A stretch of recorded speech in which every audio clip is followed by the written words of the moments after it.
Good morning, everyone. I'm going to have to take off for about 15 minutes or so. I just want to make a quick sound check, though, make sure you guys can hear me, see my screen. In YouTube, also, if somebody maybe in YouTube, just let me know that we're live on YouTube. Thank you, Pepe. Okay, guys, I'm going to be back in about 15 minutes, okay?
All right, guys, I am now back officially. So, welcome to the Trade Ideas Pre-Market Show for Monday, April the 20th. My name is Barry Anderson, moderator of your trading rooms. And I know you guys can hear me and see my screen in both rooms, so that's excellent. So, guys, we've got the psychedelic plays on today. We have ENVB, CMD, CMND, PBM. This is not, CMPS is not. Um, well, it might be actually, it might be. But these are all Wilds is not, I don't think. Uh, no, it is not. WLDS is not. But so ENVB and PBM, a couple of big psychedelic plays.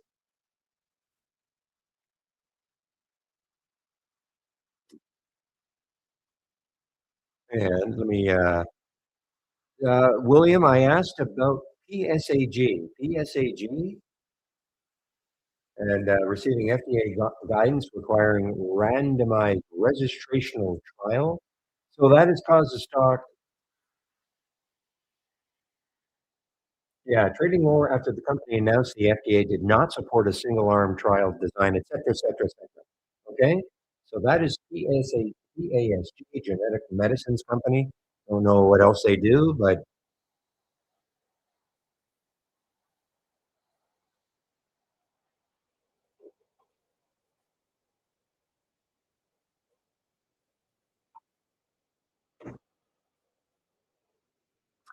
hey Ben, I'm sort of following what you're saying. You're not going to auto trade though, are you? You're not auto trading. I noticed you said you've got your strategies within Brokerage Plus. Um, you're not auto trading though, are you? Please tell me you're not. Okay. So you know you don't have to use Brokerage Plus. Okay. I mean, I'm not saying don't use it, but you don't have to use Brokerage Plus to trade. You just establish a link, with our external linking tool with E-Trade, and from within E-Trade, you trade it. I mean, I'm trying to say don't use Brokerage Plus, but it's not mandatory. Also, starting out, I would go really probably less shares than what you did in the simulator, just to make sure. Okay, go really because I read where you say you're a little bit nervous after 3 months of simulation trading. You have to you should be. I mean, a little bit. Well, if you want to keep doing it, trading from the screen, go ahead. I mean, go ahead. I'm not going to try to. I'm not going to try to stop you. Personally, I mean, I just like trading from within my brokerage. I have Interactive Brokers, so when I click on a symbol, I click on WLDS, and it's in my order entry in Interactive Brokers, and from there I trade it. I mean, but I've been doing that for so long that it's simple for me. I'm not saying don't use the chart trading, but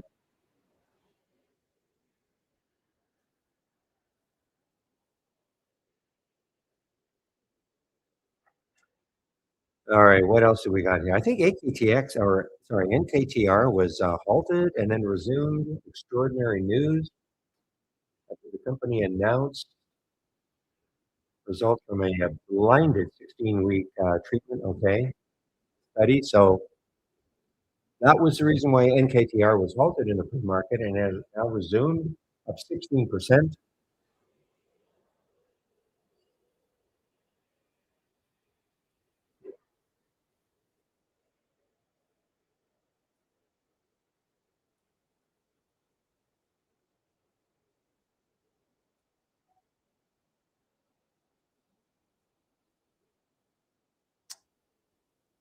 AKTX is down, and I guess whatever they presented is not good. Okay, presented preclinical data for their drug. Well, not good. The market is reacting poorly. So that's AKTX.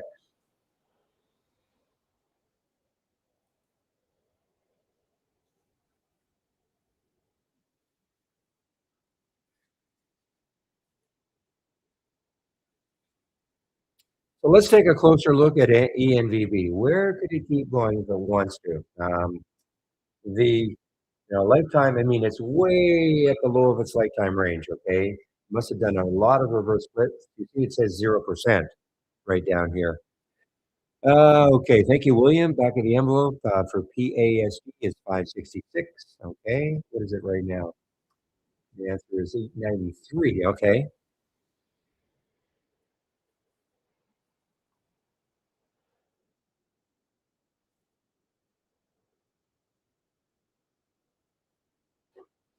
So they do have a little bit more going on than that one drug that FDA is giving them a hard time about.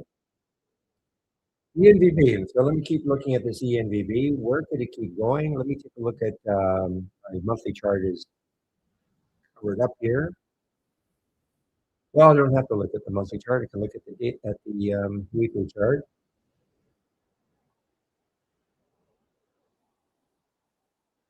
So the next high on a weekly chart is 467, and this stock got up to, a little bit above that in the pre-market.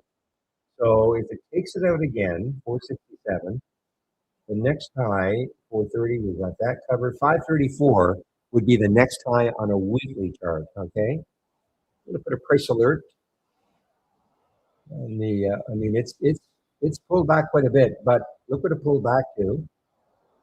It pulled back into the VWAP, guys. That move line in the chart. That's the VWAP. So it pulled back into it. It acted as support so far and bounced off it so far. Not shortable for me at Interactive Brokers if I even wanted to.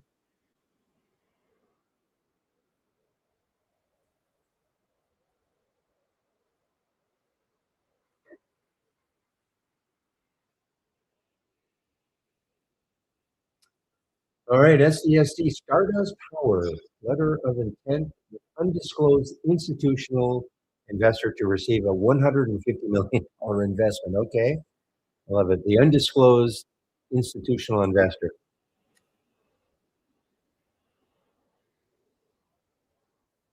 Well, that is a pretty, it's a vague press, well, vague. I mean, it's, indicated its intent to invest. Will it happen? 6.9 million in the float.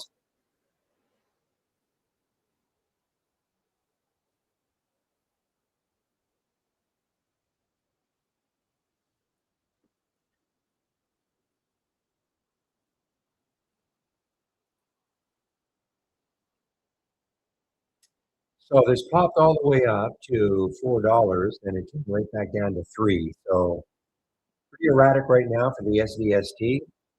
It is a U.S. company. Okay. Wow, Anna really took a dive because I remember Anna was up at the $10 level, so Anna's down back down to 384.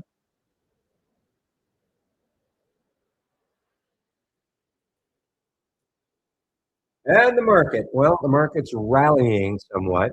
Got down to 706. So the market is rallying a little bit now.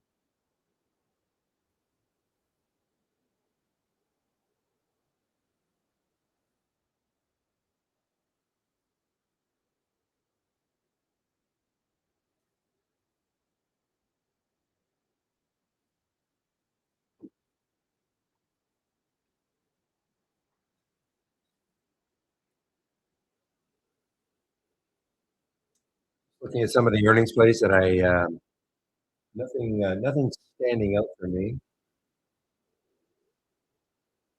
Well, Cleveland Cliffs is sort of an active one. This is down 7% on earnings. CLF.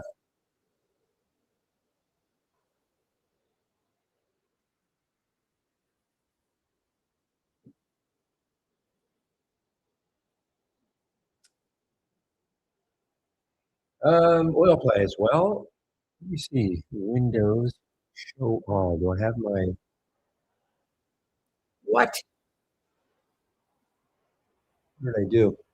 Okay, what time is it?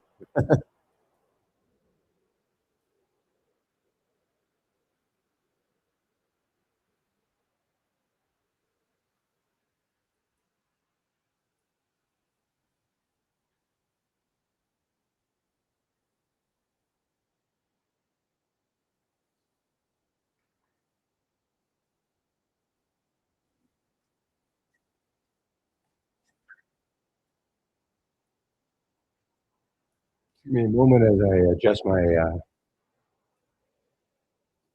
just these dock windows again.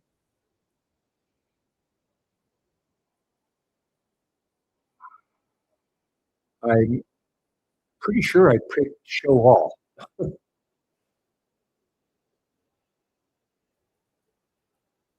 just in case.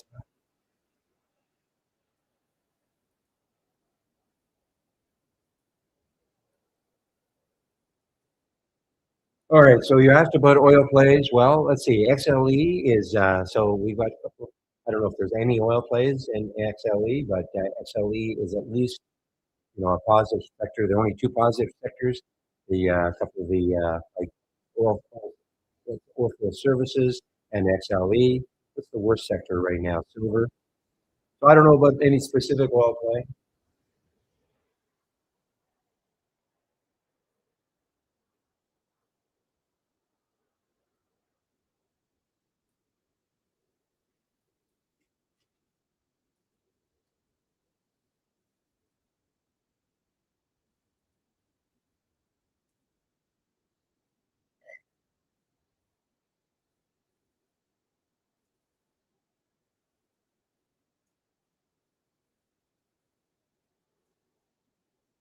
Give me a moment, guys.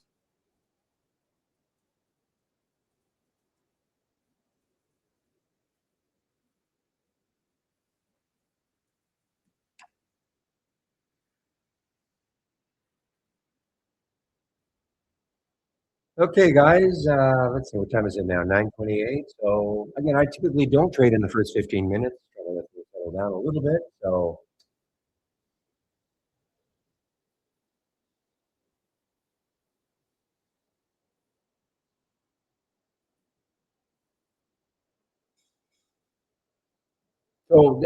Press if you want to take like look at some oil plays, though, just you don't need me to tell you to do this. Well, take a look at this new, and then dot channel bar, and then go to the sector status channel and take a look at XLE. We've got the energy plays in XLE. You'll see what the top one is. You'll see what the weak one is. Okay, so just go to.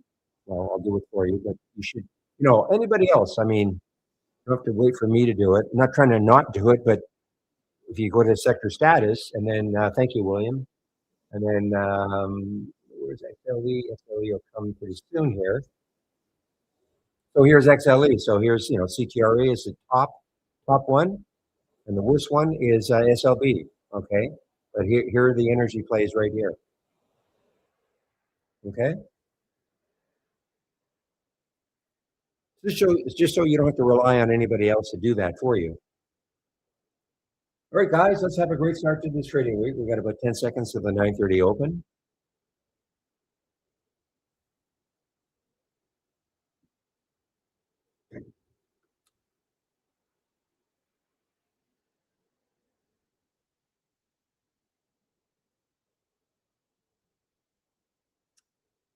All right, guys, we are now open.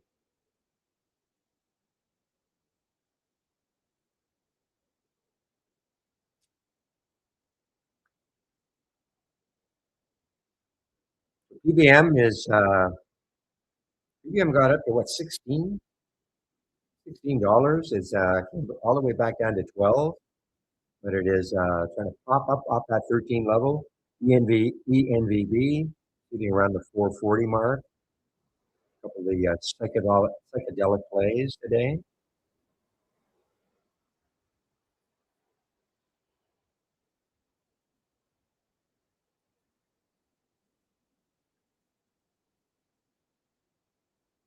So ENV on the move here now, guys. ENVB on the move.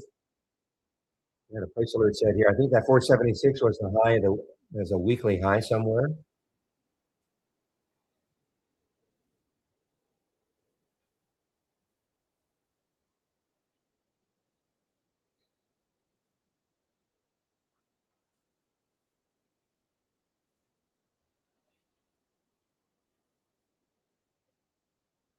Okay, that's Z Lab. Let's take a look at Z Lab.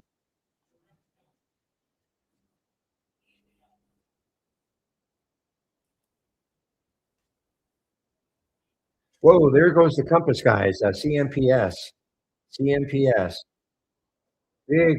Look at the volume that came into CMPS. Now I'm going to call this. I mean, it says it's the biotech providing mental health care services. I don't know if it's got anything to do with psychedelics, but at any rate, this is just moving in a big way. I think it is. I think it's got something to do with psychedelics. So there's CMPS. Challenge will be 10. There's the ENVB now at that weekly high.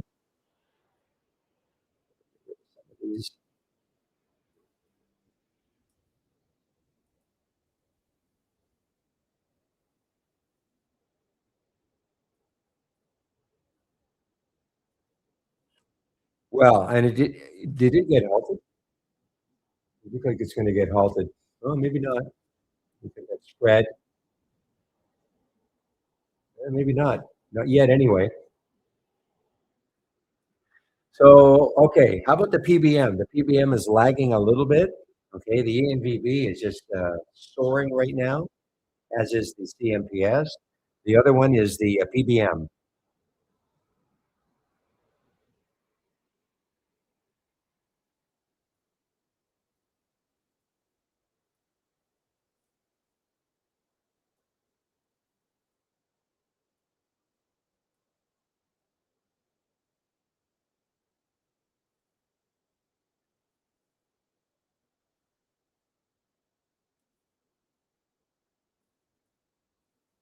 The moment as I'm just rearranging.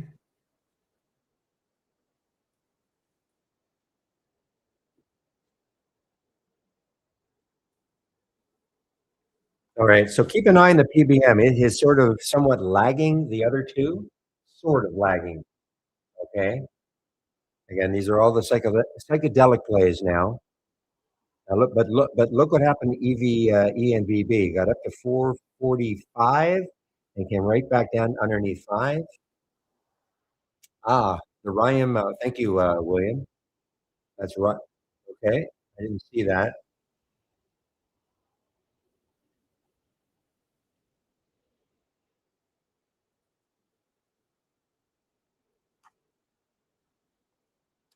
Yes.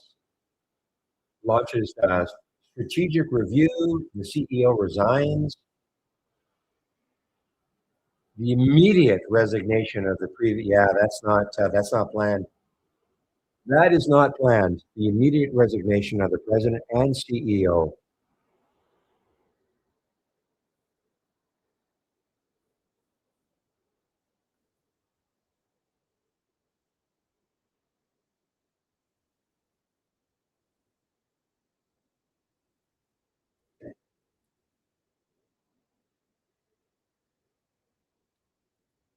Now, if it's going to bounce, where could it bounce? The next low on the weekly chart is down here around $7. So I mean, this has got room to move down if it wants to.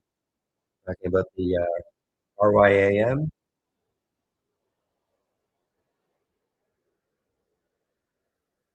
That is from William.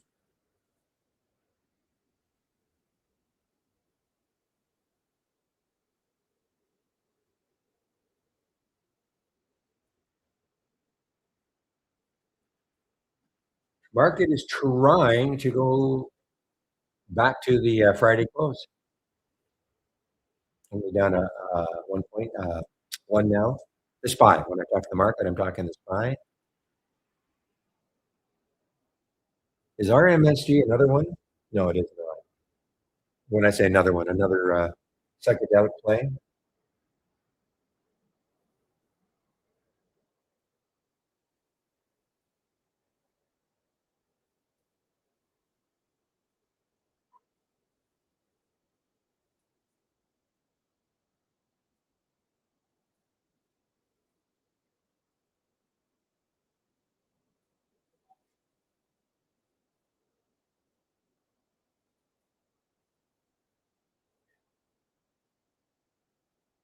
So ENDB now back over 5, guys. Back over 5. And the high up here was 545. So let's see how well it holds over 5.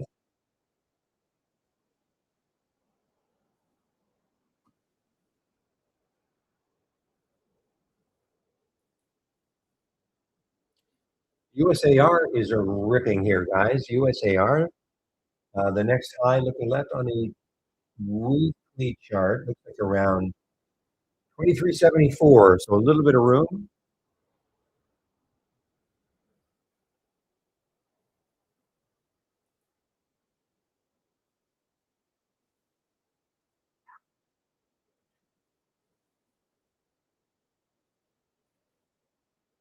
So the Dow is up a little, the SPY is down a little, and the Qs are down a little. But the a little, basically everything is about flat from Friday's close.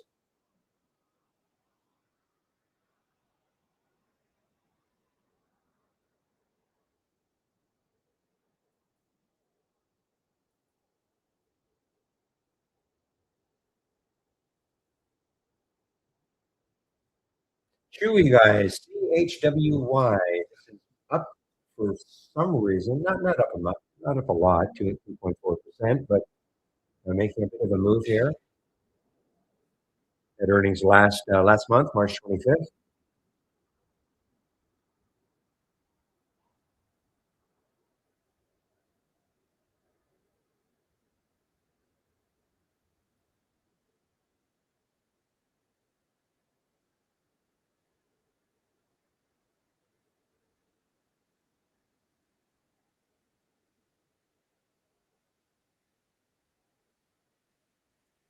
Okay, guys. So ANVB is just trying to hold 5. A couple of topping tails, though. The same thing with the PBM, trying to hold 13. A couple of topping tails.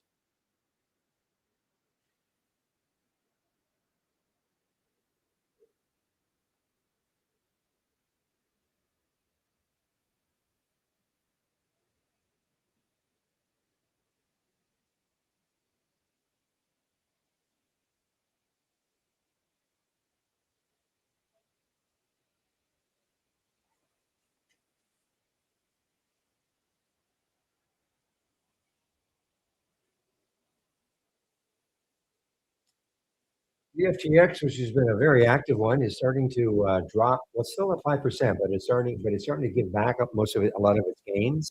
The FTX.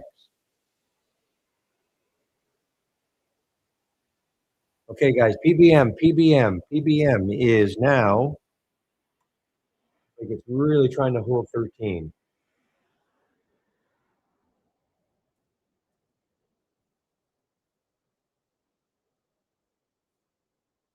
The VWAP is up here at 1450, so that's far enough away.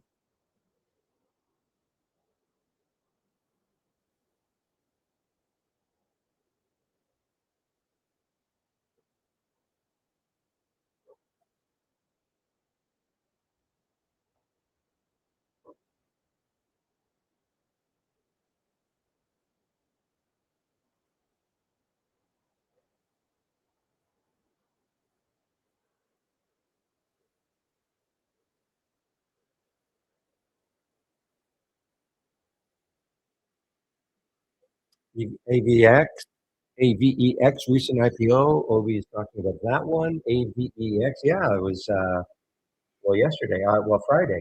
Yeah, I don't really remember this one at all. AVEX, drone maker. I mean, at 2.6. This was on 17th when it came out. 2.6 billion as the shares rise. In New York Stock Exchange debut.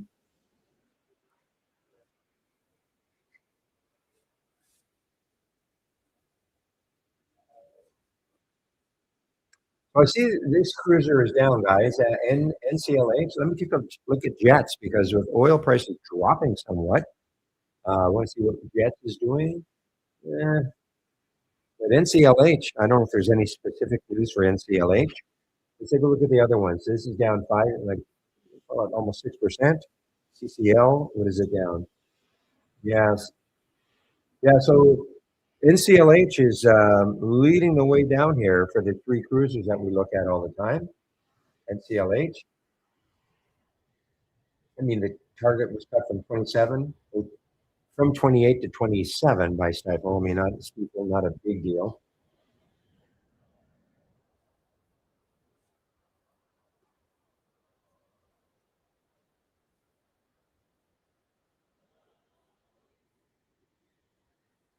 All right, guys, ENVB is really trying to hold five. The high up here is 540 or so, 550.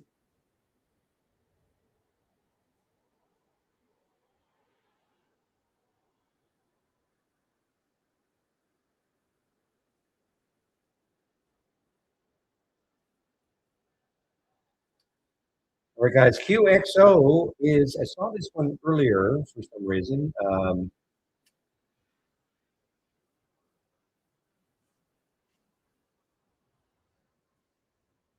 Why it's down exactly. It's not an energy play.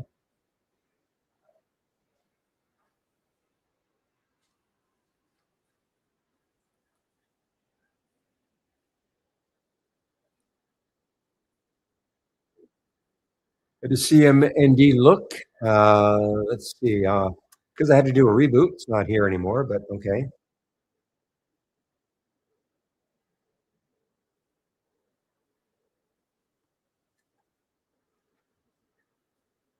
Well, I mean, it's choppy. That's all I can say right now. It's very choppy, in my opinion. It's a low float, of course. Huge volume, 129 million, but it is kind of choppy right now.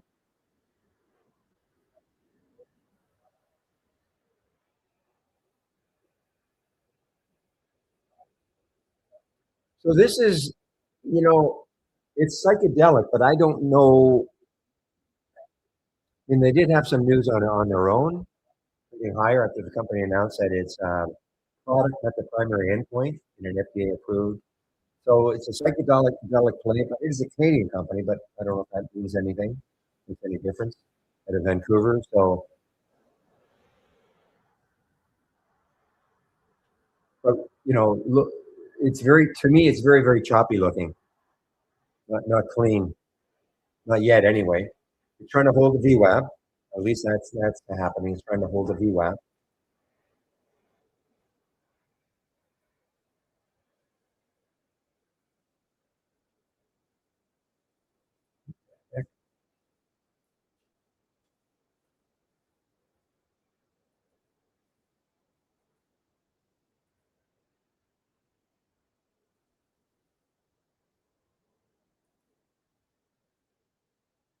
I don't know what's happening here.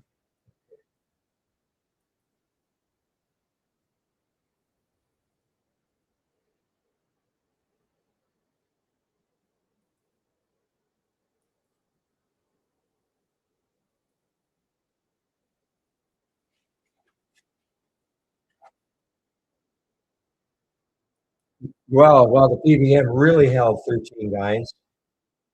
Really held 13. Now so can ENVB, can it hold five? Well, how to make money using the race? Well, you're just seeing the very active stocks. Okay, so it's zeroing in on the very active stocks, and at the end of the day, well, at the end of the day, in a while, you'll have a top 10 list that's going to be automatically built for you. Those are stocks you can watch all day long.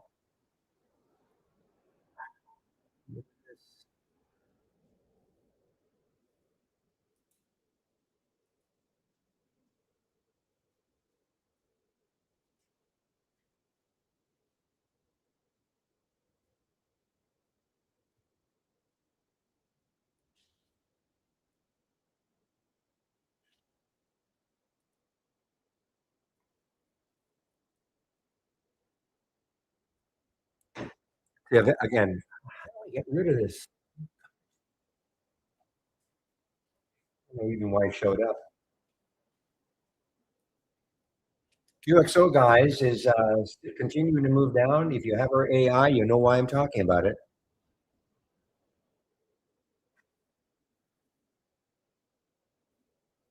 Well, nice. I know you mentioned Poet earlier, Ovi. Yeah, Poet is just ripping here. Is it a no? Okay, it's not psychedelic.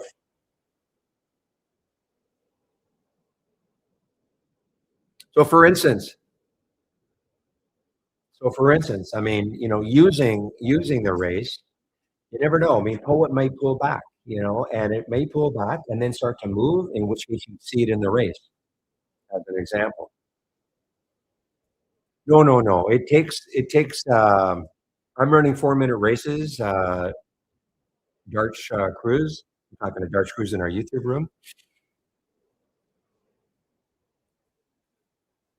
So eventually there will be a top 10 list built for me. Okay, eventually of the stocks that have won the most races over the course of the day. So it's not at 10 o'clock. There'll be 10 stocks. It'd be impossible.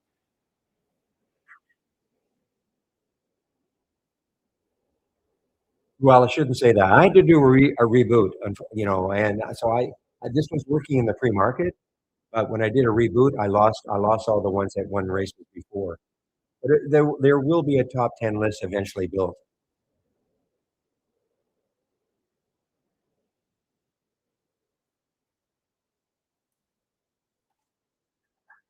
So Poet now, so there's a pullback now for Poet, 942.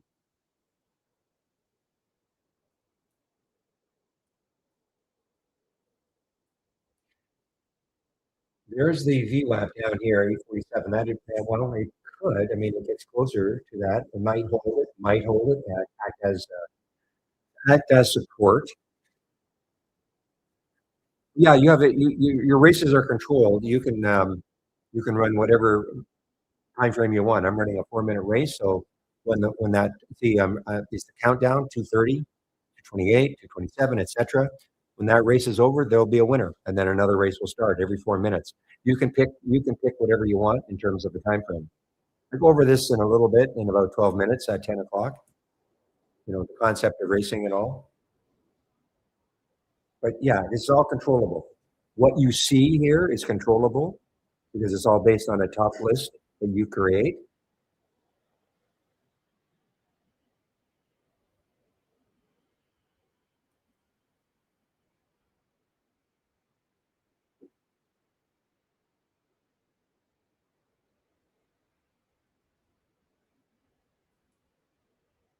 Now, share.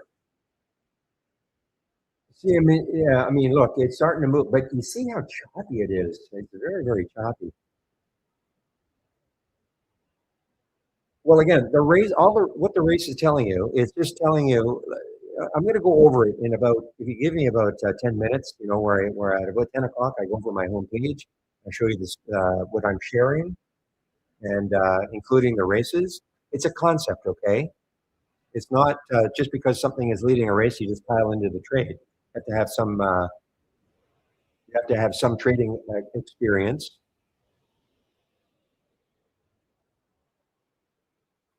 And this is a different race. It's a large cap race. So, you're going to see stocks. Notice the percentages here, 17%. Okay. What that means is it moved 17% from when the race started, which is, a little over 3 minutes ago. If this holds, obviously it's going to win the race. And it'll be added to this list. Eventually there will be a top 10 list. It's just another way of looking at our data. Okay. Darch. I mean, we can create your alert windows with real-time alerting. This is this is just another way of looking at our data, stocks that are really moving.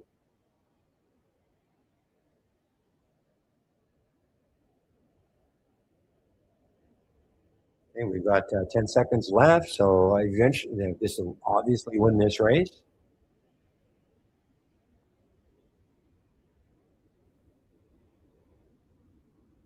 There it goes. So now there are four. Okay, now there are four. And some days you'll see some stock winning like 10, 20, 30 races, which means you better be following it all day long.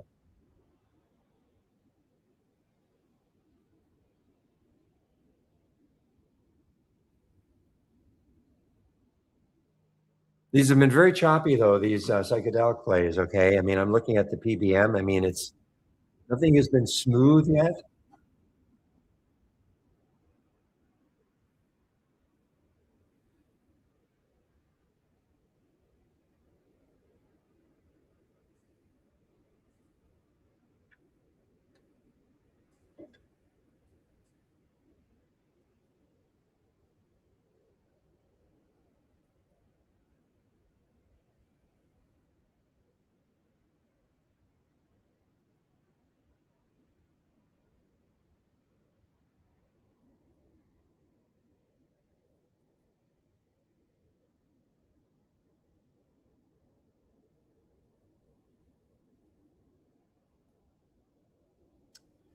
All right, guys. So here's HPE, guys. So, this is this race right here, less volatile than this. You're not going to see stocks with big percentage moves. Doesn't mean they're not going to be good to trade, though. I mean, HPE, look at this, and not a bad. I mean, this is up 2%, 2.8%, making a nice move now over that whole number. Looking left, well, it's a lifetime high. HPE is a lifetime high right now, guys. Now, trade, remember now, this is sort of a spin-off a few years ago from when there was just one Hewlett Packard. So this is HPE, and it's a lifetime high.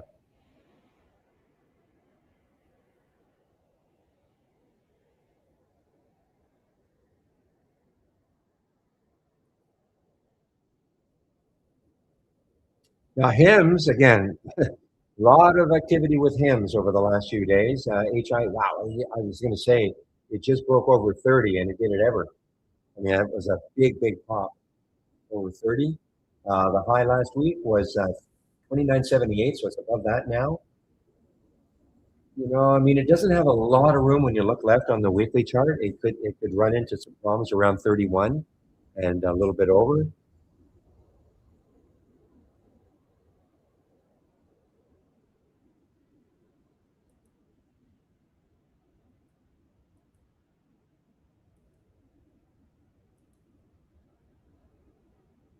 All right, guys, it's close enough to 10 o'clock. I think what I'm going to do is go over to my homepage now. And so if you stick around, Darch, you'll understand what the concept of the raising is, how you can use it. I mean, again, it's just another way of presenting our data.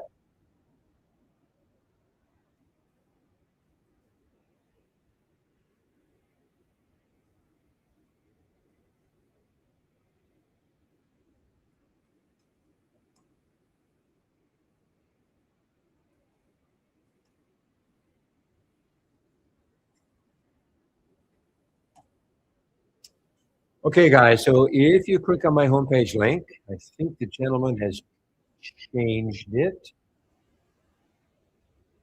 Yeah. Okay, so we do have a promo on right now if you want to take out a premium subscription, okay? So if you want to take out a premium annual, you can get 30% off using my code Barry30. You can get 25% off the first month only of the premium, okay? And the standard monthly still at 15%, okay?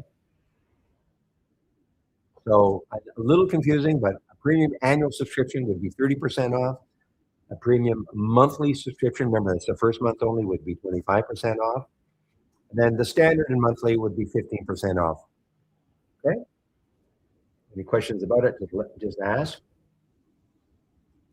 And all I ask, if you're going to take out a subscription sometime in the future, please use my code. Helps to keep these rooms free. I'm moderating a YouTube room and the main room, the main trading room. So if you're sitting in YouTube right now wondering what I'm talking about, this is the trading room, okay? It's a lot more interaction with other traders in this room. Also, this room is open at 6:45 a.m. Eastern Time. Thank you, Obi. He does it Monday to Friday.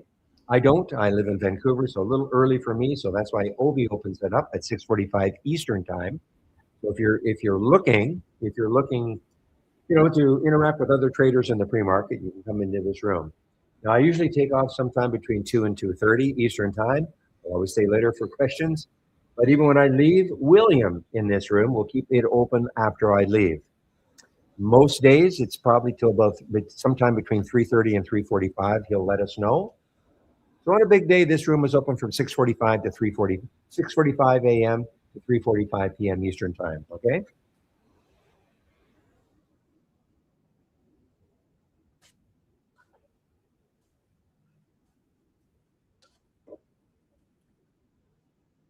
So that's number one. Now, if you keep scrolling down, you can sign up for the trade of the week. Keep it simple. Get the trade of the week. You can sign up for it right here. You'll get it before the market opens every Monday morning.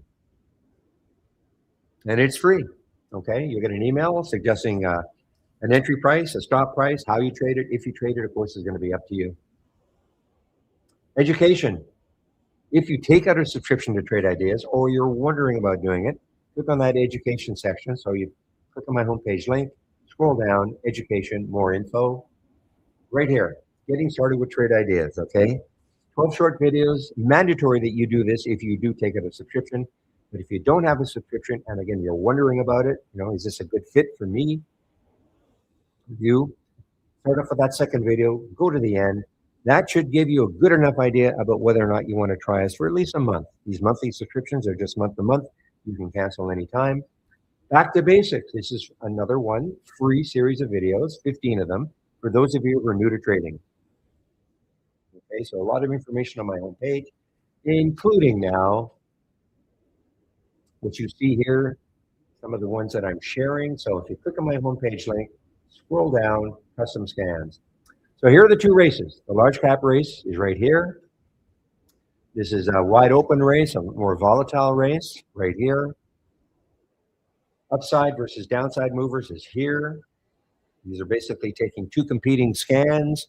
One scan looking at stocks making new highs of the day. The other scan with very similar filters making new lows of the day. Green meaning it made a new high. Red would mean made a new low. This is what I use in the pre-market. The pre-market acts up and down. Here's the halts or zooms over here. And I do have some other scans that I'm currently sharing. I don't have them up and running, but you can take a look at them. A momentum scan, a gap scan, the Pepe combo scan, and the William up down 25-cent scan. I don't have them up and running right now, but you can certainly take a look at them.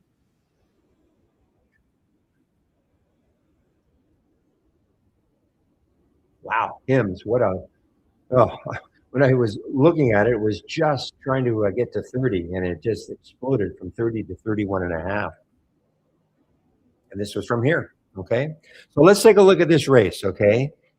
And the concept of racing, just the concept of racing and what it's trying to tell you and how maybe, not just talking to you, Darch, but, those of you listening to me, well, maybe it's something you might want to try.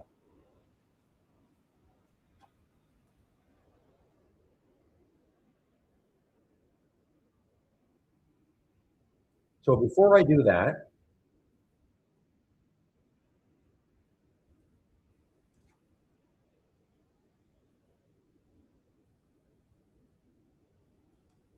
just click on my homepage link. And because I want to direct you to our user guide, okay? Go down to the education section, click on the more info and the user guide. Click on the user guide. And there's a whole section on TI stock racing, okay? I'm gonna go over this one, but here's your reference right here. Nice big section, videos, text, etc. So, went over the concept of racing a little bit earlier, but I'm running a 4-minute race. Again, this is all customizable. So this race started a little over 2 minutes ago, and this stock, NEXR, has moved the most since the race started. That, as you can see, now ENVB has moved the most, 8%. Okay, and if you look at ENVB, you're probably going to see a little pop. Yeah, see that pop? That's an okay. But it dropped also, but it popped, but it dropped. AVEX, the new IPO from Friday, big move. And again, at the end of the race, there'll be a winner. And eventually there will be a top 10 list made up of the stocks that have won the most races over the course of the day. So how to use? Well, first of all, you don't have to wait for a race to be over to click on a symbol. If you see a symbol at the top, click on it, see what's happening. If it sets up the way you like to trade, you can take a look at it, maybe, and take the trade, obviously, if you want. These are not necessarily all stocks at their highs of the day, though. It could have been a stock that had pulled back and then popped. And maybe it pulled back into an area that you like, maybe the VWAP, acting as support. Or maybe you've got a moving average on your chart that you like. And when you click on, because you don't know what you're going to see until you click on the symbol. But maybe it's setting up for, your style of trading. Look at NPT. NPT is just running. It's not pulling back at all. Doesn't mean that's bad to trade, but I wouldn't take the trade now. I mean, you're sort of chasing it. But what it's doing is it's letting you know that this stock certainly is making a move. And maybe, you might look at this and go, well, you know what? I wouldn't mind taking it, but I want to see if it pulls back to an area that I like and you put a price for it in that area. There's all sorts of different trading styles.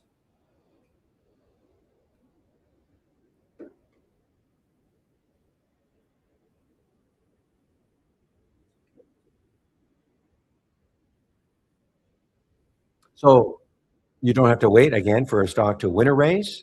You don't have to wait for any stock you see in here. Click on it, see what's happening. Here's the TGen. Let's see what's happening. Well, I mean, keep looking to see if we get one maybe pulling back. CADL. Let's see what's happening. It's sort of pull. Had you seen it a little bit earlier, you would have seen this and pulling into the VWAP. You might have looked at that and go, you know what? Okay, I'm going to watch it for a bit. Maybe put a price alert a little bit above the VWAP. And if it did that, you take the trade and put your stop just under the VWAP. I mean, that's a style of trading.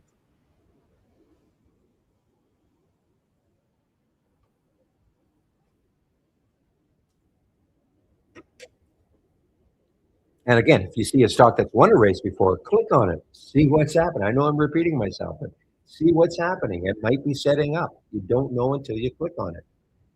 Here's a WLDS, still at 47%, but look, it's underneath the VWAP. So you might look at this and go, well, this is actually shortable for me. I typically don't short stocks under $5, but I might have looked at this and got, you know what? Under the VWAP, maybe I take the short, and if it gets close to the VWAP, I'm out of it. Or maybe I put a price alert around the VWAP and see if it tweaks it out again and makes a move. There's no right or wrong way. So that's kind of the concept of racing. But the question has to be, well, why are these stocks showing up? Why are these stocks different? Like what makes this race different from that race?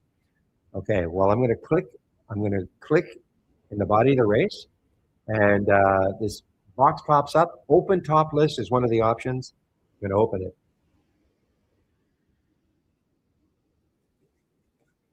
So the first thing to know, all races start from a top list window.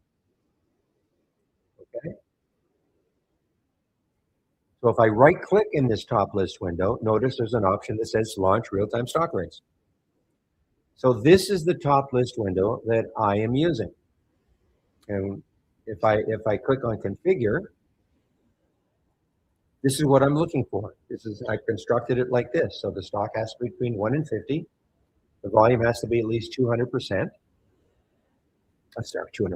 200 shares, 200,000 shares, and it has to be up at least 2% from the Friday close, yesterday's close.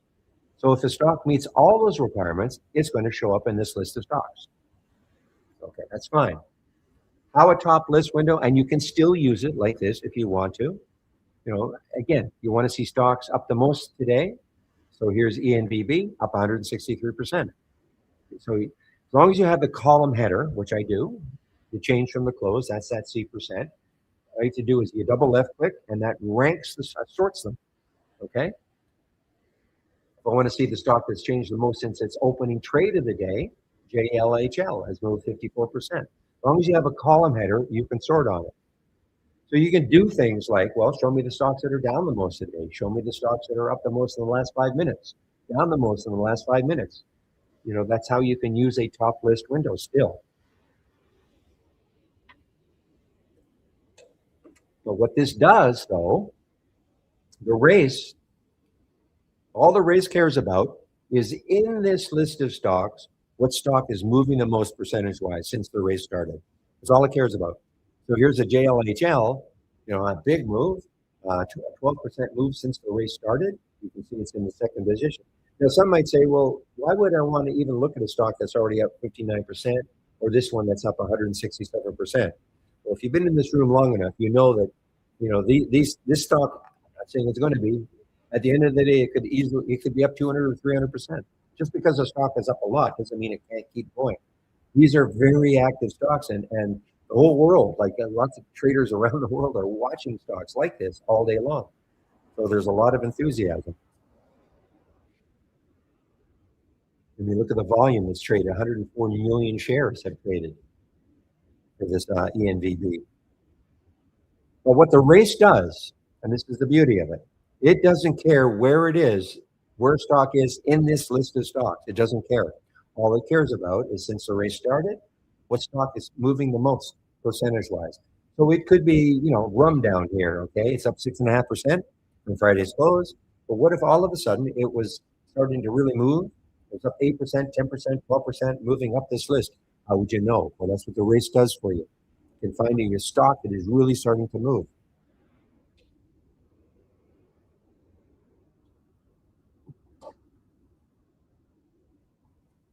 Now, the other thing you can do, if you have a list of stocks, maybe a basket of stocks that you like to follow every single day, and maybe you have, I don't know, 15 or 20, 30 stocks that you like to follow every single day. You can create what we call a symbol list, a watch list. You attach it to this, to your top list window, and then you launch a race based on those stocks. Or it could be a different list every day. Maybe at the end of when the market's closed, well, at 4 o'clock, the market never really closes, but maybe you do some evening work. You'd say, you know what, I want to follow these stocks tomorrow. Maybe you've got 15 or 20 stocks that you really want to follow the next day. You create a symbol list, attach it to the top list window, and then launch a race based on those stocks. So there's all sorts of things you can do.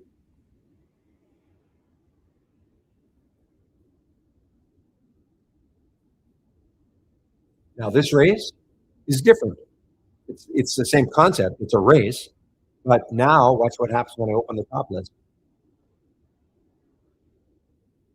Look how few stocks there are in this right now. Now this is not a static list. In other words, this list will change. The stocks will change in here all day long. You can see what's happening right now. But this list is usually nowhere near the size of this list because I right click on it. I'm going to show you what I'm looking for. Looking for stocks between $10 and $70. Current volume has to be at least one, meaning it's trading at least normal for the day, volume wise. But this is the real reason why there's not that many stocks in here. The position in the day's range. So I have 95 here. If I put 100 there, that would mean the stock is basically at the high of the day, or the daily candle. So I'm restricted here. There's I don't have that restriction. I also don't have over here. I don't have the restriction. I have a minimum float of 50 million and a minimum market cap of 5 million. So these three filters right there are really preventing a lot of stocks from showing up. But that's what I want. But again, this is not. Don't look at this and think, well, that's it. This stock can expand, or this can expand and contract all day long. Different stocks come in and out. And again, if I were starting out trading, I'd probably look at this race more than this one. This race is a lot of fun because you get on the right side, big percentage moves, but you can get some big percentage drops too. This is not as volatile. Okay.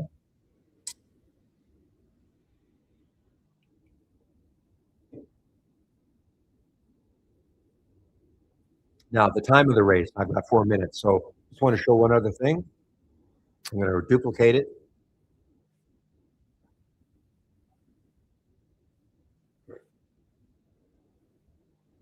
Okay, guys, just give me a moment, okay?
Okay, guys, sorry about that. I'm now back again.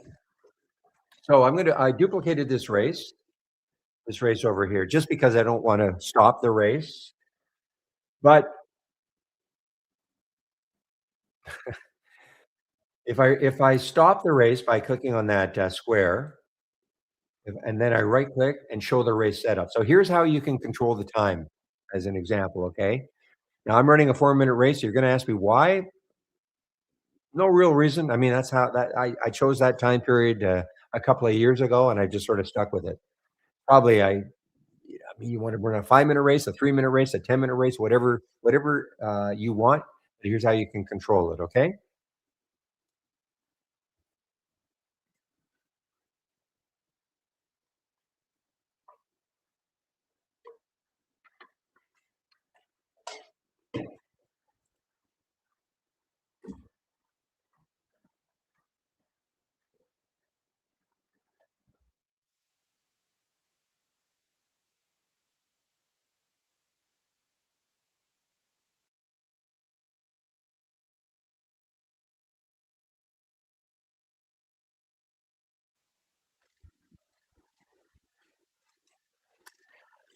Yeah, apologize for the jumbling. I have no idea. We have not been able to figure out why this gets jumbled up. This race never gets jumbled up, but it happens.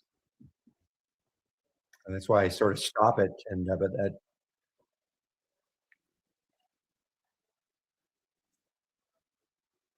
so both rooms are trading rooms, okay? But they are support rooms too. So if you have questions, feel free to ask. Don't think you're interrupting me.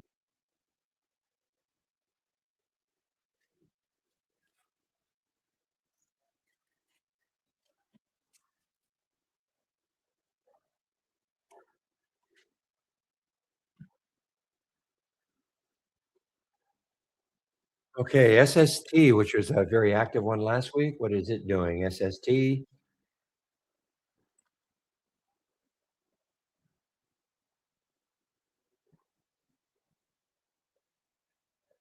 So far, guys, the ENVB has just been yeah, hanging around the 5 level. So, what I would do is I'd put a price alert, maybe 517, see if it can clear 5 later on and have like resume. I mean, 108 million shares have traded, which is 1,400 times normal up to this time of day. Our relative volume filter is time of day sensitive. So right now it is 10, call it 10:15 a.m.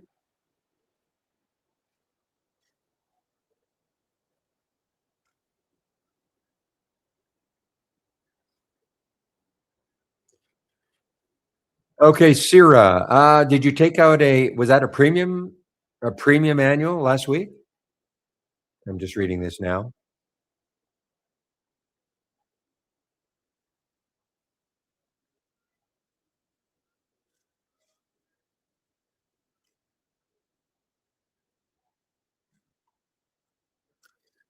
Well, I can't help you, but here's what you can try to do. Go to info at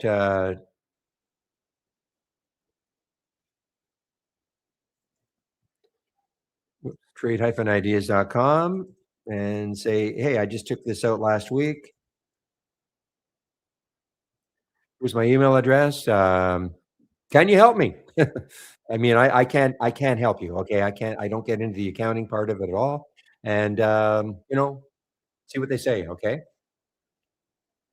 And anybody else who took out a premium subscription last week, either monthly or, well, annual, you can try to contact info at trade-ideas.com. Say, hey, I see you got a 25% off on the monthly and a 30% off on an annual.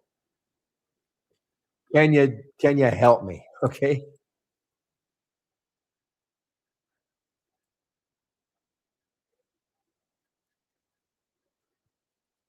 No, you cannot use the race in an automated strategy. You're talking about automating.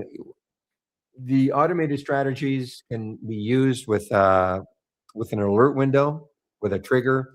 There's no trigger here. Okay.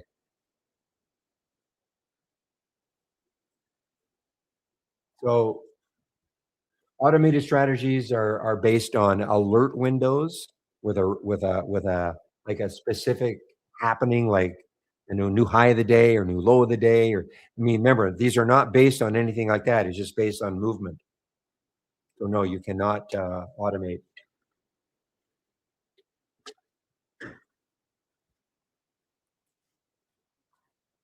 And also, what sort of trading experience do you have? Because I mean, most automating is probably the most advanced thing you can do.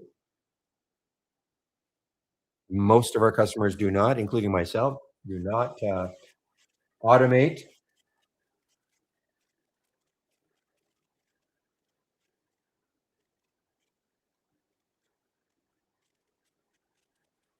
So I see this one just got halted. I don't know how many times. Wow, it's been halted a few times. The JLHL. So this window I'm showing for the first time today. This is from Time and Sales. Okay, from Interactive Brokers, Time and Sales from Interactive Brokers shows me there's a symbol JLHL, the halt price at 1010. This is the potential open. Now, if you're in this one now, you hope that that doesn't hold at 950. This is telling you where it could open. Typically, they are 5-minute halts.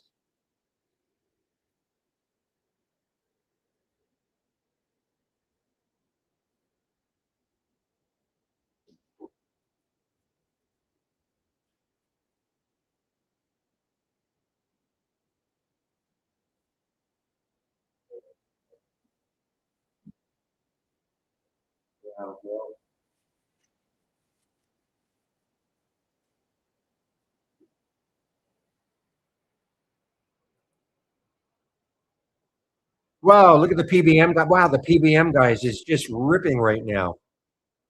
Well, there's a whole section on automating strategies, Darch, in our guide. Okay, like you have to use. First of all, are you a premium subscriber? You have to be a premium subscriber. You go to my homepage.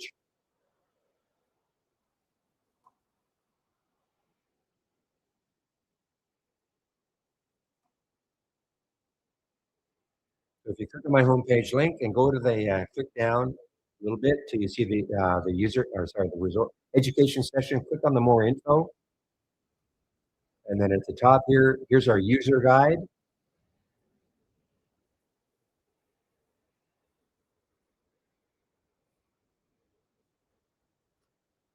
And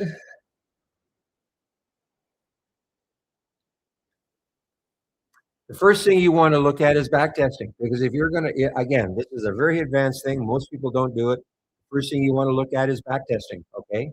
Because if you're going to try to automate one of your strategies that you create, you better back test it to see how well it works, okay? Before you start taking every trade just because you think it's going to work. So you go to the back testing, okay?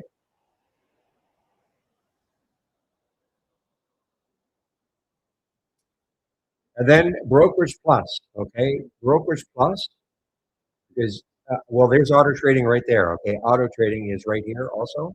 So auto trading. First thing that you would do though is you're going to back test your strategy, okay, to see if it makes sense to try to remember what automating does is it takes every alert. So as they pop into your scan, it's going to take every symbol that pops into your scan. So you better back test first to see number one, is it a good strategy? And we can't tell you what a good strategy is. I mean, that's up to individuals to create their own scans, back test, and if they have confidence that it's a good strategy, they want to take every trade. Okay, so yeah, that's the first step, back testing, and then you can look at auto trading. But understand, most people do not do this.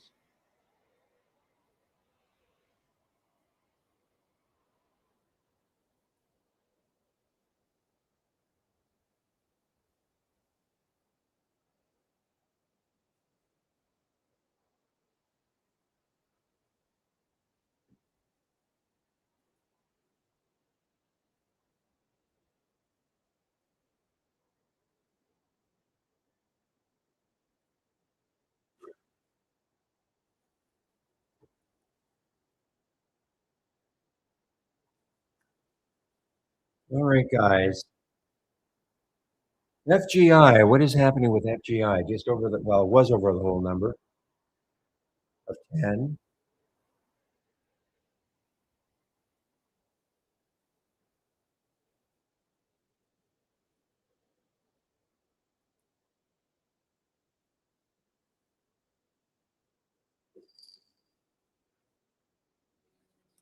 I do use Holly.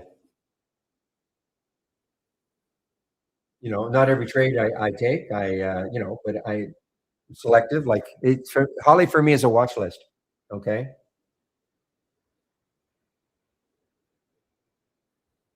And let me show you an interesting aspect. So, do you have our premium service, Darch? Do you have access to our Holly AI? Do you have access to it?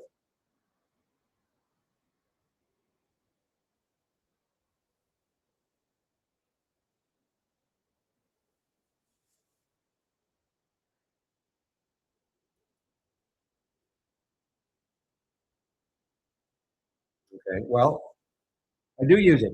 Okay. But again, for those of you who have our AI, this is how I would look at it. Okay. Uh, don't go to the channel, way too complicated. But the big one, the big thing is the reentry price. Okay. That is, to me, you could just wait for reentries instead of hopping in that first time where you get an alert price. Wait for a reentry. You don't get reentries for every single symbol, and they don't all work. But I'm looking at the reentry now for Vince at 387, 422 now. So what happened is you had an alert at 393, but it got stopped out at 381. It came halfway between the 393 and the 381, 387. You would have had an alert right there. And so if you just wait for reentries, anybody with the AI, if you want, I can go into that a little more detail.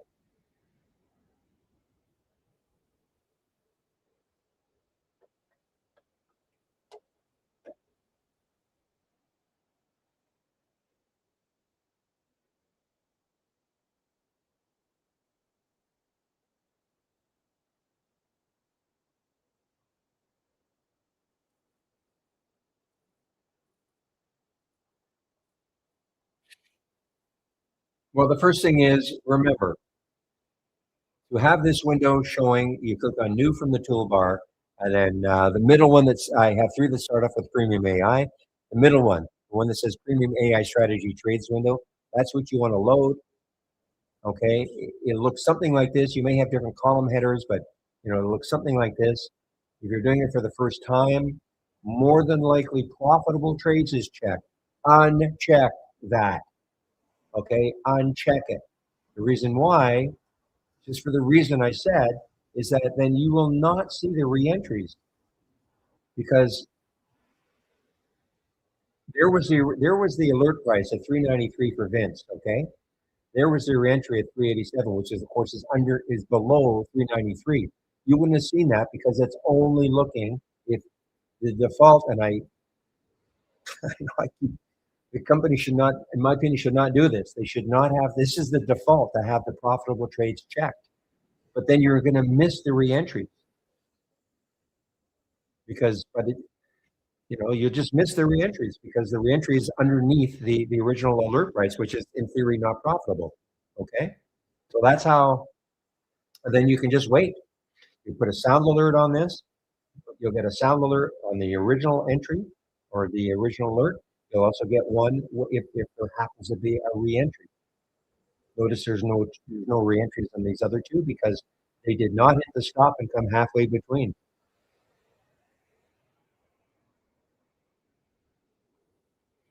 And notice you will get no alerts before 9:40. 9:40 would be the earliest you'd get an alert from our AI. That's the earliest. We have a couple at 9:41 and 9:42. Okay, but that's the earliest. In other words, it doesn't work in the pre-market. Now, how you trade these, if you trade these, are up to you. Okay. I use it like a watch list, like any other watch list. It's just that it's generated automatically. And you mean automatically? No.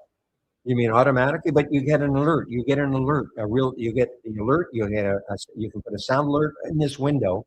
You don't get too many alerts from the AI all day long. So you put a unique sound in this window. So when you hear that unique sound, you know to look at it, and you'll get an alert for the first time it alerted, and then if it does have a reentry, you'll get an alert for that. So it's not hard. I mean, you just when you hear that sound, you just immediately go to your AI, and you click on it, click on the symbol, and okay. So it's not difficult.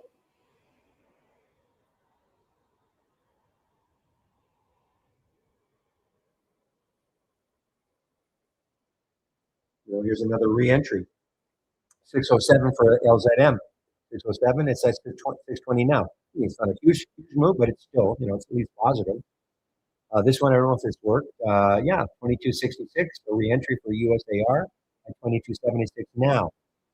We don't know where it's going to end up, but that's a lot of people. They just wait for reentries. Will there be a stock that just you get that first alert price and it keeps moving? Of course there could be, but there are many people that just wait for reentries because obviously a reentry is a better entry because it's going to be less than the original entry. I'm not saying that's how you have to do it, but a lot of people that's what they do.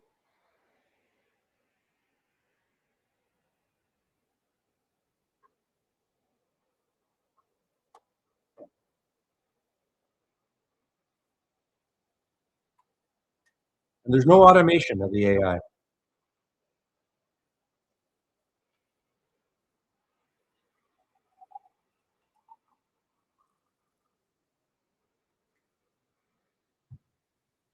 Well, the only thing that shows up on the chart, Darch, talking to Darch in our YouTube room, on Vince, okay, which is an AI alert.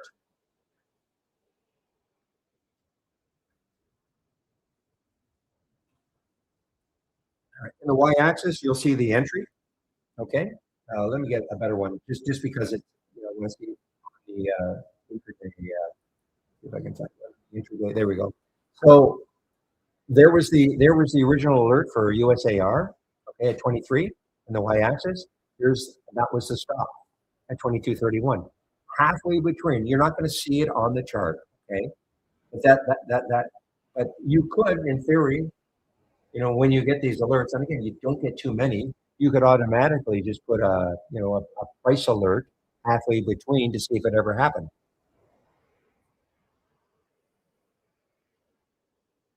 Remember, in order to get a reentry, the stock has to hit the stop at some point during the day and then come halfway between the original alert price and that stop.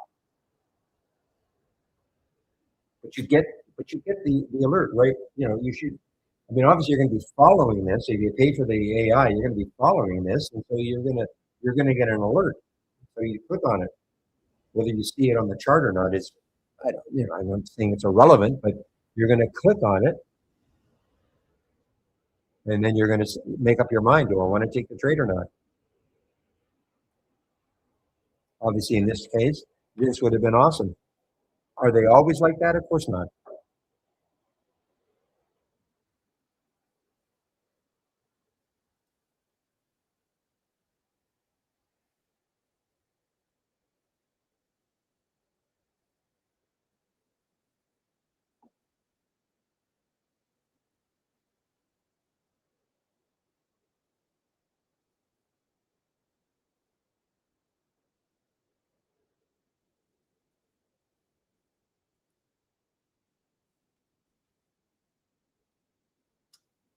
What would be the reentry for? Okay, so this is a short. Remember, so this is working right now. The entry was 23.41, so it would have to hit 24.11. Okay, and you may not get one. This may continue down. I'm not, Okay. This may continue down. And so you will, if it doesn't hit the stop ever, but if it did, then halfway between 2341 and 2411 would be the reentry. If it hit that stop at, let's see what where it is now. But it may not. I mean, it may just continue down all day. That's why this is blank. These two are blank because they did not hit the stop and come halfway between. That make sense?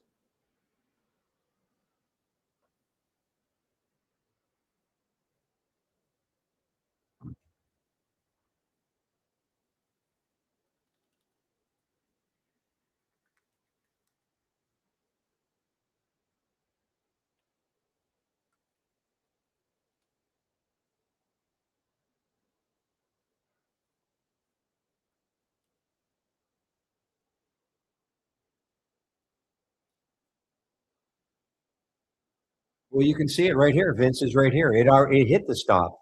It hit the stop and it got back halfway between 387 is halfway between 393 and 381. So it hit the stop and then it came back up halfway. So there was you missed it the first time, or if you took it the first time and you got stopped out, okay, but here's your second chance. Can you not see what I'm pointing at? And again, you get a sound alert when that happens, so you know to look.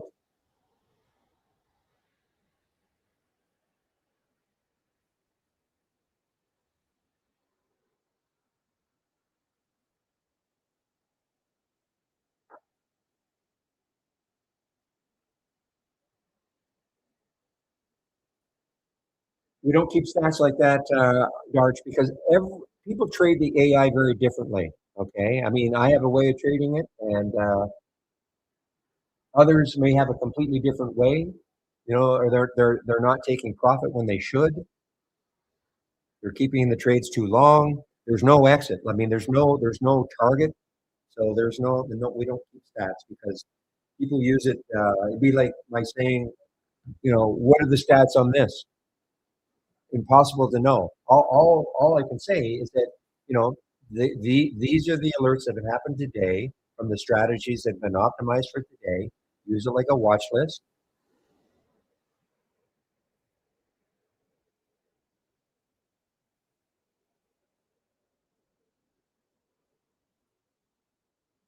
I but I have noticed over the last few years, if I can pay enough attention, okay, understand that I can't pay as much attention as I would like to, but I would probably just wait for reentries.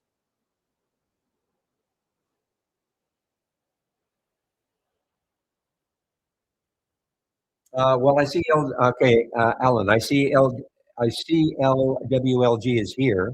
So when you're saying did it catch it, I see it's right here.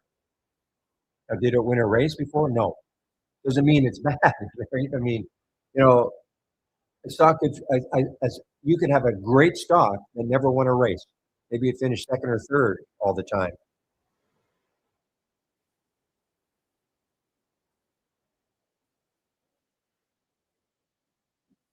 No, I understand, but it is here. Well, I saw it here. It meets the filter requirements, but it's not here right now. But it was in that list before.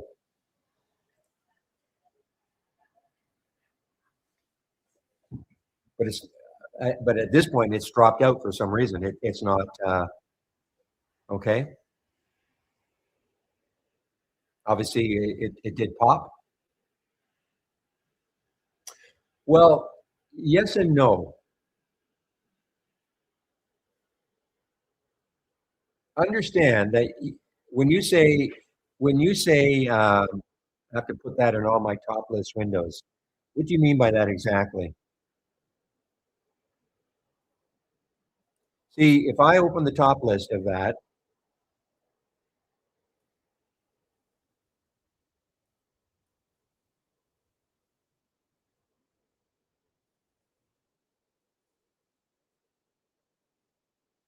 see it's down here. Okay, it is down here. Let me sort on it. So it is here. You can see it right there. So it's there, but doesn't mean it's going to win a race. If it just sort of,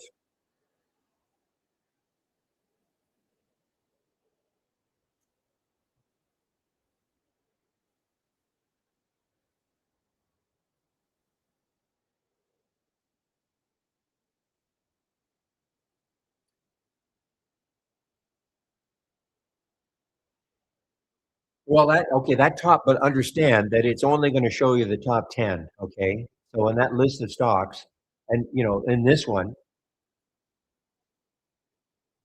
now see how it's gotten a little bit bigger. This because the market's, well, it's all based on the market a little bit, but see how this has gotten a little bit bigger. Last time we looked, it was probably only about 8 stocks. Now it's expanding. This will do the same thing as stocks meet the filter requirements or don't meet the filter requirements. They'll come in and out. So there's no time frame, Archie. It's a real time alert. Okay, it doesn't matter what time frame. Okay, so it doesn't matter what time frame. So if you look at Vince as an example, whenever it hit 387, okay, whether you're looking at a 2 minute chart, a 5 minute chart, a 15 minute chart, it doesn't. It's a real time alert. Okay, so it's got nothing to do with a time frame.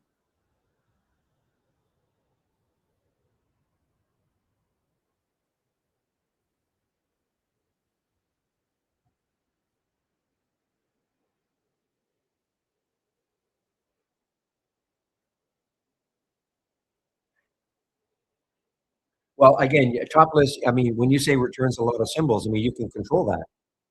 You want fewer symbols. You increase your filters, your values, your values. I mean that's why in this one, the reason I don't have as many, again, is because it's a large cap race, and I'm looking. So, but this is the real reason. The stock has to be near the high of the day. At 95, again, 100 would be the at the very high of the day. 50 million minimum float, 500 million, 500 million minimum market cap. These don't have that. So that's why. So if you don't want a lot of symbols, then you just you can increase the filter values or add more filters.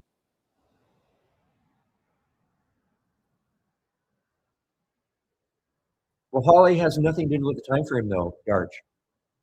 Okay, it's got nothing to do with time frame.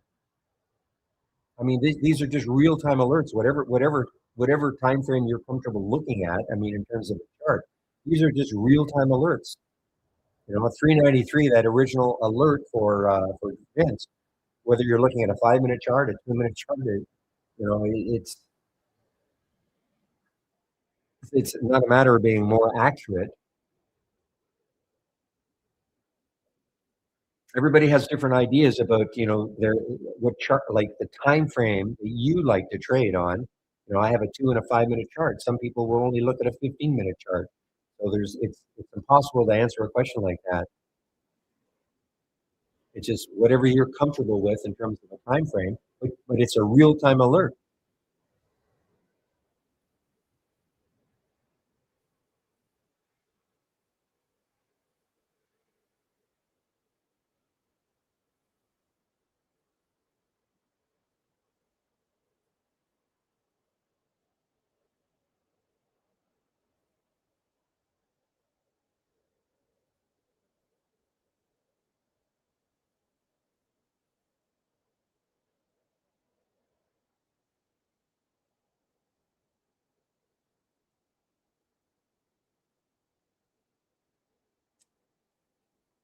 Okay, here's one I forgot to keep watching though. Is the past G at PASG? Boy, underneath the 200-day moving average. Bad news. It's a bio. 637 is the next low looking left. I may have to take a look at this now. Now that it's underneath 8, that's a potential short.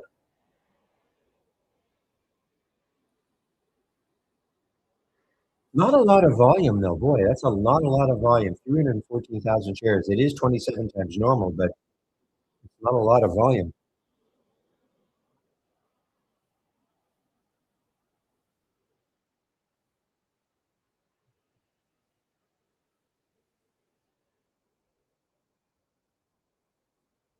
So really, Darts, the question is, it's not so much is Holly more accurate in one time frame over other time frames. It's whatever you are more comfortable with in terms of a time frame to trade. Okay, I mean that's really some people are very comfortable trading on a 2 minute frame, a 5 minute, a 15 minute. I mean it's very it's everybody has different ideas.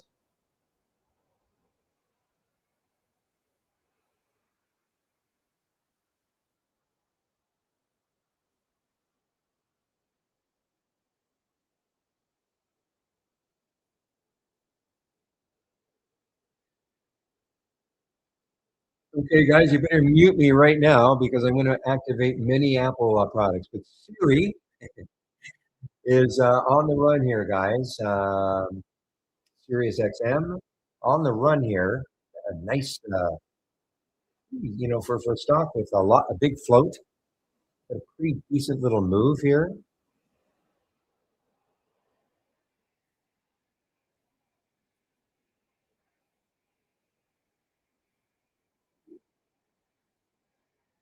The only exit will be on a stop if you obey the stop. How you exit, like people, that's how I use the TI wave though, Darch. Okay, there's no profit target or anything like that. So if I were in this, pick one here, see if it makes sense. Yeah, okay. So if I had been in this Vince right around here, okay, I'm watching it, watching it, watching it. The minute this happens, this big, this big parabolic move up, that gets me, that gets me to take some off. So always not going to tell you that, okay.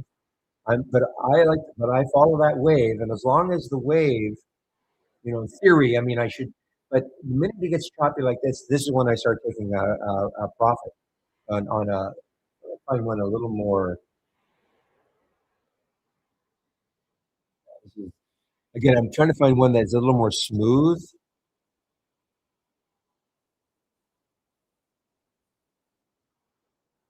The same thing. Okay, if I'm in this one down here and I'm following, going, I haven't taken anything off. I'm following the wave, but the minute it gets parabolic, that's when I would start to take some off. Not necessarily get out my entire position. Okay, and now again, some of these are very a little bit choppy, but that's how I use the wave. The wave helps me keep in trades a lot longer than I ever used to.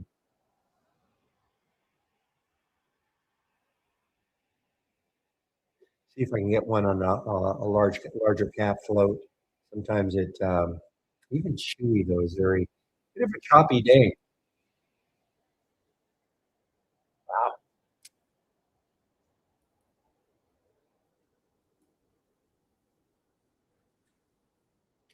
Okay, so here would be an example. Okay, if I had clicked on SGML, at some point, maybe here, I was looking at it and it was holding the VWAP. I could have said to myself, okay, take this trade right here, put my stop underneath the VWAP. Now I am just following that wave up. I'm not taking anything off, nothing, zip. Okay.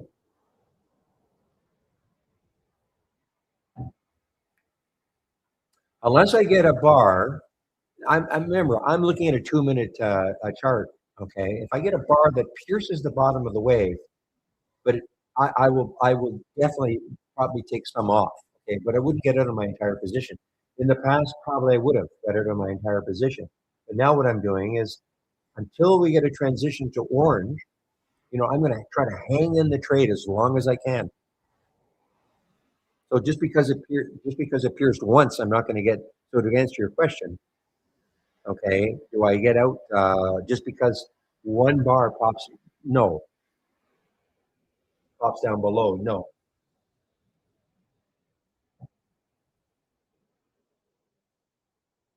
This is how I use it. There's no video on this. This is what you have to do or should do. This is just what I've noticed in using it.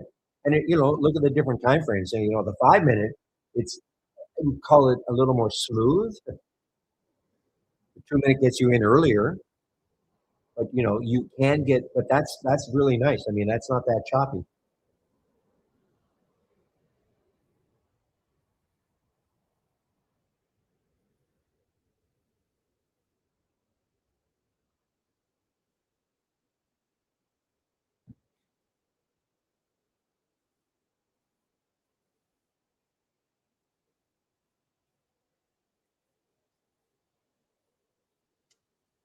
All right, guys. So I am taking a break a little over an hour from now. I just Chris just verified to me that he'll take over from me in our YouTube room between 12 and 1.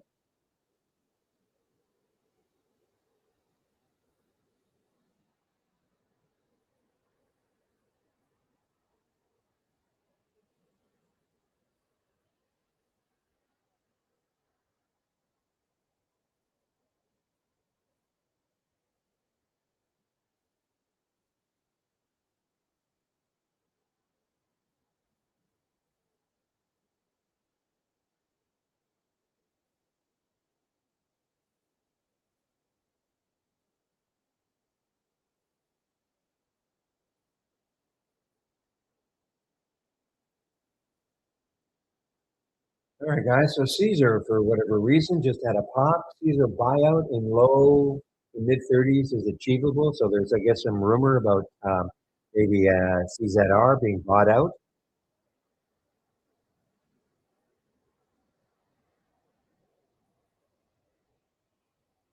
But you might look at this and go, you know what? Okay, it's just a rumor right now. Yeah, I'm going to short that top.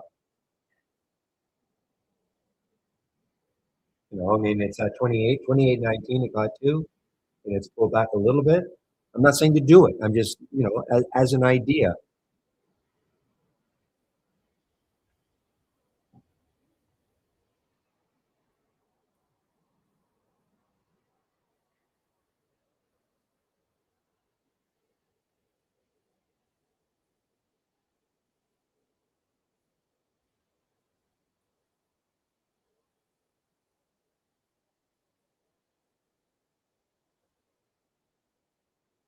Well, that got ugly.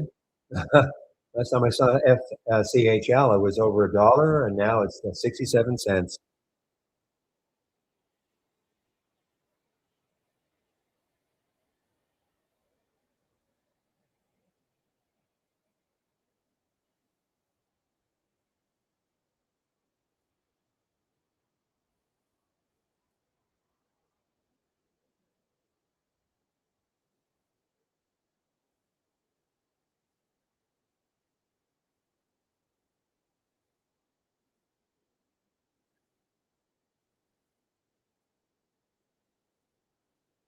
All right, guys, VSTS. This could be, I mean, what a run it's been on. A multi-week run from 7 to 10.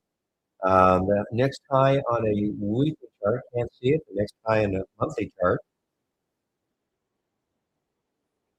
well, that's 10:04, so it's there. And the next high is 11.97. So they're on a monthly chart anyway.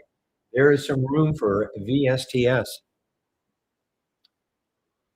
I am interested in. I wish it would maybe just rest a bit. I'm interested in taking this one at the pop up, see how it transitioned to orange, but then back.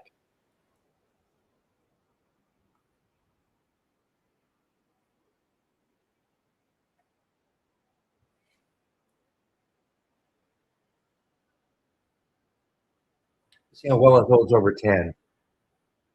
Any news on this one today? Just a nice run though. It was 7.33, $10 now. That's about a 3 week run.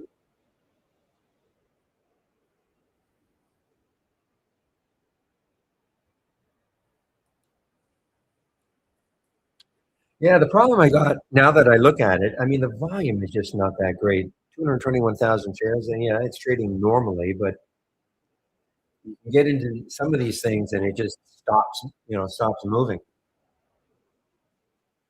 So I may have to take a pass in the VSTS.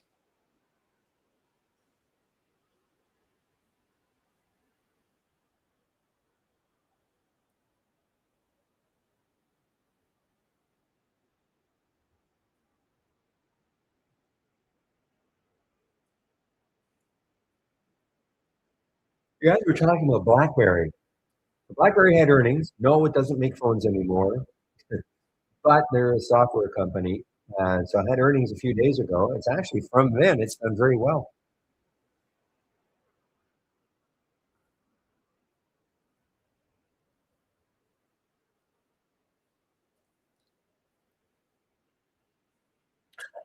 Room to 140. Yeah. Whoa, guys! Something hit the market. Something hit the market. Big down bar. Some news hit.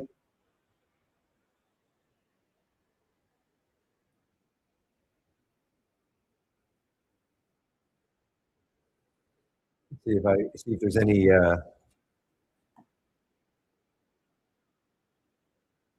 Well, something obviously hit the market. Yeah, I'm sure that's what he said. Okay.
All right, guys. I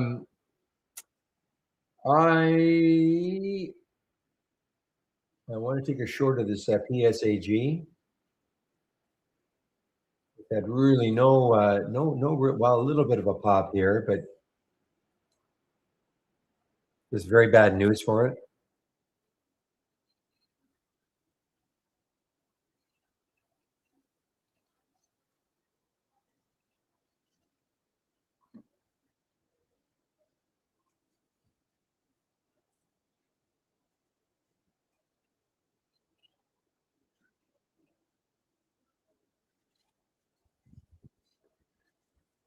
Okay, well, I'm in the short. I'm going to high rate there is about 778, so don't want to see it go over that. If it does, I'm out. If it even starts approaching it, we'll see. That's the PSAG. When I look left, there was oh, wait a minute, did I make a mistake? Ooh, I didn't see that low there. Might have to re-examine that. I didn't see that low there. I should have. For some reason, I thought the low was down here around 647. So there's a low of 755 though.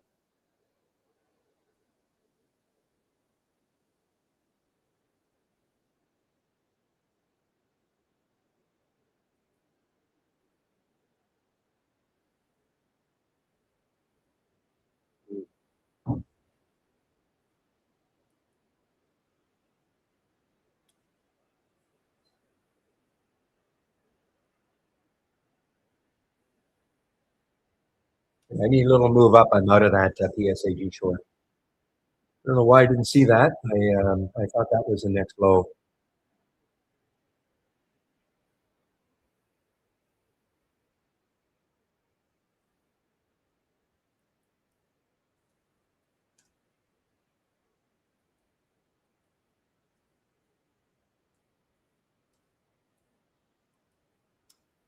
Wilds, okay. What's happening with the wilds?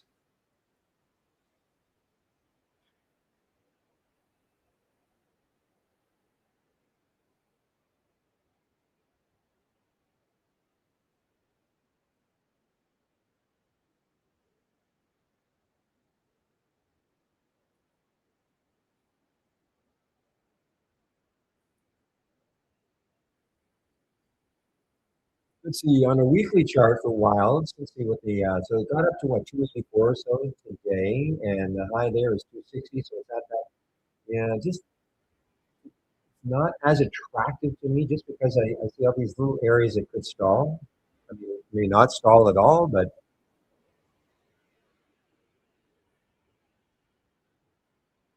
I wish, you know me, PJ and others, if the next high were like five, on the weekly chart, I might, for me personally, it would be a little more appetite for it.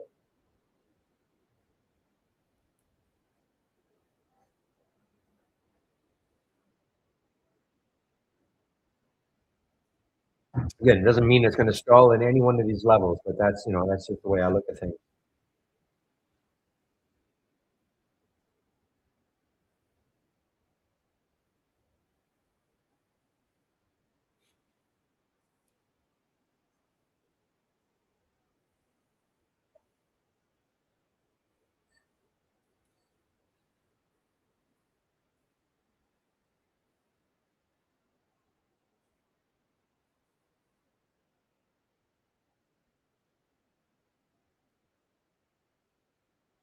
Oof. All right, guys. Well, things have slowed down for me a little bit here. I'm going to hold on to the PSAG just in case it even gets into the 50s. I'll take a little quick profit on it maybe, but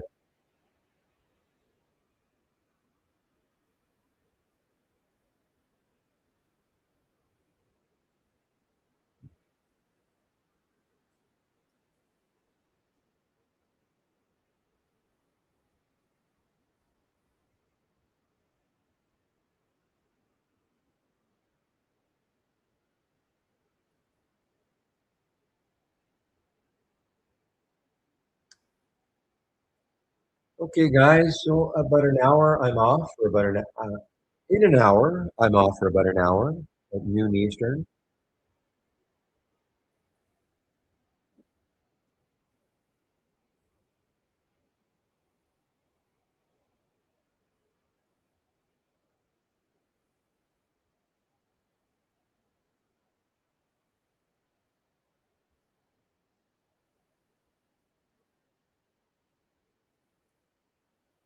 Mm,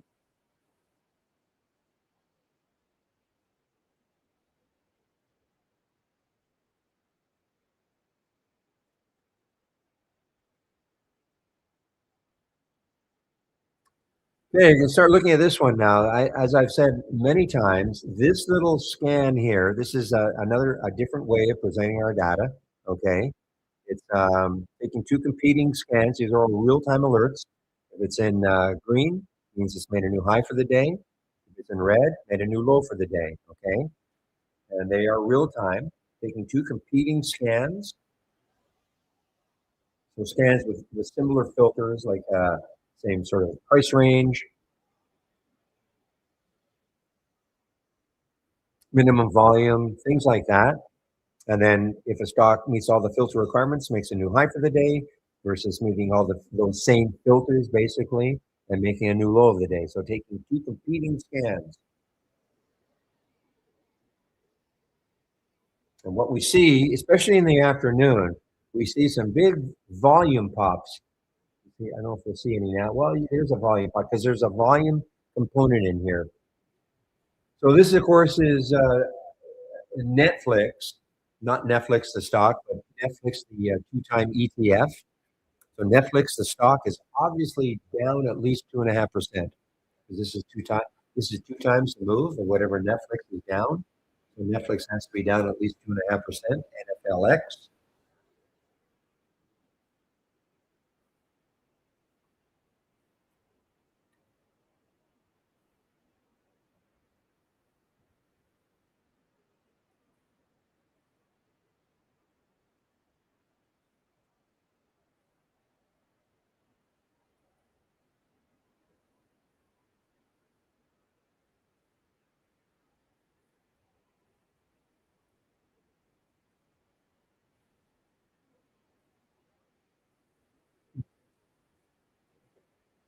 Okay, give me a moment, please.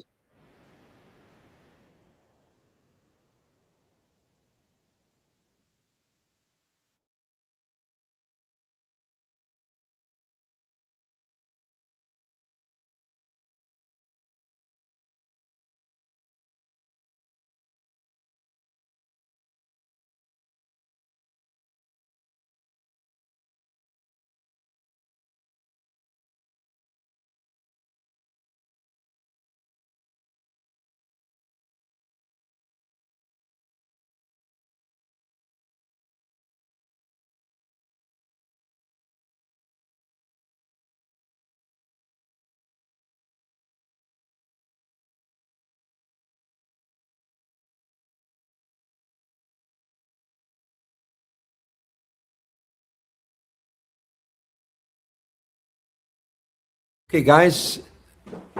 Okay, guys, I'm back in again. Sorry about that.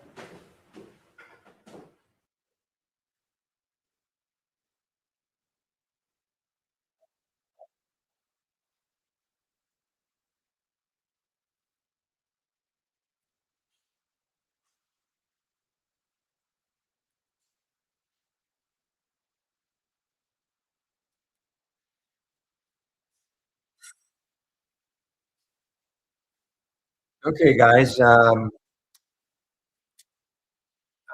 holding out on the PSAG. See if it gets into the 50s. If we get into the 50s, it might have a little run down to the 50s. But no, again, I did not see that next low was so close. So I really shouldn't be in this. But ooh,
well, here's another the Fang three times.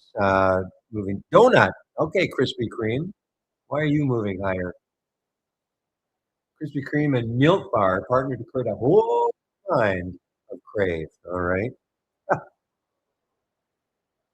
The two brands obsessed with bringing joy and fun just baked up something unforgettable. I like whoever wrote this, you know, high marks. Seriously,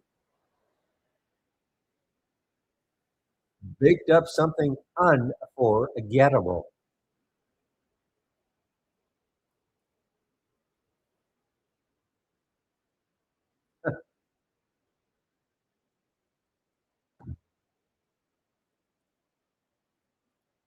So that's your news on Donut, DNUT, and it's through the 200-day moving average, and the next time a weekly chart has some room, a little bit of room. My problem would be trying to get through four, and then 413 is the next high. So it doesn't become as interesting to me, but you know what? Others might look at it very differently.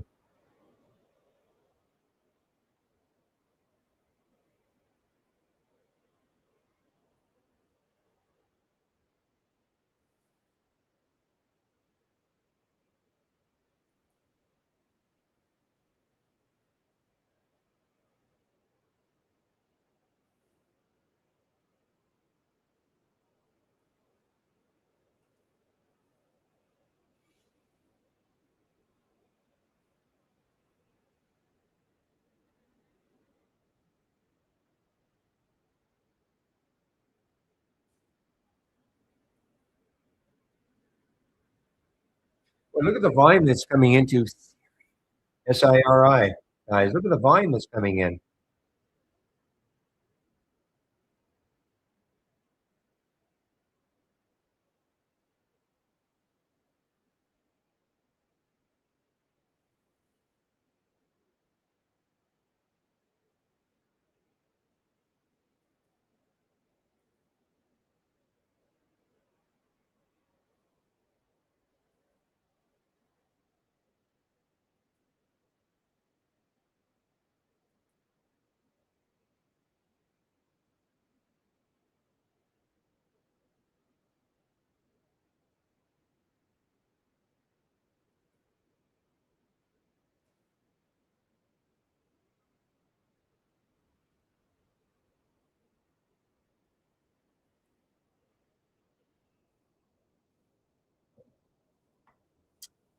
Okay, guys. Well, the PBM is holding 13. That's the best I can say about that one right now. It's been really been kind of choppy. PBM win a race. I don't see it winning a race anywhere. So the reason I just it's easier for me to just click on the symbol, of course, load the chart instead of having to type it in. The PBM, I mean, yeah, not as it's kind of choppy underneath the VWAP. It's not over the VWAP. So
okay, the JLHA JL see it's underneath the VWAP, but what if it took it out? What if it took it out? I'd have to get over 10.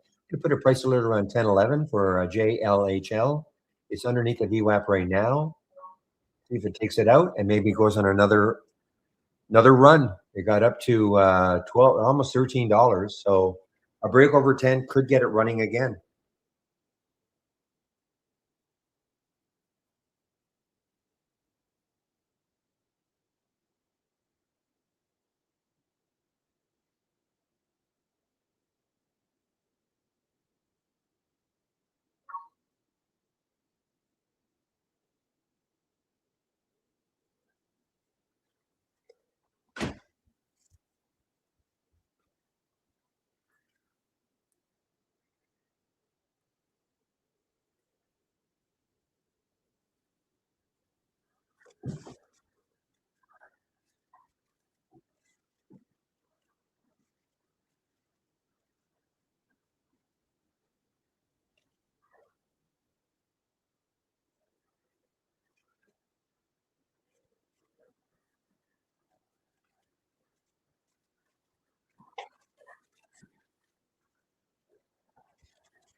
All right, guys. Well, maybe the SAG might give me the spread just got crazy.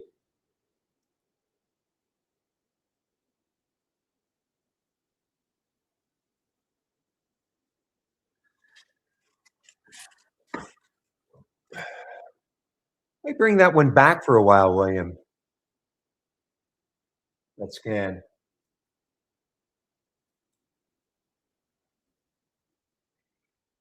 You know, boy, I need that ask to catch up to the bid on the PSAG.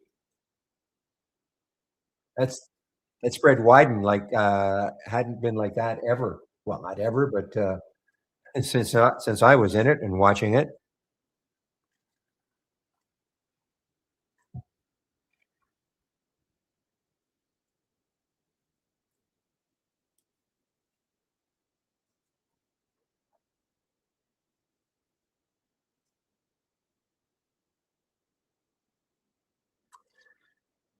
Okay, Lyft, of course. Lyft has got the next low looking left is 1382, 83 ish.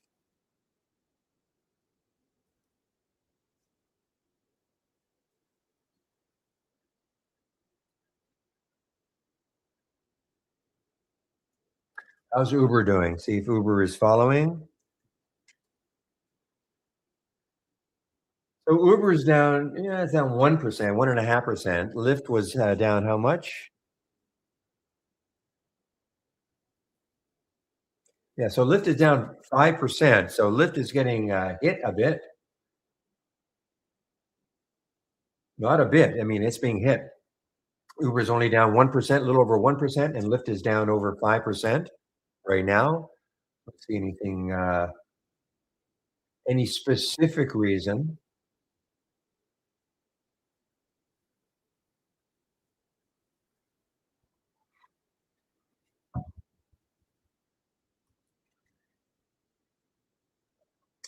Guys, I escaped the PSAG, okay? Basically flat. I was in the short of 765. It looked really good, you know, because the bid was 752, but then the ask was 777. I mean, that I hadn't seen the spread like that at all. So I escaped it basically for no gain, no loss, no gain.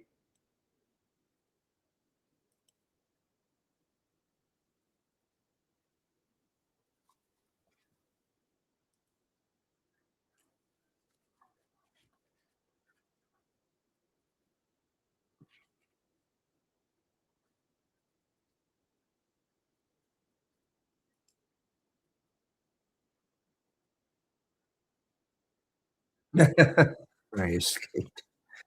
I mean, are we allowed to say the funny farm anymore? I have no idea. I have no idea anymore. Can we say the funny farm? I'm sure if I've offended anybody, I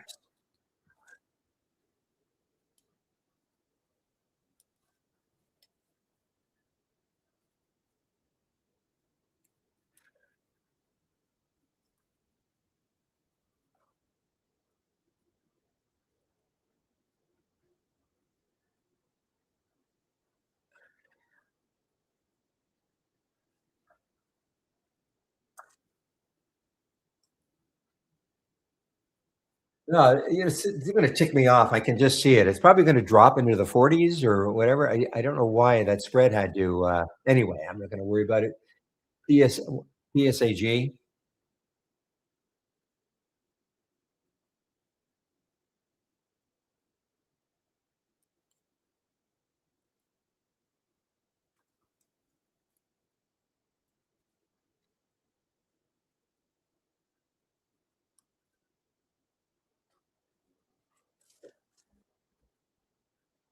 Oh,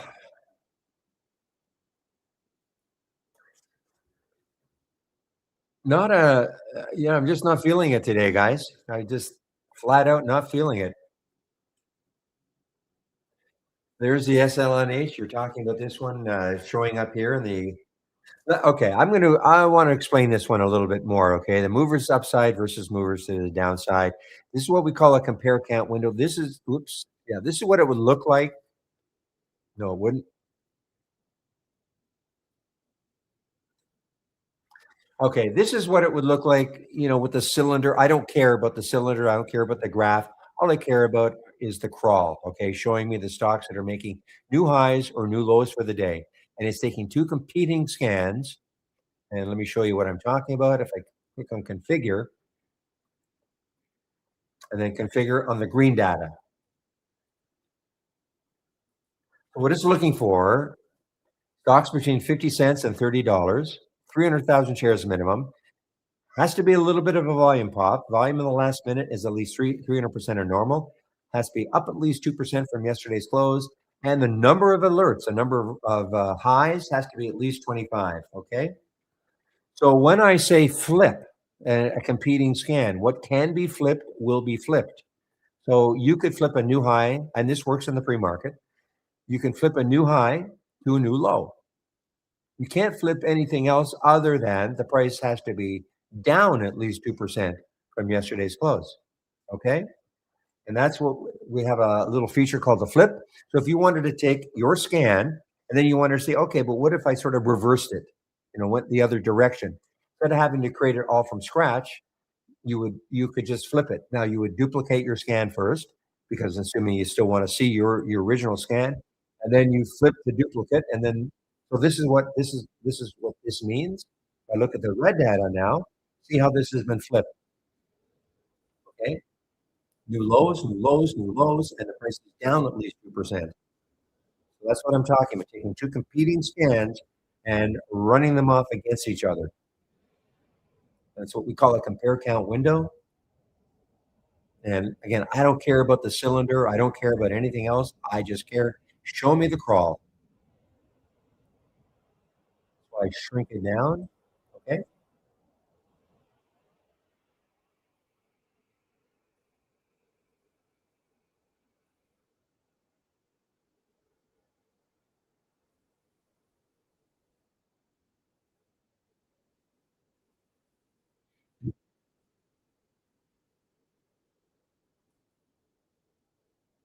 Boy, Siri, we talked about Siri a little earlier. Boy, I mean, it's just been moving and moving and moving.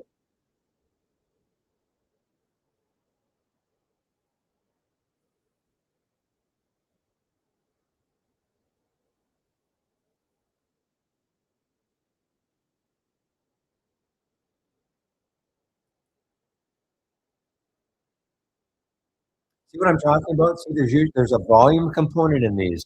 So especially in the afternoon when a stock maybe has stopped trading for a while. I mean, it's still trading, but not as buoyantly.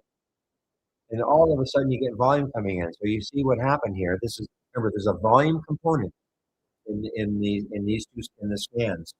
So you can see, look at the volume in the HS Himalaya shipping. Never heard of it.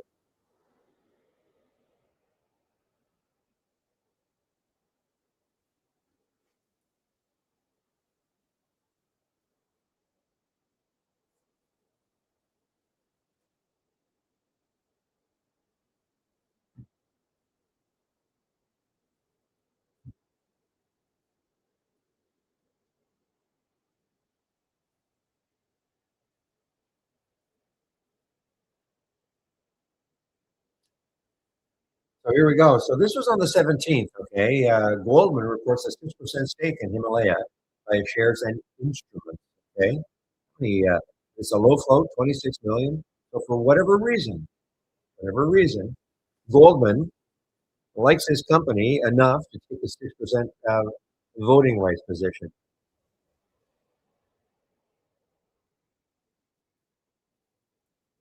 Kind of interesting, I guess.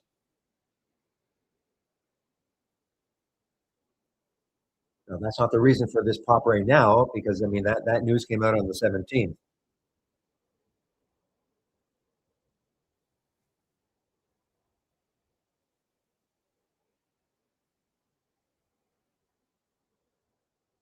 And it's almost a lifetime high. The lifetime high must be here. Must be a couple of months ago at 14.95 because you can see the life position lifetime range at that 98.6%. That means if I took a lifetime candle, it'd be right at the very 100% would obviously be right at the lifetime high.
All right, guys, what time is it now? 11:22, 40 minutes. And then I'm on a break.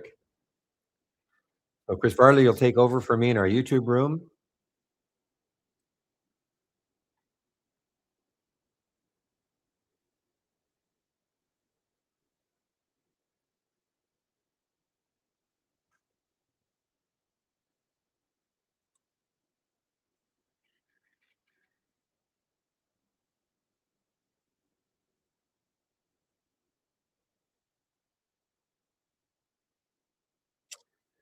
All right, KVYO.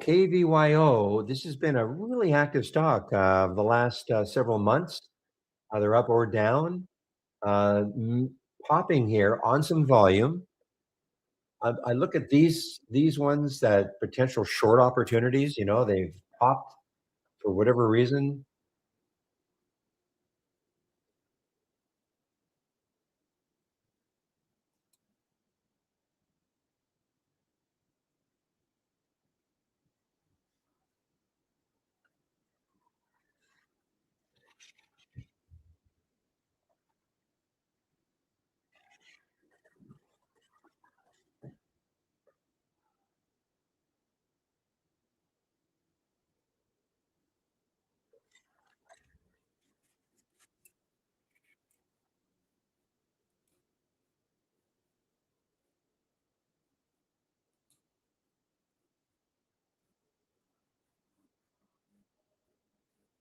keep look I you know what, I'm trying to find something that hasn't that is sort of basing a little bit and then making a little move.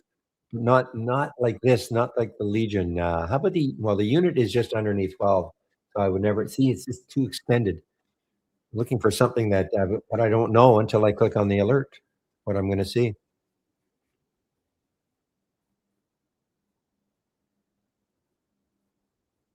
Ah, you miserable. Okay, somebody, say all sorts of bad words for me, okay? Now the PSAG is really starting to give it up. I just couldn't do it. I mean, that spread just widened, on me so much that, I just protectively got out, but, look at it now.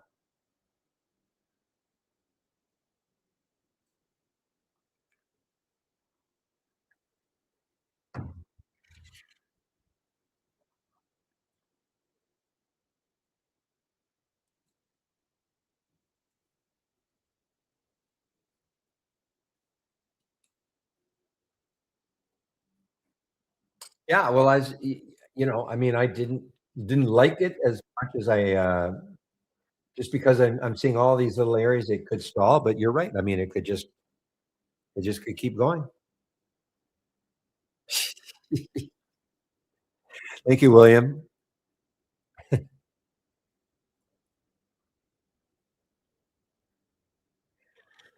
Again, guys, on my last day here, be it well, I'm over 10 years now doing this, be it 11 years, 12 years, everything is gonna come out.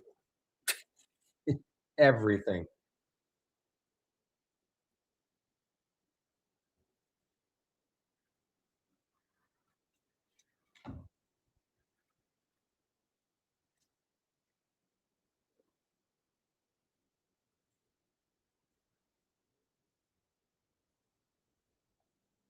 Yeah, I thought about this one, but I can't short it. JLHL, not available for short sale at all. They won't even try to find shorts for me at Interactive Brokers. It's just not available. Don't get this too often. The big red, not available at all.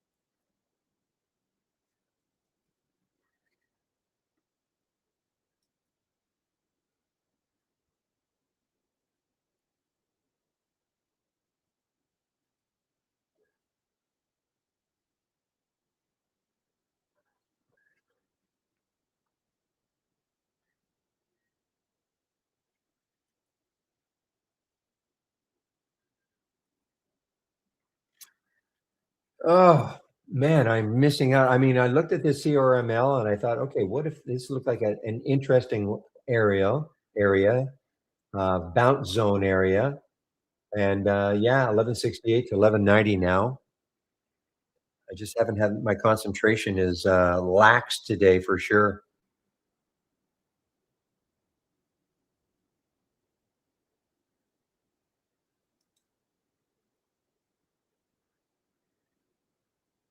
All right, how about this one? NVTS just over the whole number. Where could it go?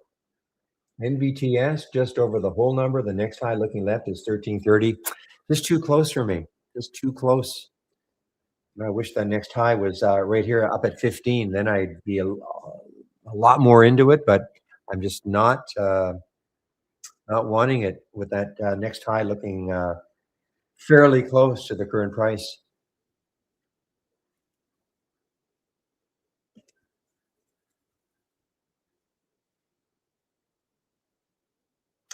MYSE, and that was a big one from last week. MYSE. Haven't seen this one today, and the reason being, no, no reason. I thought maybe it was underneath a dollar again or something, but no. Yeah, MYSE. Yeah, pop on volume.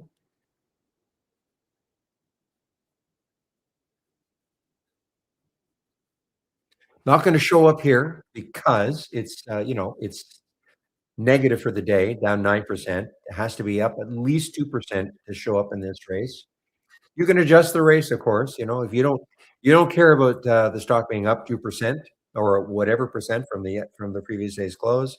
You could just yank that right out, and then you would see stocks like this. But you might see a lot of others that don't do this.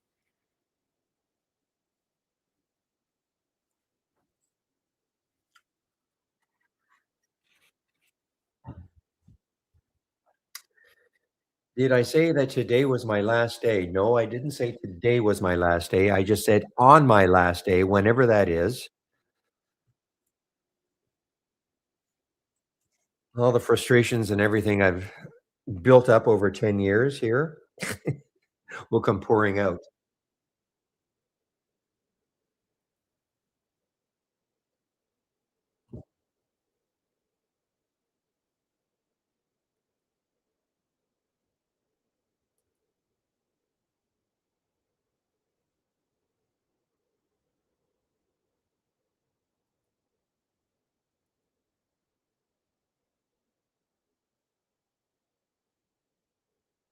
Where am I going? Sail off into the sunset. I'm just saying, guys, when it happens, got it. There's always an end date. Okay, there's always an expiry date. Hasn't happened yet, but there is an expiry date.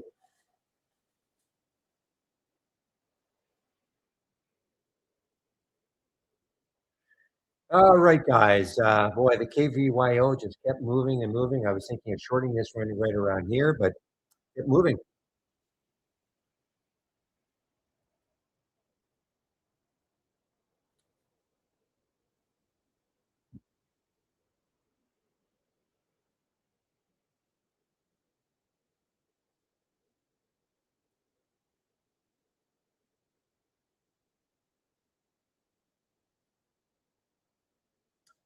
I may look at this one. Well, what time is it now? 11:31. Yeah, I have time, I suppose. I mean, we may get rejected at 12 for this PRML, and I might look at this and short this one.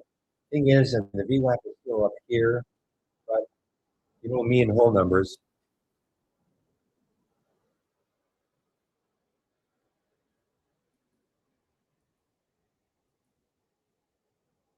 Ah, well, we just tried to short it at 11.91, and guess what?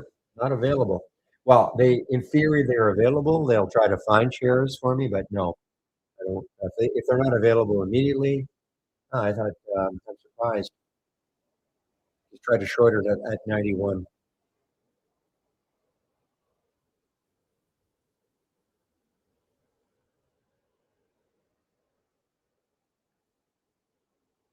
Maybe a good thing.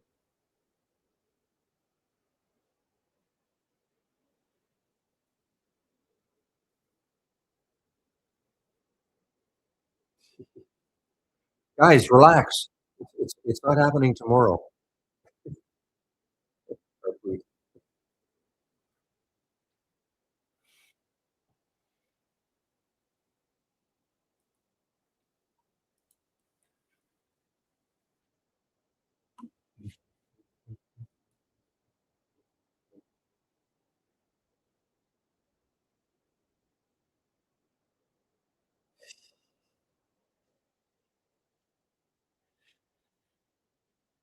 Ah, man. Well, you see, this is the frustrating thing for me, like the past G. And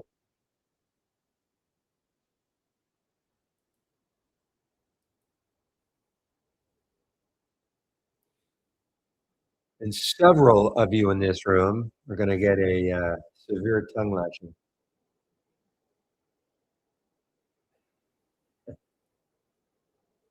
All right, guys, 11:33. Chris is. It can't be soon enough. It'll take over for me in about 27 minutes.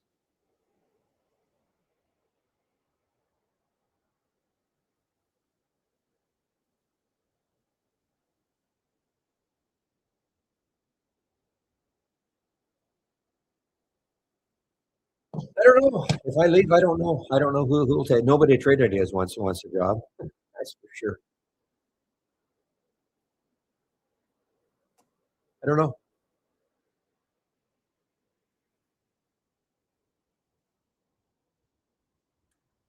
right. Well, guys, PBM. I mean, it's not been easy. It's not been easy. It's been, even look at the 5 minute chart, chopping, chopping, chopping. The best thing I can say right now is that maybe it bears through the VWAP, which is around 1414.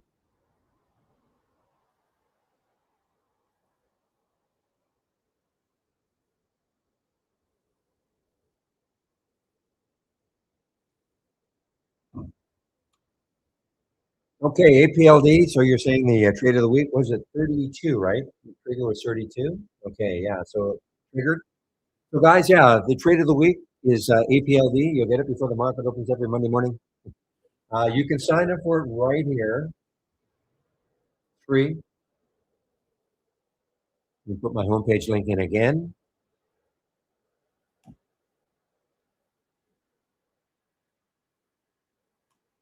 And when you sign up for the trade of the week, you get an email that basically outlines the idea behind it. Okay, so if you sign up right here, trade of the week, you can sign up for it right here, and it's free. You'll get it before the market opens, before on Monday morning. Okay,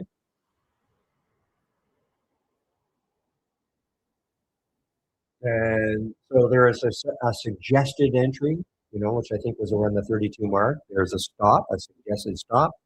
How you trade it, if you trade it, up to you.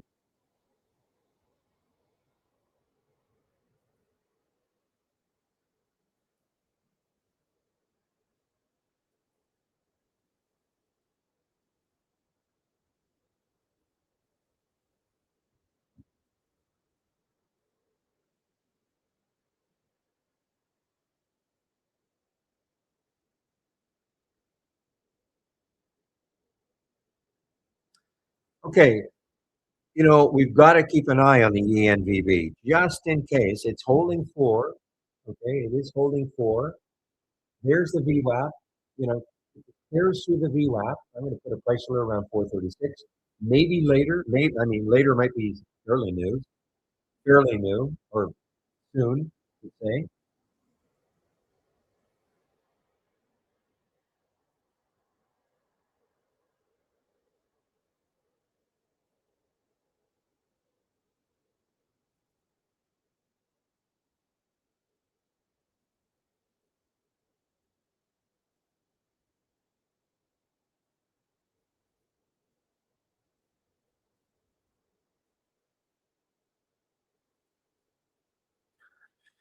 Well, as a good Canadian, I probably should buy this BlackBerry. Just buy it and hold it for 10 years.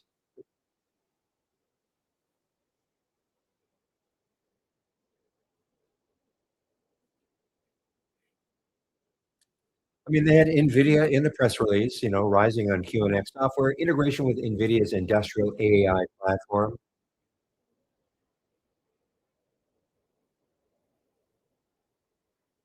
Hmm. Well, guys, PBM just took out 14 in a fairly significant way over the VWAP.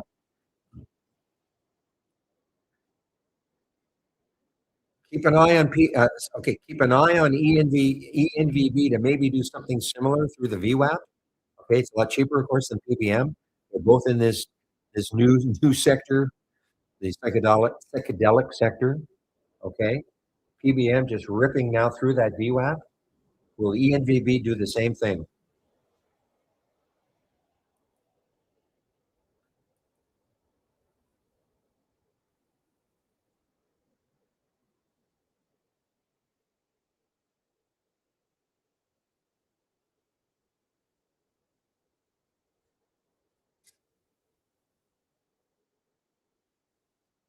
But it may be short-lived. I mean, look, it may be short-lived. You'd like to see this hold over the VWAP, though. I'm talking about the PBM, and that's the purple line. But look, it's coming into it again.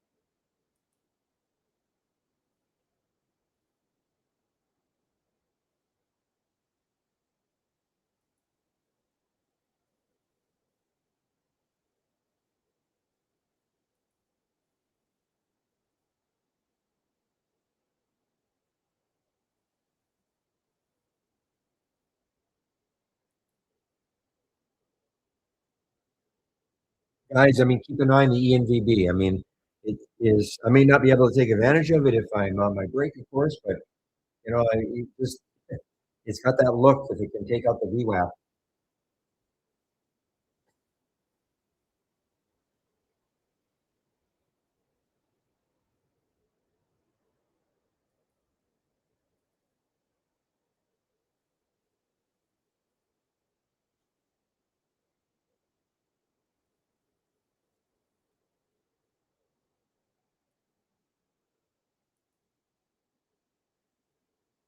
Just give me a moment, guys. I will be right back. Look at PVM though, just breaking right. It's so choppy, hard to try unless you take fewer shares, wider stops. Just give me a moment. I will be back.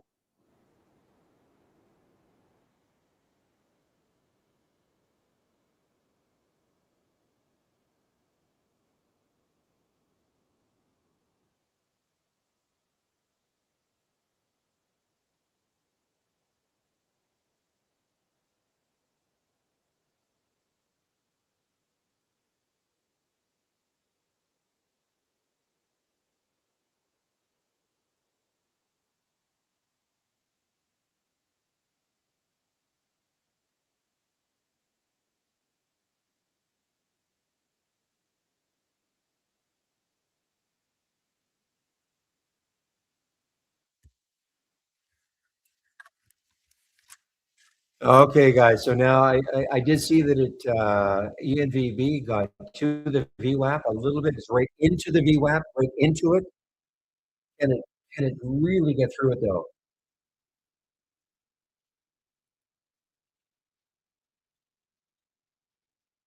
The VWAP is at 433, so a little bit above it right now.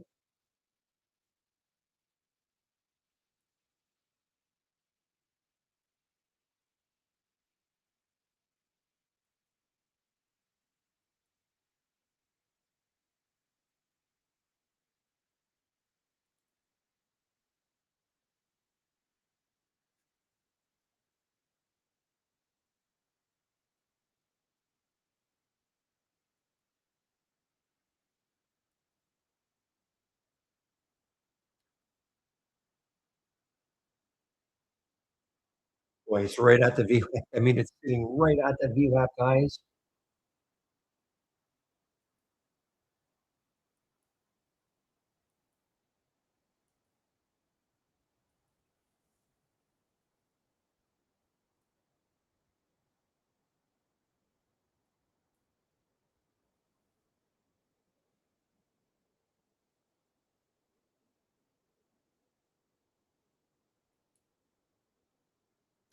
Float is 1.8 million, so it's very low. Obviously, a very low float. 132 million have traded. The float turnover is 71 times.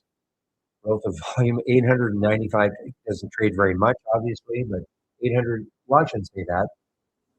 But today, 894 times normal up to this time of day. Remember, our relative volume filter is time of day sensitive.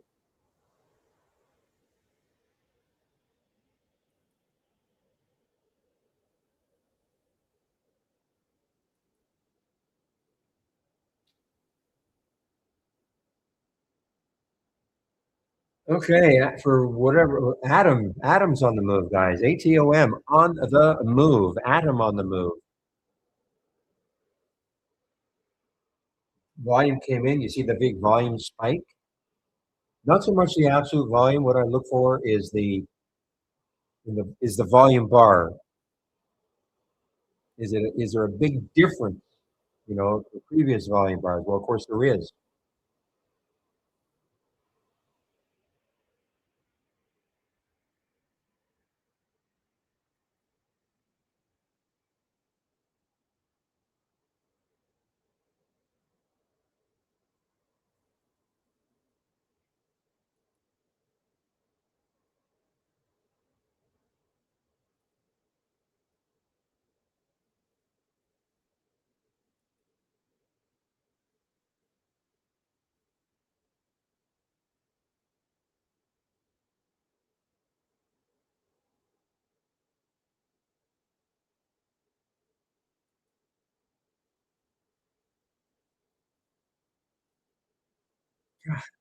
ENVB just didn't want to hold.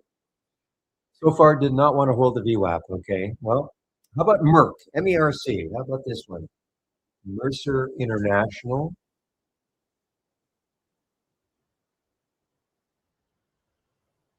Well, the next high,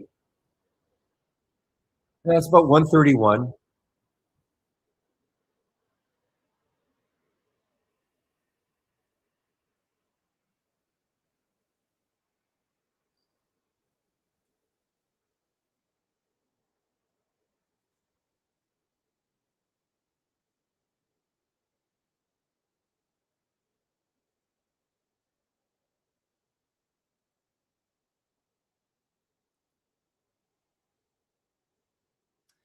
You guys been talking about the hymns, and the last time I saw hymns, of course, it was ripping higher. Wow, what a V! Look at that one. It was ripping higher, and then the big V.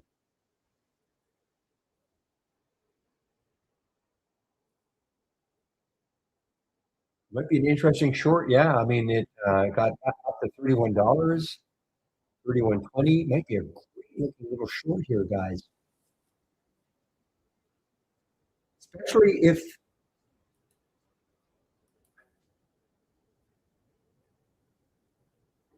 let's see if that turns orange. I went to a 1 minute chart just to see if it was, if it was if it had turned orange, which means a trend change.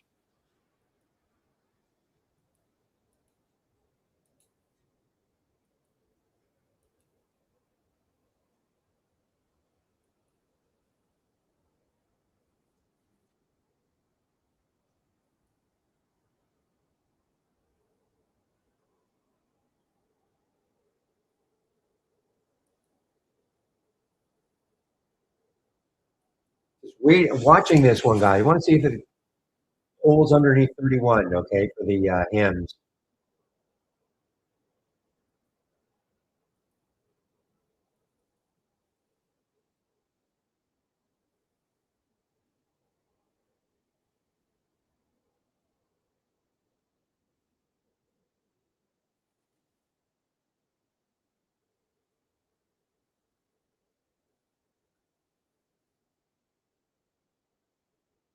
There's the VWAP, so it could be, could be a bit of a magnet. 3052, certainly far enough away.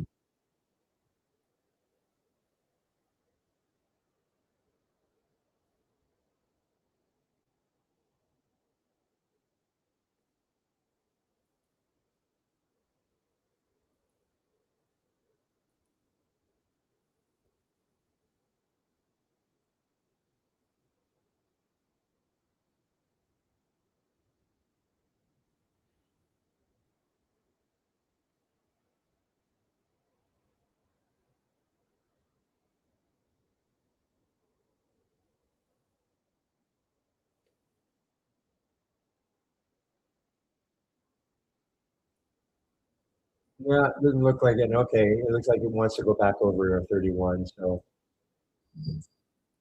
all right.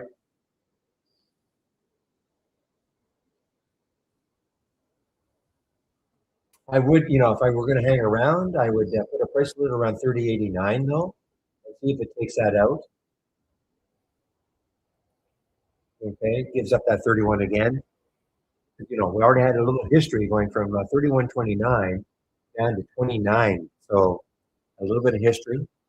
Still up for the day, so it's still a strong stock. But that was pretty brutal.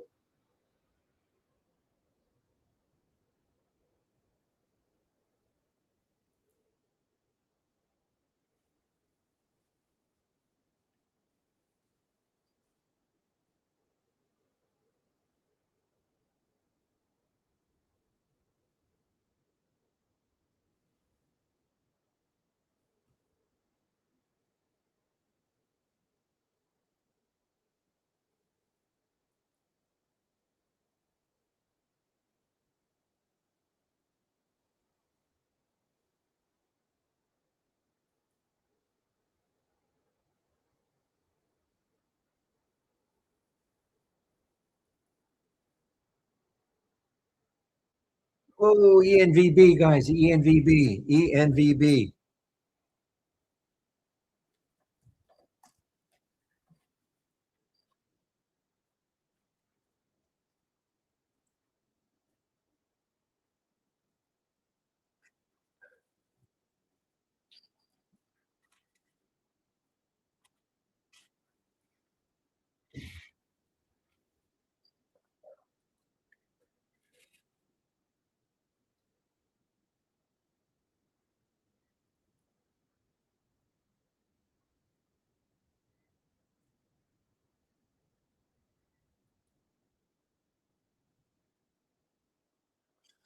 Well, the high was 467, I believe. It might have been higher in the pre-market. Sorry, 543. Excuse me, 543 is the high today. Might have been higher in the pre-market.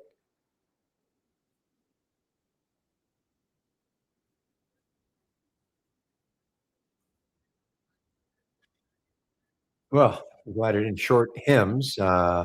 It's right here, isn't it? Yes, HIMS is right here.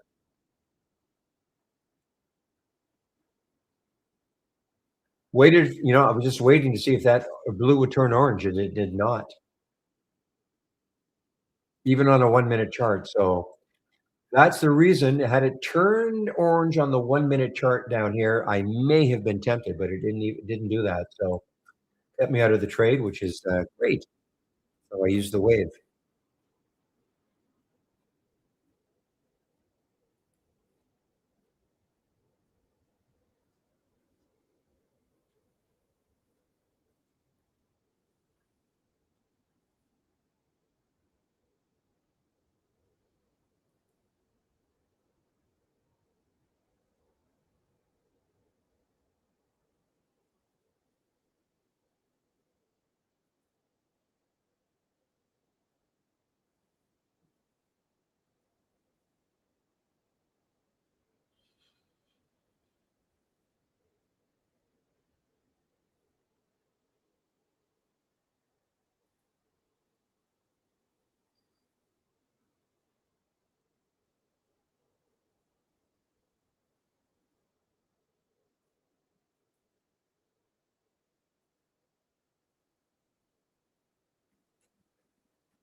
Okay, LEG Legends. Saw this one earlier too. Look at the volume that just came into LEG, guys. LEG. I'm sorry, LEGN. Excuse me, LEGN. The volume just came in.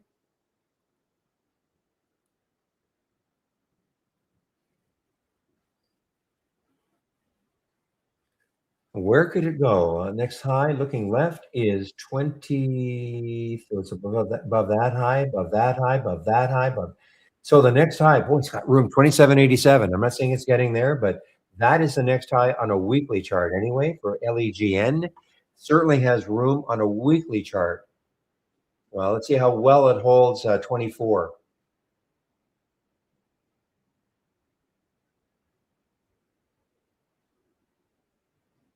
Now, I'm not going to be able to, I'm going to be taking my break very soon. So, but just pointing out, I mean, this is definitely on a weekly chart anyway. It has room.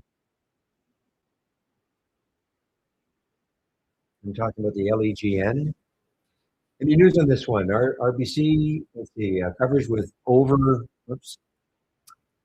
outperform and a target of 62. Okay, well, I don't know if that's the only reason it's moving higher, but that's a pretty aggressive price target from RBC. Anything else? Wainwright, let's see, Wainwright. Funny, Wainwright usually has the big, lofty price target. They're only at 50.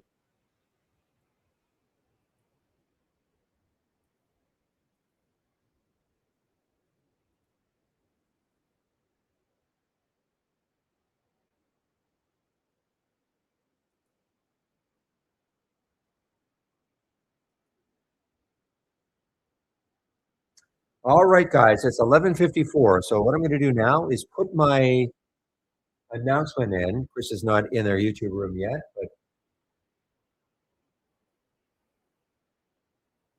I'm going to get it up and running on a break.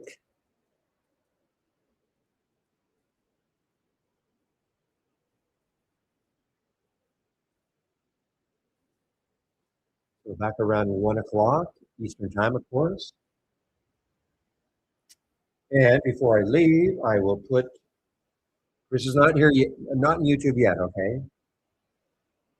But here is the link to get into YouTube if you want to listen to Chris for his 1 hour. He's going to be in YouTube today and tomorrow. Okay.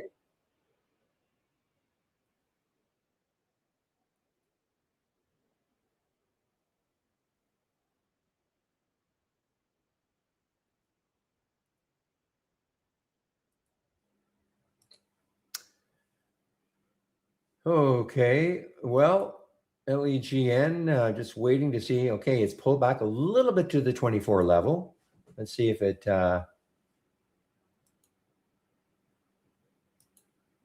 holds that 23 level. For you guys, I'm not going to be able to do it, but it's, a lot of volume came in, a little bit of a pullback to the 24 level. Let's see if it holds the 24 level and proceeds again.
Okay, holding 24 so far, LEGN.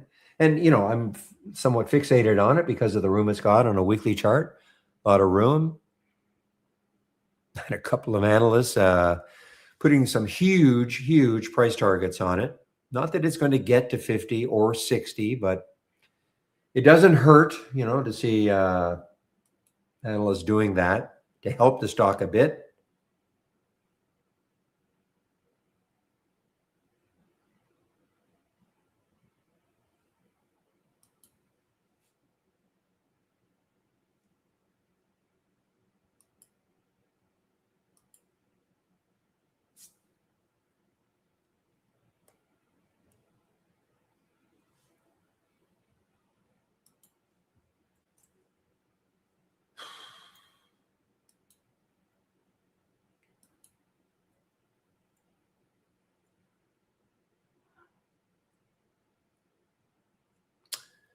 Okay, guys, just waiting again on Chris to show up. Sometimes he shows up a little bit earlier than noon.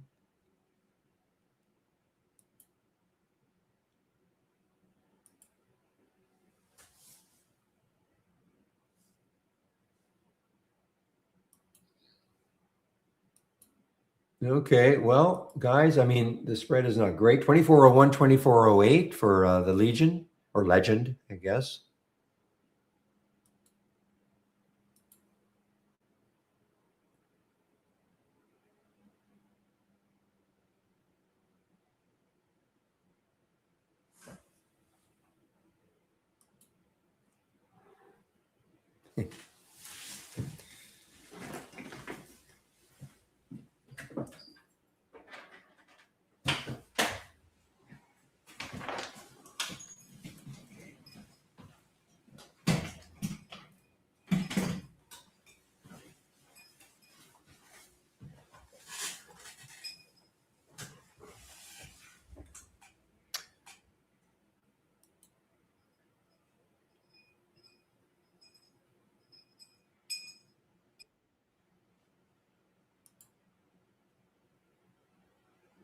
No, I know. I just moved. Yeah, I know. I haven't gone yet, William.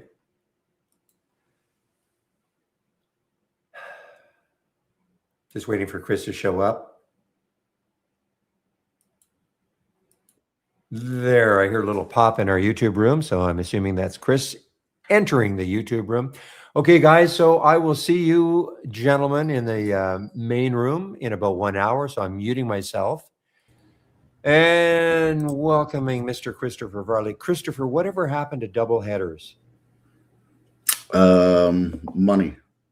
Money, because you were doing a double header this week. Oh, that kind of doubleheader. Sorry, I thought we were Well, talking about baseball. well, we were talking about baseball, but I thought I'd Okay. use the that as an analogy for you doing 2 stints this week, today and tomorrow. Indeed, I know I'm grasping. I'm just grasping. Something silly to say.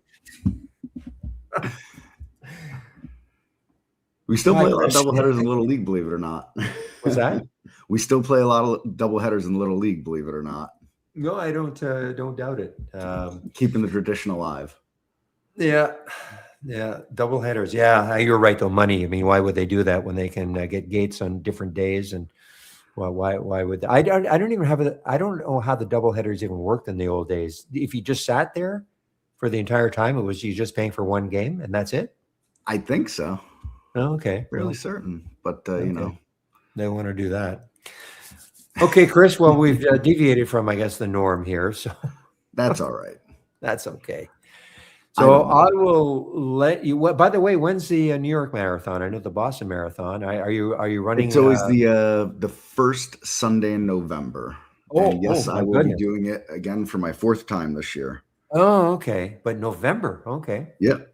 Why so late? Like why when the weather could be just, somewhat disastrous? I'll be honest, I'm going to knock on woods. It's been actually pretty traditionally decent. Oh, okay. Especially for someone like me who runs real hot, meaning like once we're above like 45 degrees, I sweat like oh, okay. All right. A criminal under the spotlight. Where were you on the night of? Okay. Exactly. All right, Chris. Okay. I'll go. I've already taken a few minutes. I could do this all day long. Oh yeah. Go enjoy your break, Barry. I'll see you a little bit. Bye-bye. All right, everybody. Happy Monday to you all. Barry heading for a break here. We have noon on the eastern seaboard of the United States.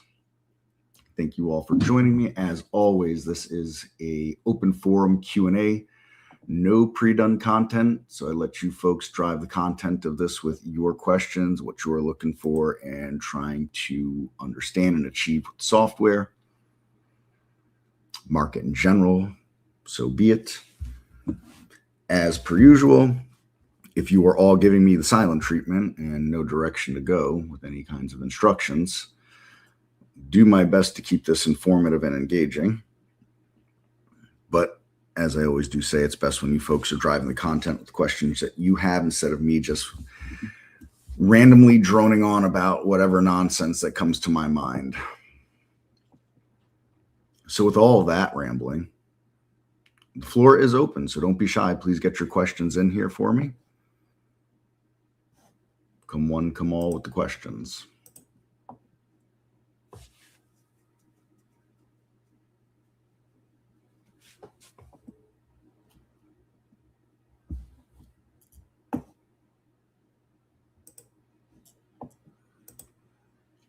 Okay, silent treatment it is. Again, folks, open forum here, so get your questions in for me, whatever they may be. That is the purpose and the design of these, to have folks come in here and get the questions they need about the software answered.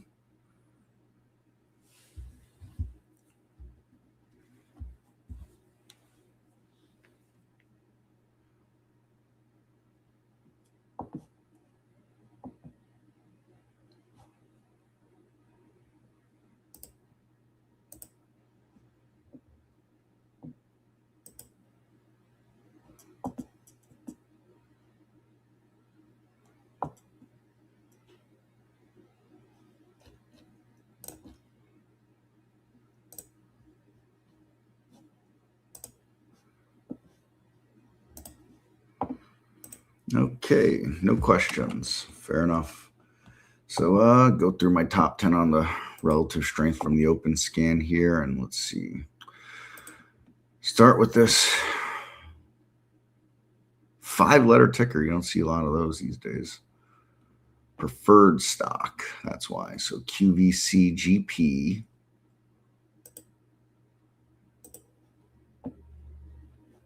And we're just going to step right over that. Not even something that's really tradable. RMSG. So this thing has been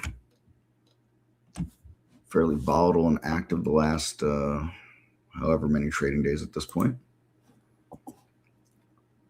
So it had itself a bit of a day here on the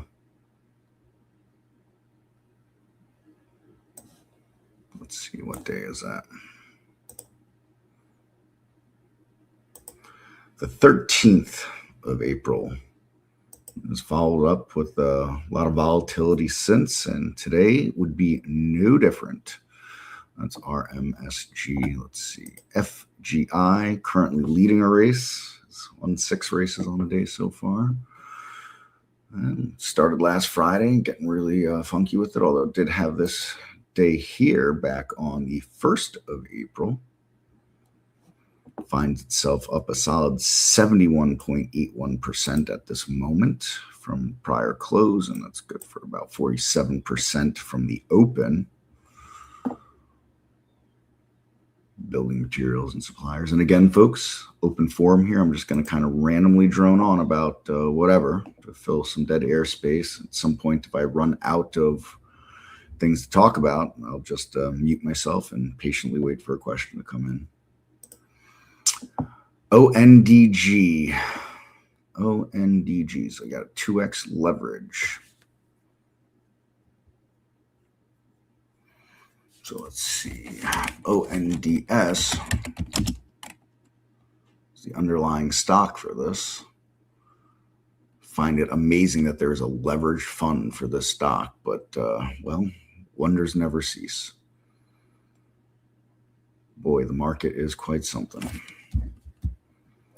So those are related in that regard there. You didn't want to trade the leveraged one. You were looking at something a little less volatile. Let's move on to POET. Poet. POET Technologies. Semiconductors. Mentioned last week, semiconductors were looking pretty darn good, making new all-time highs. The rest of the market has done so. Bears fumble and lose another one. So Poet finding itself up just under 20% to this moment. Good for $1.38. Oh, change from the open. There it is. 18% as well from the open. Kind of just floundering around here last couple hours. Yes, of course, I could explain the races. So what you have is an underlying top list. So let me bring out the top list to this race.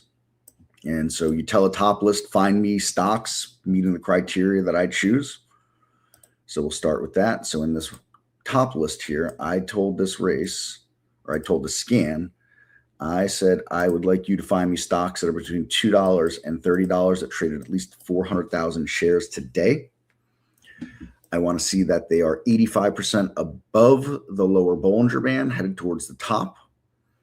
And I got this volume metric in here just to make sure that the stock is trading fairly consistently on the day. I don't need any major volume, but I want to make sure that it isn't trading, 20,000 shares here. It doesn't trade for 20 minutes, trades another 5,000 share block, doesn't trade for half an hour again, and a 40,000 share block. I want to make sure that there's some activity consistently coming in and out of the stock. Once the scan has found those stocks, I ask it to sort it from the server coming in and say, okay, once you have all those stocks, I want the stocks that are up the most from today's open to get onto this scan first.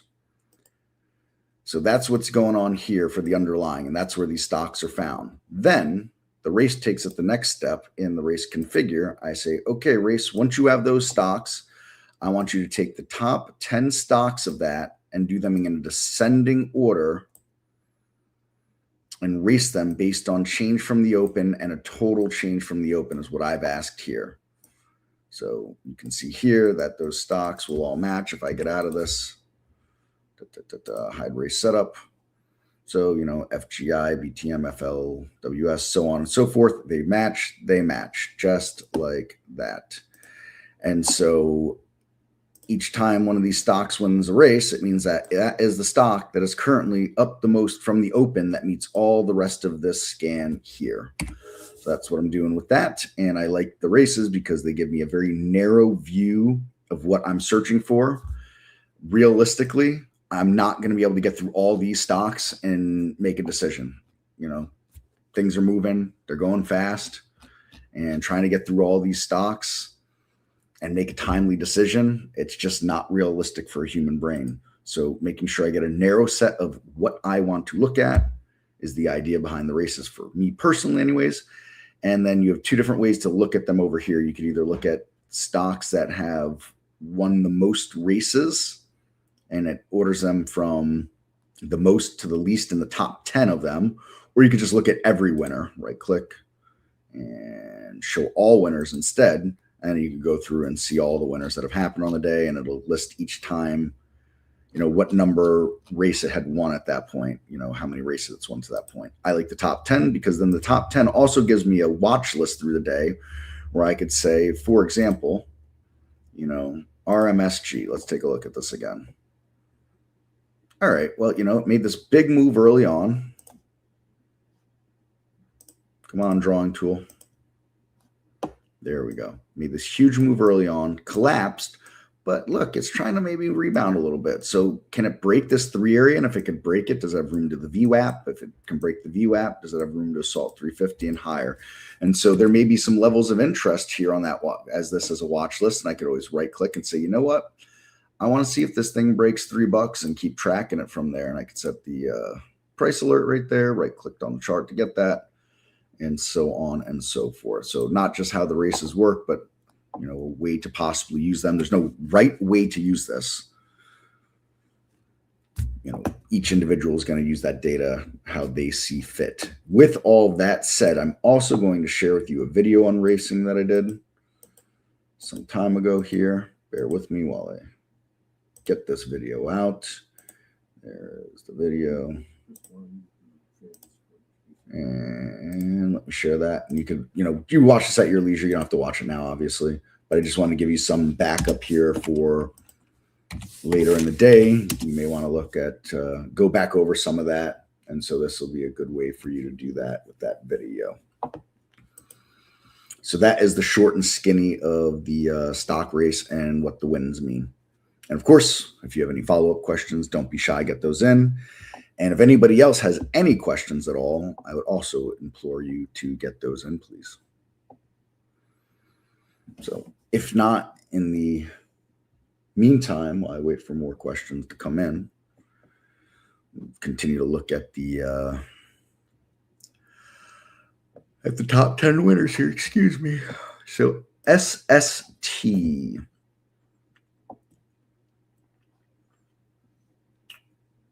Pretty active stock, a lot of liquidity and volume on the day. Very, very small float, 2.5 mil, give or take.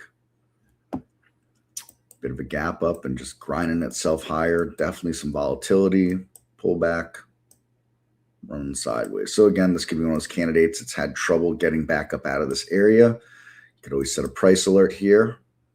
See if it's something you want to be involved in one way or the other. Maybe it gets above this area and it's going to fail and you're looking for a short. Maybe it gets above this area and you think maybe it can continue to run and you're looking for a long. Again, it's just data. How we interpret the data as human beings, entirely up to us.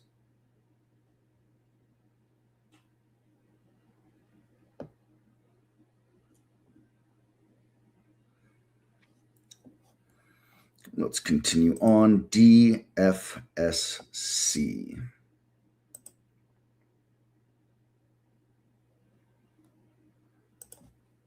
So this thing shot up out of a cannon and then some on the open, all the way up here to 280. And then just kind of march after that before coming down here, bouncing at that 220 level and kind of just floundering around at this point. Volume's kind of gone out the window, so we will see. We'll see what happens from there. Could I please explain how to run a scan on the money machine? Heard about some new features. What are those? Absolutely. Let's bring over my Brokerage Plus here. And we'll start with some basics here. I'd come into the settings. Oops, got to connect to the paper trader first. There we go. Let's come into the settings now, and we're going to get the money machine settings here. The profiles are essentially, there's things that we pre-done in here. There's nothing special about them. We just wanted to give some starting places. That's it. There's no master scan or special scan or anything like that. And they're just some starting places. Then you can create your own. You can create your own profile, but each profile you create will have just the one race in it, essentially the one strategy. I shouldn't say race, sorry.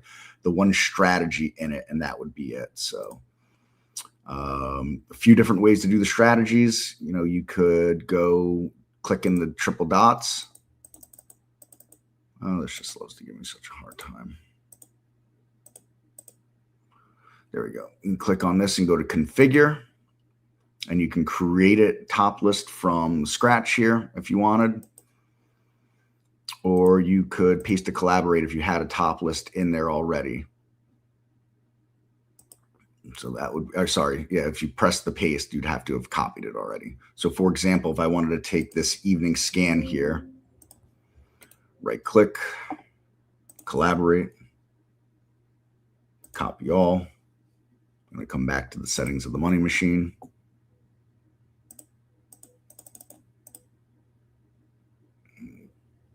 Back to here, biggest gainers. I'm going to paste that collab in there. And it's got whatever name that was in there from the strategy itself.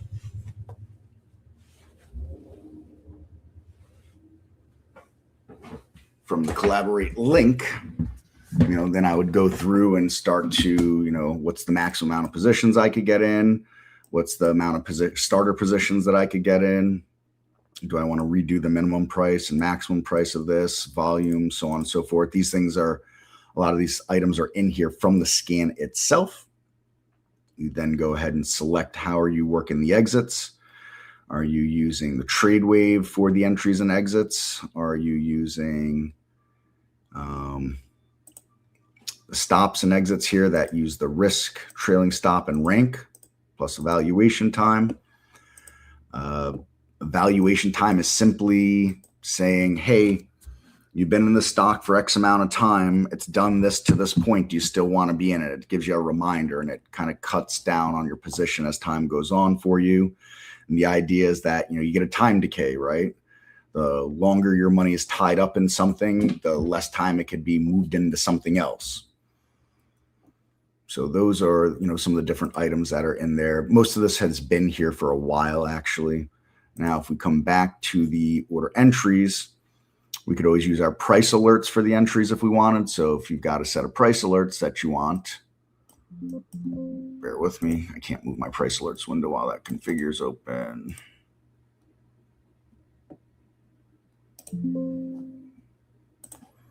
There we go. So I've got this price alert window here. I made that RMSG there before on that. I could always, in this, edit the price alert, and I can attach it to a money machine strategy. Any of my price alerts in here, and then I could have the money machine running on my price alerts. And so if a price alert happens, it will get me into that position and then manage it however I decided I wanted to manage, like that. You could also use the races if you wanted.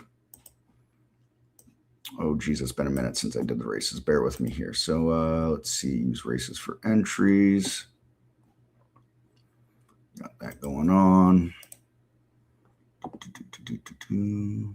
Can't attach to money machine.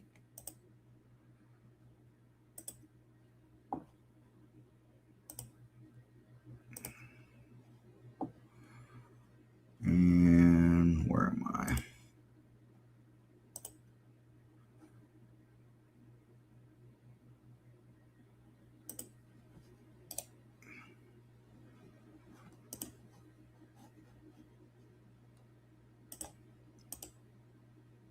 There we go. So jumped in those couple of stocks there for me from the race with that right click, can attach. And so you can see it's running through there like that. What else? What else is there to talk about here in the money machine? I think that's it at the moment. All the rest is the stuff that's been here.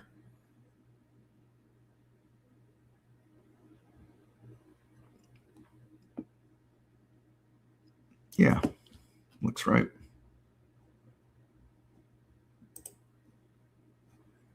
There we go. So I'll go ahead and stop that. Flatten those positions out. There we go.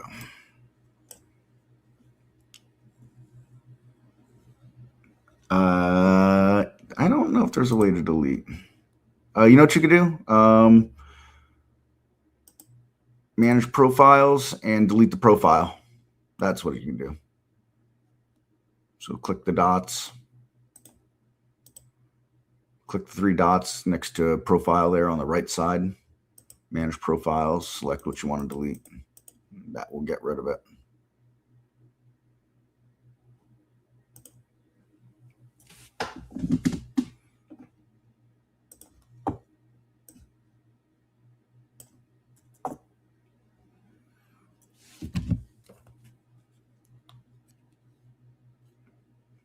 Keep the questions coming. Let me know what else you got for me.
Is there a video that I could follow along to practice? I just have an older video. It doesn't have any of the race stuff on there.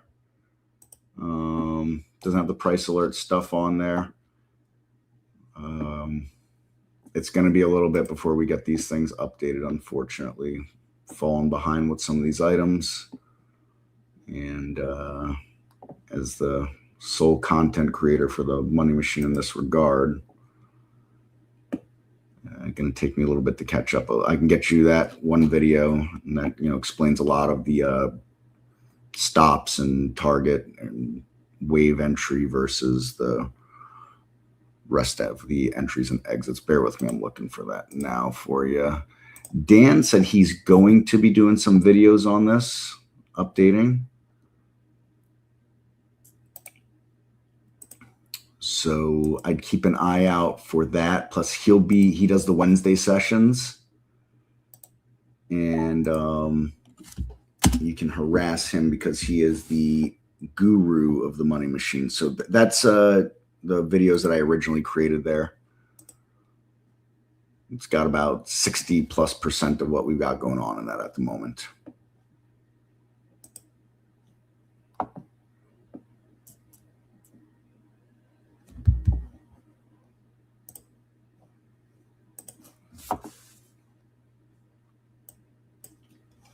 And again, anybody with questions, please do not be shy. Get those questions in for me.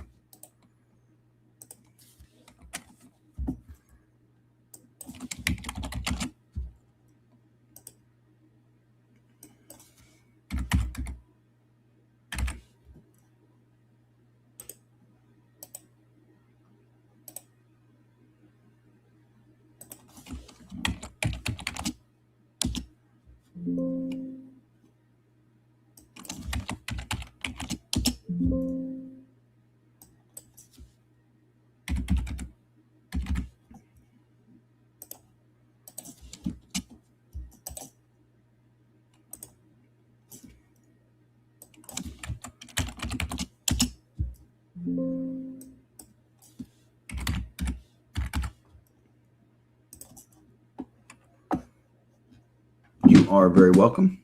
And again, folks, anybody with questions, please do not be shy. Get those questions in for me.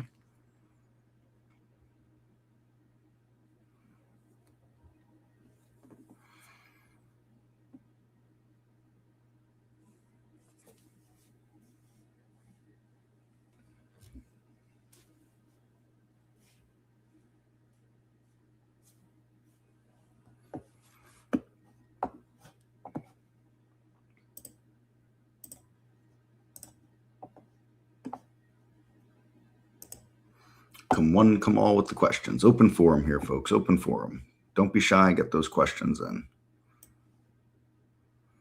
Get that back out of the way, I suppose, for now. All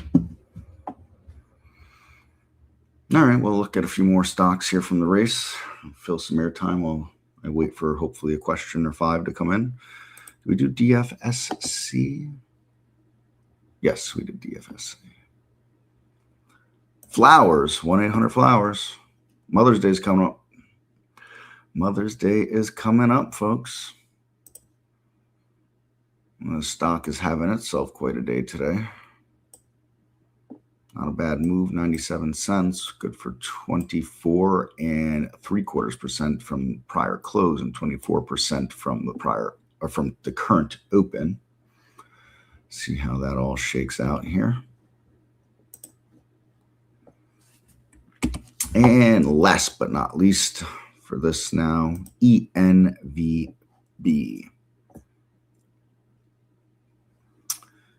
So, this one gapped up, ran up, kind of just fading under the VWAP at this point. But again, something to maybe consider here. You could always think of a price alert there.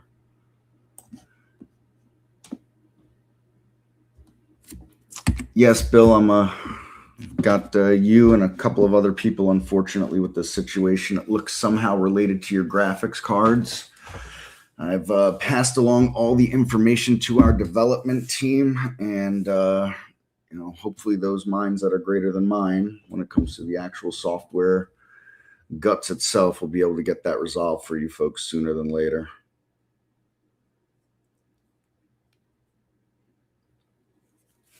Not something that makes me very comfortable right now, as they get to hide behind me and I'm out in front of the firing squad. For the few of you that are having troubles, it's a quite uncomfortable position where I'm held at the mercy of them, essentially.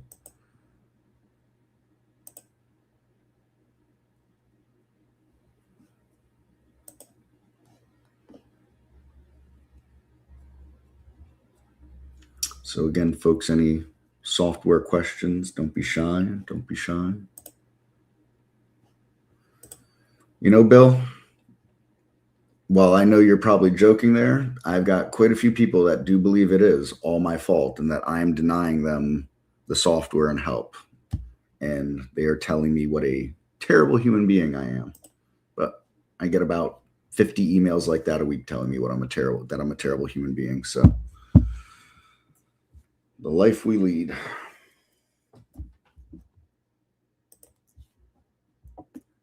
No, I know, Bill, we've interacted enough over the years. I'm aware. And again, I take this very seriously, and I run myself into trouble with some of the folks on the development team when I have some not so kind words for them sometimes and reference that I don't think that they give a crap sometimes. I know they do, but I get frustrated like other people and I take it out on them. I take the user frustrations out on them. So the way it goes on this.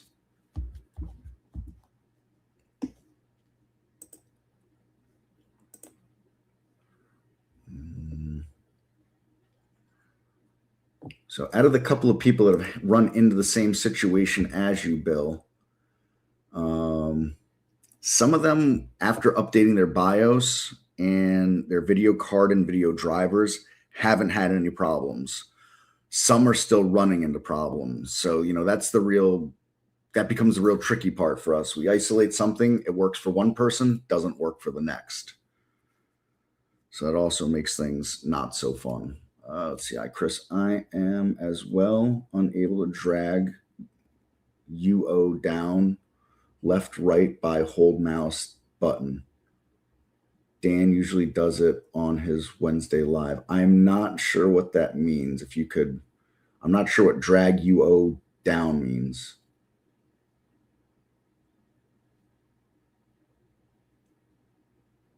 Absolutely, Bill, you got it. You know, go through, you know, device managers. I mean, the weird thing is this. Windows 11 is supposed to be set up that it handles all those updates actually. But, you know, a couple of people have said they've had to go up and update their BIOS themselves, even on Windows 11, which doesn't really make sense considering that that was supposed to be one of the big features of Windows 11. There is no one that hates Microsoft more than me. Maybe as much as me, but nobody hates Microsoft more than me.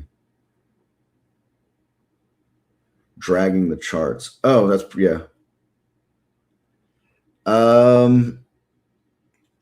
I first make sure that you're on the latest beta. That's the first thing. I've had a few people say they can't do it and they're not on the latest beta. So help and about and make sure you're on 5.8.10. If you are not on that version, please update to that version. It is on the right side of the download page that I'm about to share with you now.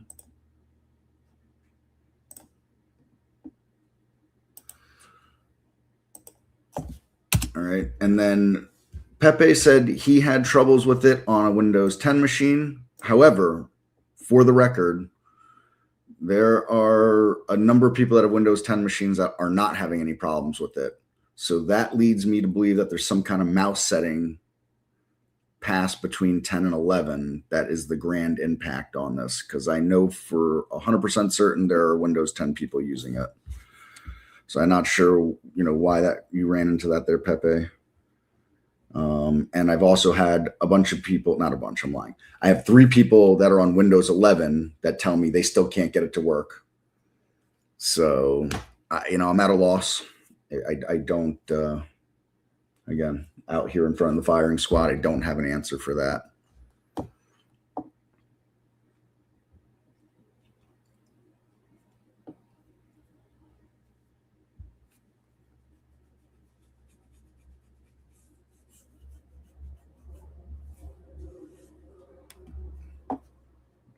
I've got the my system settings here. Oh, let's see. Devices. Where are you, devices?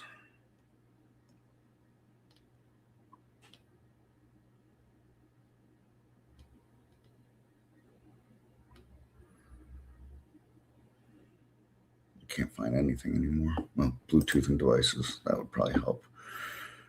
Oh, devices, devices, devices. Mouse. So, you know, I looked through this myself. I can't find anything that jumps at me and says, hey, this is probably causing that problem personally. You know, this is what I have for my general settings here. And, you know, I don't have any problem clicking and dragging the charts.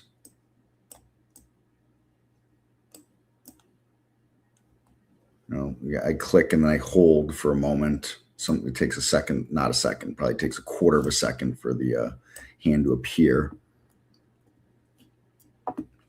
I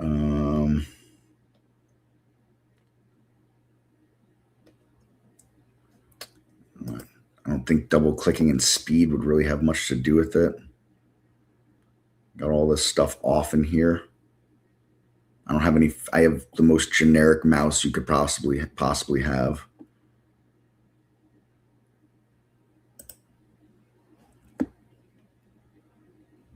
Enhanced precision is on. I don't know if that has some kind of impact on it. Scroll interactive windows when hovering above them. Maybe that's something to look at.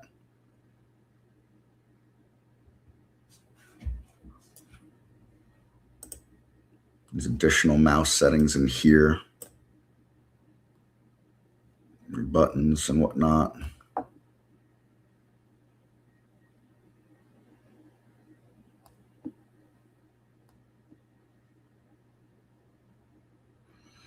There's this click lock. Could be something to look at. Pointers. I don't really think any of these pointers in here would be it. Suppose you never know.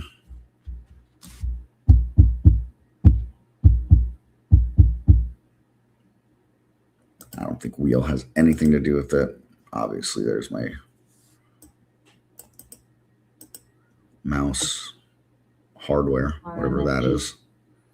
For whatever that's worth. So those are the areas I'd point anybody to that's having that issue is a mouse setting. I found with my sound for months, I could not, if I had a configure window open, so right click configure, the ding or bell sound that you get when a configure window is open, warning you it's there, you got to close it before you can do anything. I lost that sound for months. And I just happened to start going through all my sound settings in here. System, sound. And I found in the more sound settings, under the communications, I clicked this do nothing. And under the sounds, I selected, I think I selected asterisk.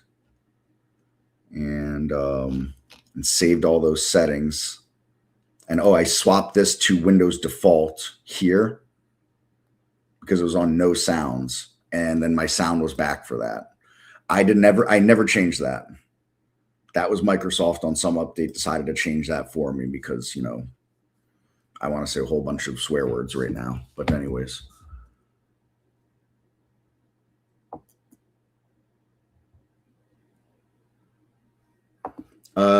It's going to be, yeah, because it's browser related. So it's definitely got some kind of browser related to it.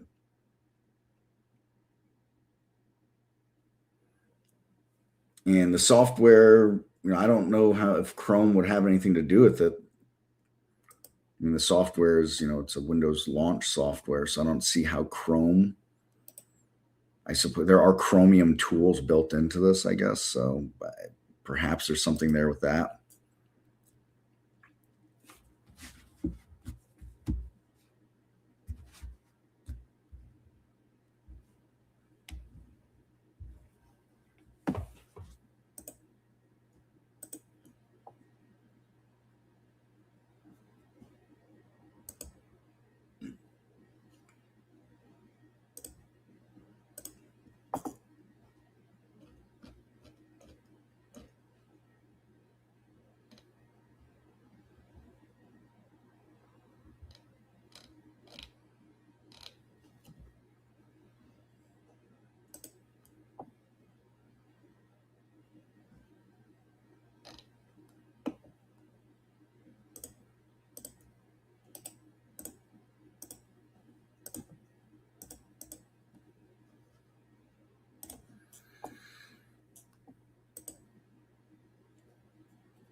All right.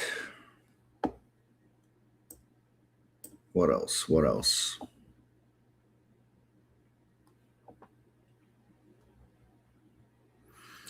Hertz. Hertz want to race over here. Ain't that something?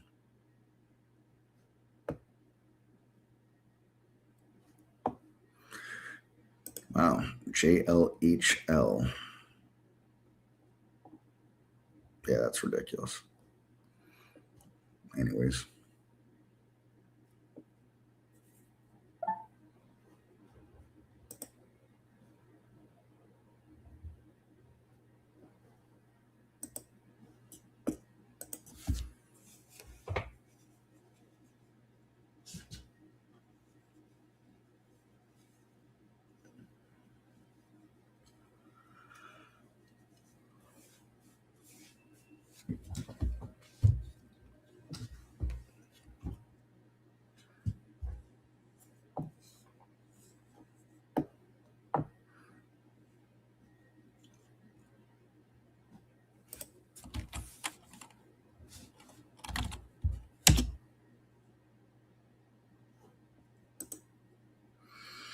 All right. Continuing on, any questions? Don't be shy. Get those in for me. Get those in.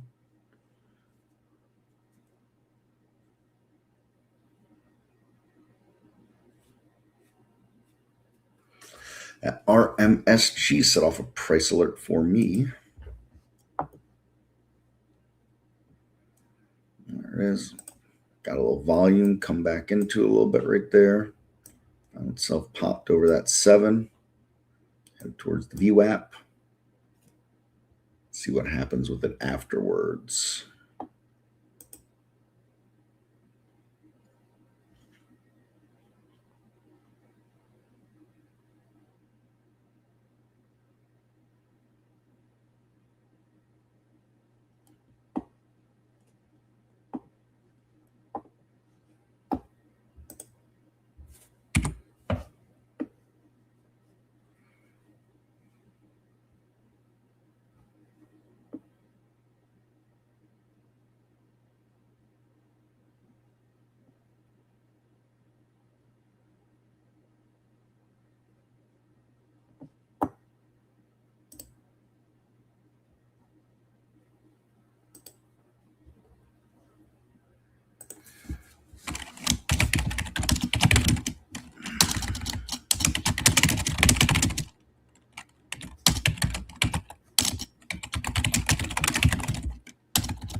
Again, don't be shy. Don't be shy. Get some questions in for me.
Alrighty then. All right, well, for fun, let's fill some airtime here. Since the market is making new all-time highs again, who would have thunk, right? Let's look at my all-time high scan. So this looks at stocks that are, let's see, what did I do in this scan again? Got to be above $8, trade at least 1 million shares on the day with a relative volume of 1. They're 85% above the low of their lifetime range.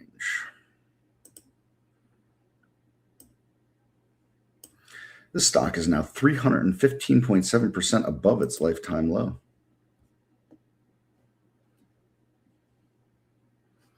Well,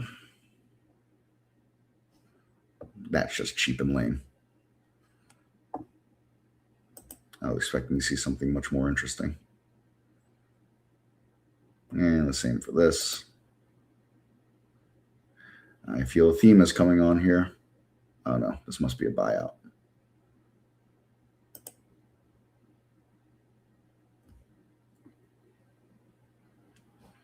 Yes, why wouldn't we have a leverage fund for Marvell? In the degenerate gambling society we live in.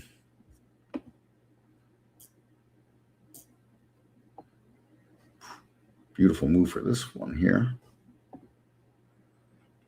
There's Marvell.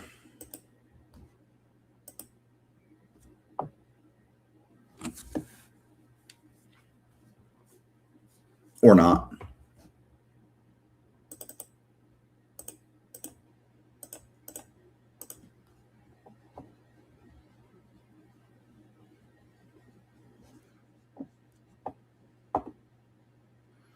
HP, is that Hewlett Packard?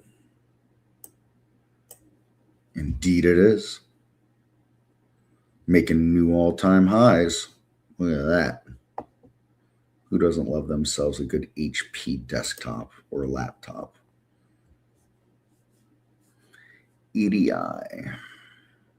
Semiconductor, SPS. A lot of stocks making all-time highs here.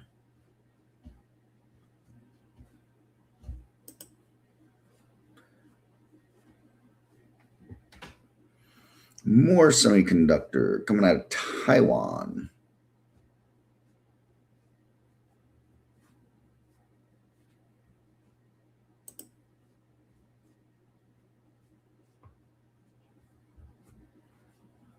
Got the flex going on here. Wisdom Tree. They still around? My goodness.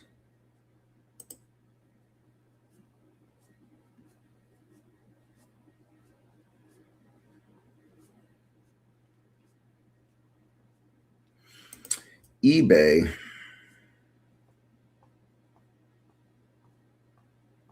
Making new all-time highs. eBay.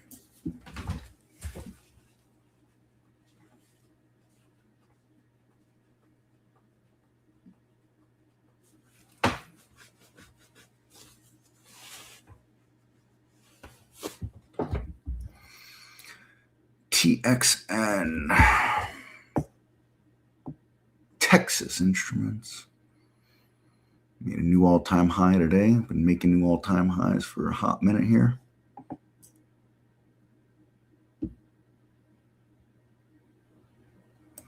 NOK.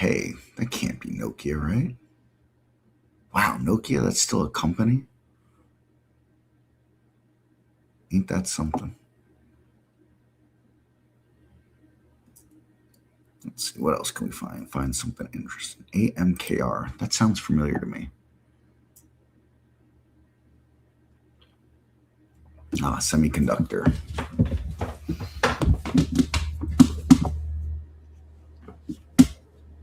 Again, folks, got some time here before Barry comes back. If we have questions, don't be shy, please. Don't be shy.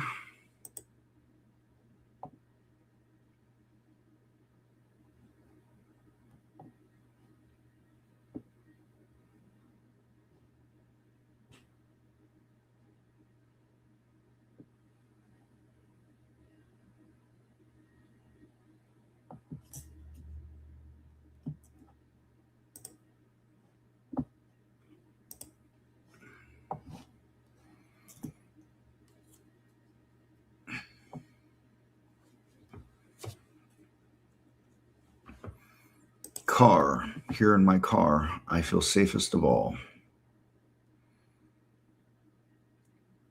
I don't even know what to say to that chart right now.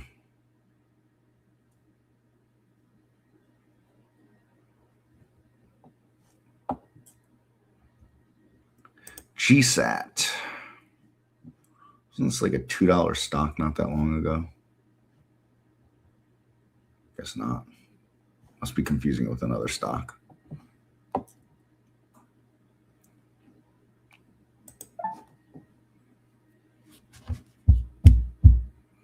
Bank of New York Mellon.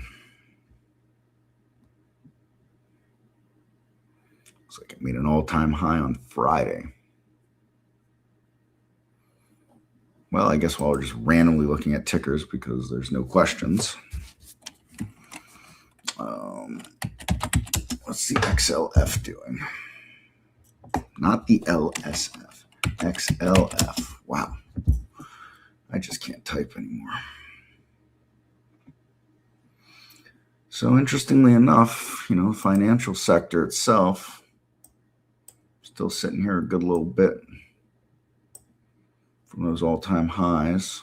Curious what the rest of the banking sector is doing. Let's see, KBE. That's going to look at our banking ETF itself. Not as far off lifetime highs, pretty close right there. And the RE, looking at our regionals. Also, not real far off a lifetime high there either.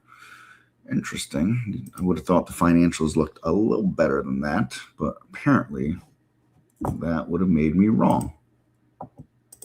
Certainly wouldn't be the first time.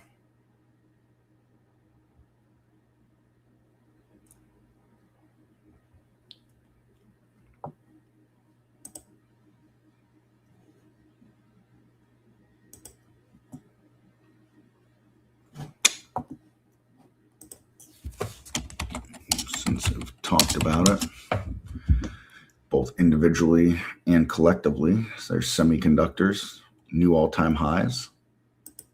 Or we can look at it through the SOXX as well.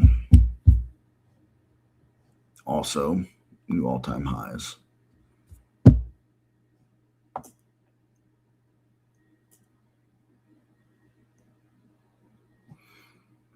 Walmart, everybody's favorite retailer.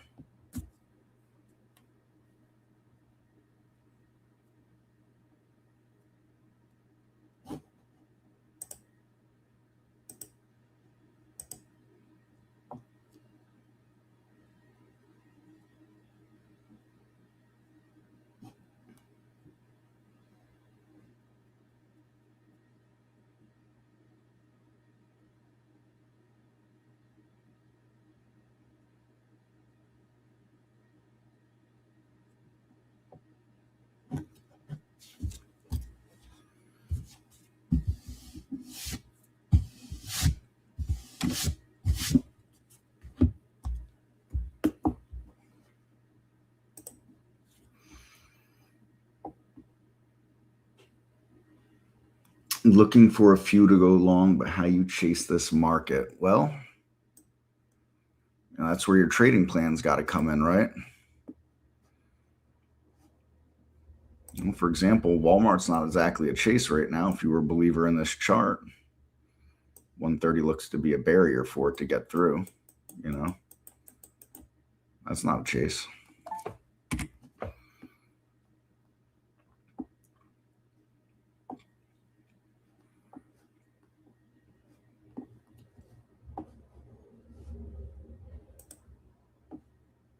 I suggest, create a scan, maybe something where stocks that are up the most over the last 10 days, but down over the last 5 days or something like that. That's the kind of thing I'd point you towards.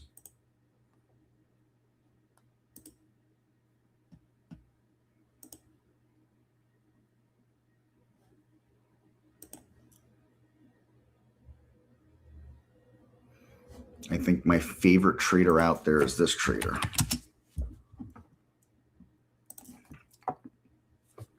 Hold on, let's back this chart up. My favorite trader is if we get a pullback, I'm getting involved. And then we get the pullback and new all-time highs. And they're like, well, now I can't chase that. Okay, well, you got the pullback. So what else did you want? Those are my favorite traders.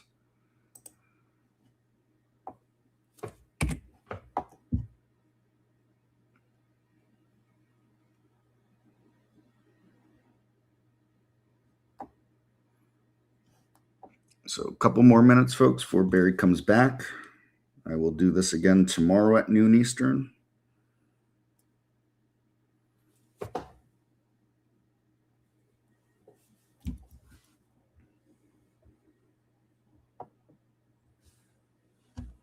Any last minute questions here on the software?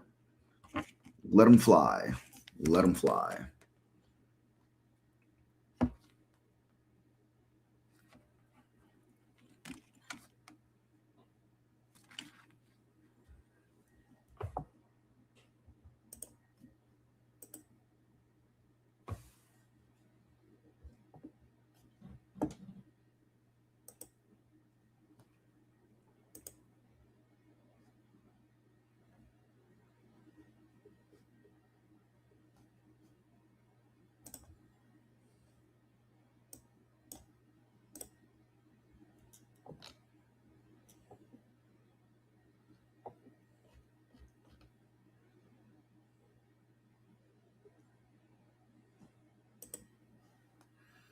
Yeah, I've never looked at a PE in my entire life. Today will not be the day.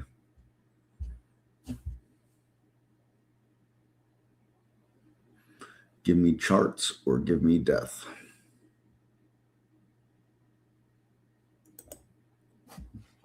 Boy, it really looked like China was going to get itself going a few months ago.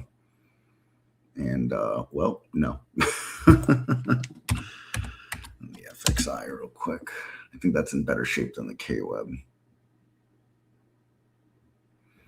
Yeah, better shape, but still not awesome.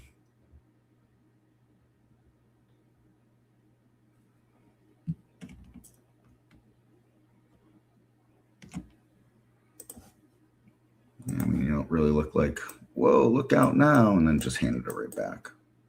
And this time it took the longer grinding route up. You talking about me? I might be. Yeah, all I heard was better shape, but not awesome. Well, to be fair, that would be me. Oh, it's good to have a little chuckle, man, oh man. I could use it these days. I bet. I could use it these days there, Barry. In all fairness, I was referencing a comparison between the K-Web and the FXI, where the K-Web looks like a hot mess. Oh, I see. Yeah, okay. And the FXI, it doesn't look awesome, but it certainly doesn't look as bad as the K-Web. Oh, okay. It's funny. I rarely look at FXI. I usually look at K-Web. I don't know why. I think the only reason is because I think when I asked a long time ago, what's a Chinese ETF? Yeah. And somebody said K-Web. So, and it seemed to be easy to remember K-Web, Yeah. So like almost like a radio station, K-Web. So I thought, okay, that's what I remember. I like that. I like that.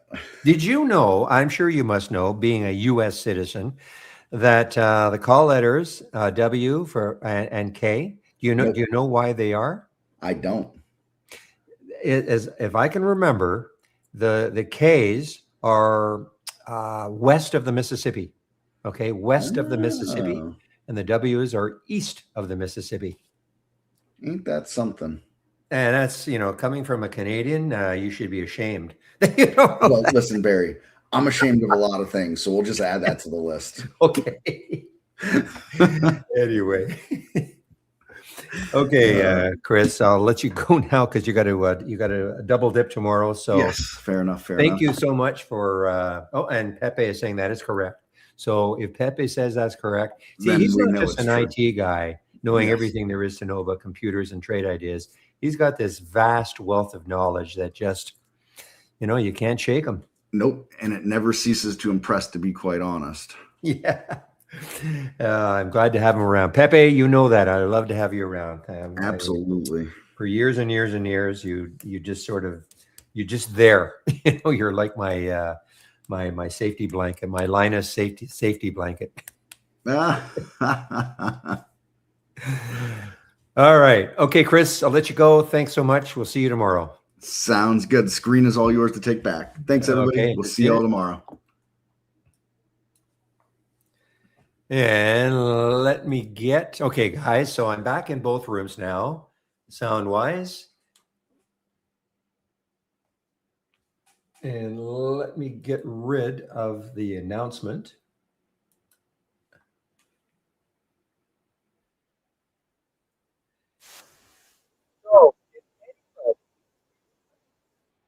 I don't mean Pepe, the legend. No, seriously, did anybody take the legend, LEGN? I mean, it wasn't perfect, but it is. It's made a bit of a nice little move, LEGN. Perfect in that it wasn't straight up, a little bit of choppiness, but you know what? I mean, it's been pretty darn good. Wilds. Can't even see Wilds now on here. So they've done some kind of financing. Yeah, my favorite. There you go. Plunging down on a financing.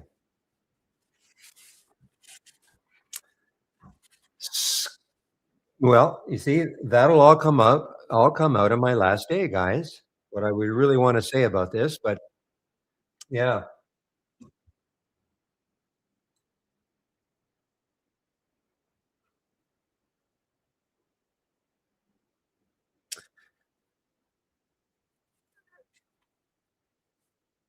$124. Let's see. What is it now? Wild. So it did resume. What did they give a financing like, I know it's sometimes difficult. Is that mean it's 173? Is that what how I can view the, financing price, or it's warrants and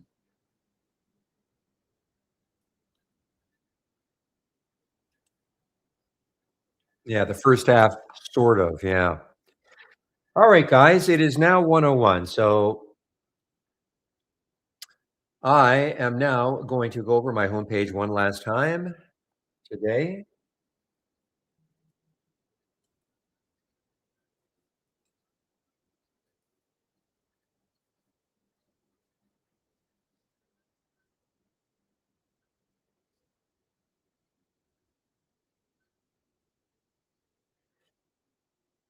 Ooh, okay. Give me a moment, okay?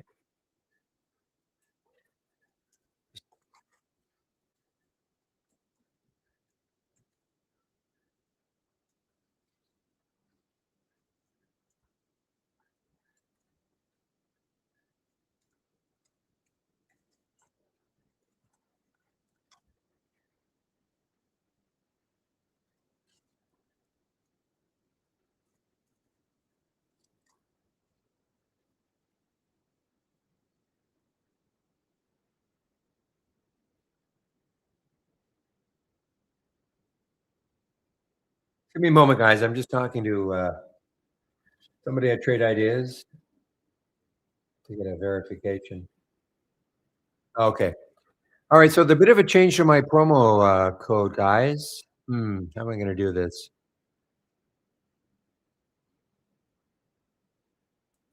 But just give me a moment. I'm gonna go over my homepage, but I have to make a change.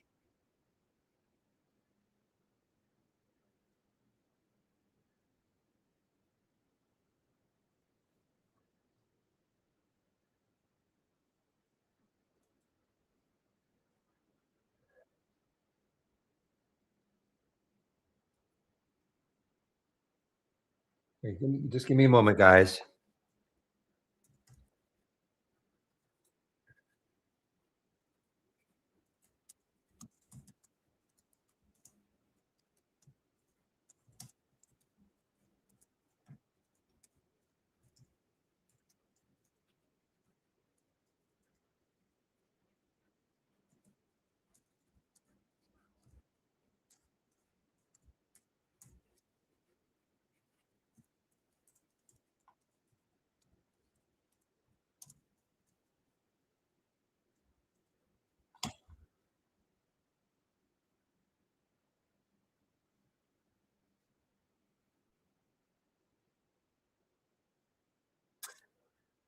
Okay, guys. So, wow, look at the legend, LEGN. Nice, nice move, guys. LEGN, nice move. All about the space it had, right? Had a $27 for the weekly. Okay, so I'm gonna go over my homepage. I'm gonna wait because there was a if you wanted to take out a monthly premium, I had Barry 25 is what you could use. Unfortunately, they we all have our own unique promo codes, and for some reason, it has to be 25 Barry in this case. So I'm just waiting for that change. But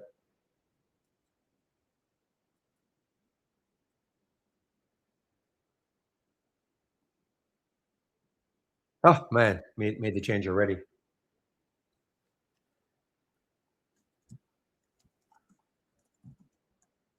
So I can't change it. I have to rely on somebody else at Trade Ideas to do it for me. Not that I'm incapable, but they just prefer that they do it.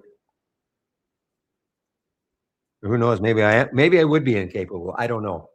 So this is what I'm trying to just say, guys, is that I'm going to put my homepage link in now.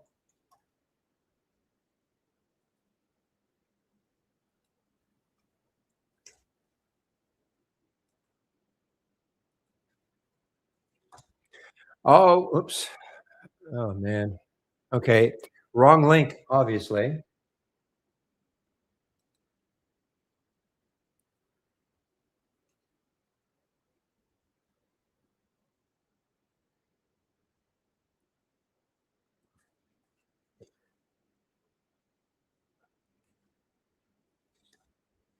It's okay. I mean, that link was Williams scan that I put in there.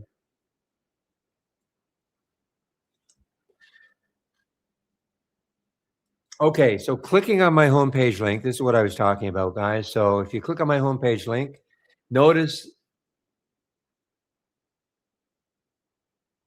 So if you want to take out an annual premium subscription, you can use Barry 30. Okay. If you want to take out a monthly premium subscription, you have to use 25 Barry, not Barry 25. Okay. Remember that if you take out a monthly subscription, that discount's good for the first month only. The other subscriptions, both these are for our premium, okay, and in standard service, you'll get the 15% off the first month only, or the entire year using Barry 15. A little confusing, but hopefully, if you have any questions, just let me know.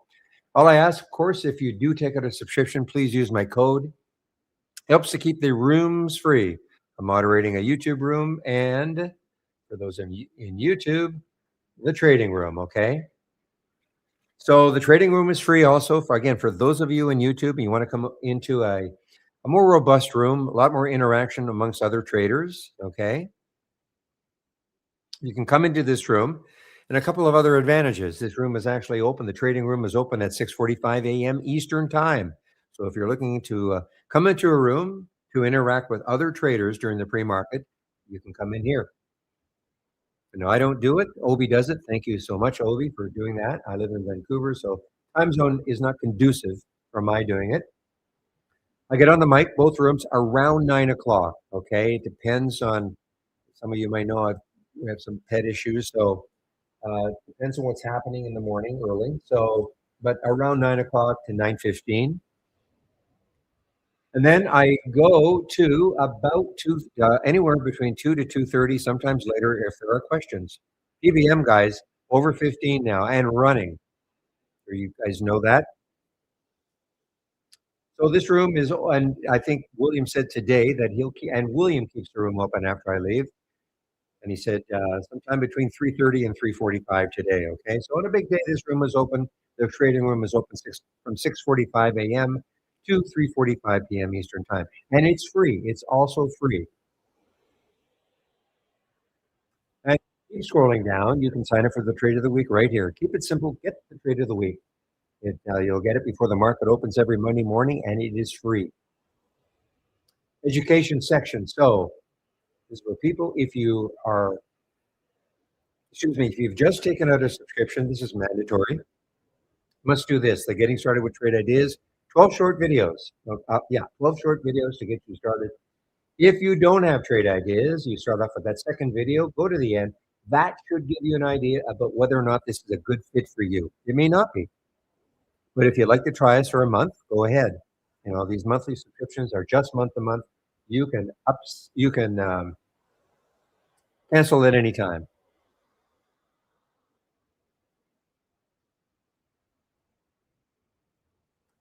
Jason Taylor, okay.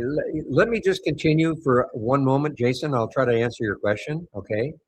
Set alerts for a weekly VWAP. Okay, let me complete this. Back to basics. If you are new to trading, this is for you. Okay, free series of videos. There are 15 of them. If you are new to trading, last, if you are looking for the scans that I'm currently sharing, scans, races, etc., and you've clicked on my homepage link, that middle section, here they are. So the large cap gainers is here. This race, a wide open race, way more volatile than this one. Upside versus downside movers right here. The halts resumes is down here. This is what I use in the pre-market. The pre-market actives up and down. And I have 4 other scans that I am currently sharing. One's a momentum scan, a gap scan, a Pepe combo scan. I actually just opened up the William up down scan. I want to check it out to see what's happening with it. Okay. So, but the other ones I don't have open doesn't mean they're bad. It just means, I don't want to have them all open at the same time. So if you have any questions about the scans or anything about trade ideas, feel free to ask. I'll do my best. I'll do the best I can to answer those questions. If it's an accounting question, I cannot answer that, but I can direct you to people who can answer that. Okay. Now, Jason, I recently asked a question to AI, and it said trade ideas was the best solution. Okay, so far good. My question was about being able to set alerts for a weekly VWAP. A weekly VWAP. Something like this possible in trade ideas. A weekly VWAP. Well, I know we've got something I don't do, but let me just see if this makes sense. Pepe probably knows. Put you on the spot again, Pepe.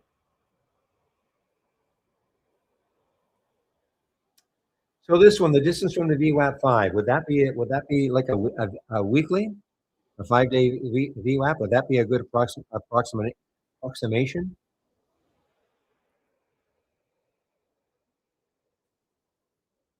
With the distance from the VWAP 5, would that be an approximation of a weekly VWAP? Something I don't use, Jason, so that's why I just want a confirmation. This is today's VWAP, the 2-day, 3-day. Sounds like this could be it. Yeah, I know. I'm not sure. I just want to, because I don't use it. Well, you know what? Let me just see what it says for the help. Let's just see. Maybe that'll help.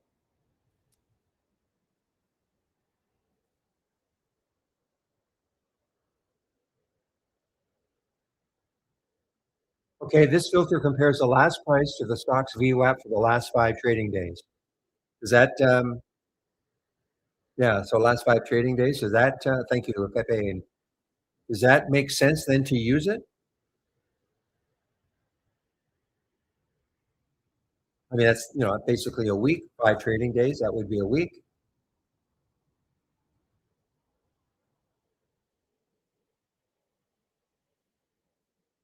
So I guess here's your answer.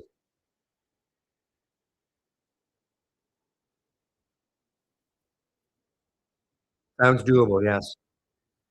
Again, something I've never done, but why not? So when I say why not, I mean if you're looking for something like that, I guess we do have it. That's a good, it's a good example also of using our help. I mean, probably should talk about it a little bit more. Anything you see here, anything you see here. I mean, we've got a lot of different. Let me get rid of this. We have a lot of different real-time alerts. This is the top 2, new high and the new low of the day. But look at all the real-time alerts that we've got. Okay, all these icons represent real-time alerts, and when we scroll down, these icons represent filters. Okay, yeah, we've got the 1, 2, 3, 4, and 5. Wow, look at PBM go now, guys. I'm not in it, not in it, but look at it go now. I'm wondering if ENVB will catch up later on in the day, but PBM certainly is a bit of a star now. It wasn't easy to trade.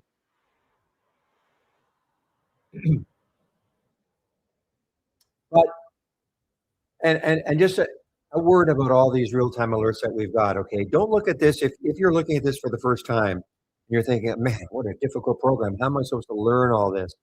And then you look at all these filters and you say, wow, how am I supposed to learn them all?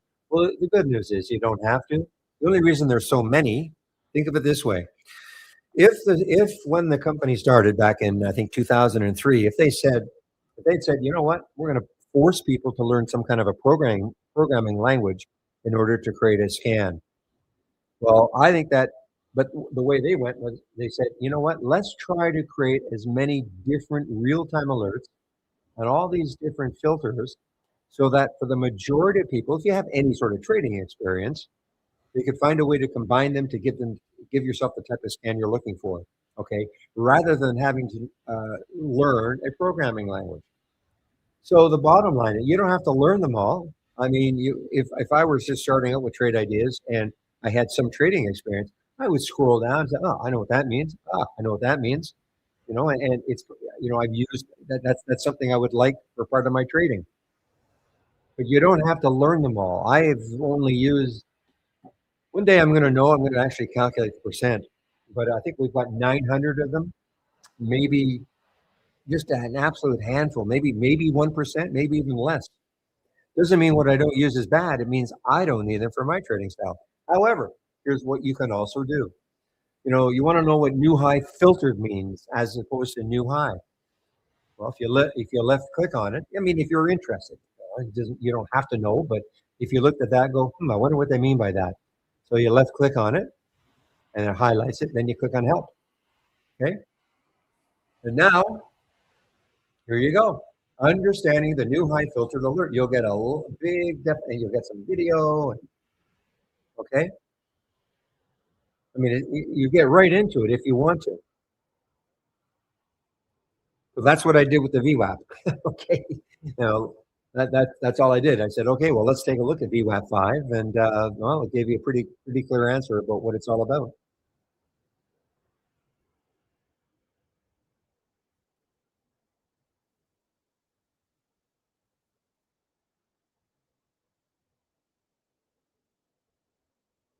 You know what? I don't think ENVB is going to do it. I'm just looking at it right now, and it's completely different from PBM.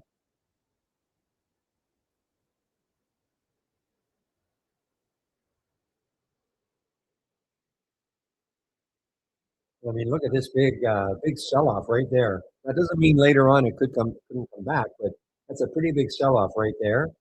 Whereas PBM, and why I'm comparing them, of course, they're both in the psychedelic sector. But look at PBM.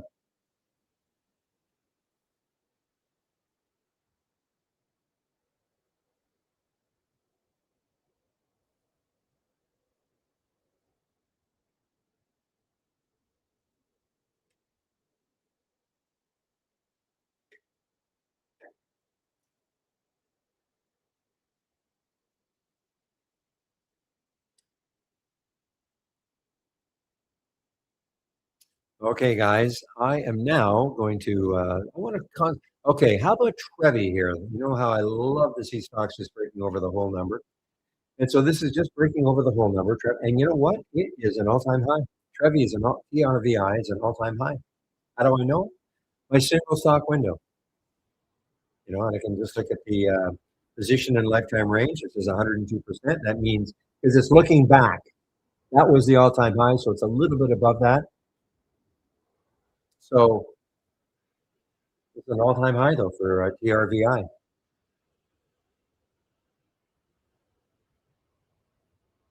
It's pretty cheap to be an all-time high, but that's what we have anyway.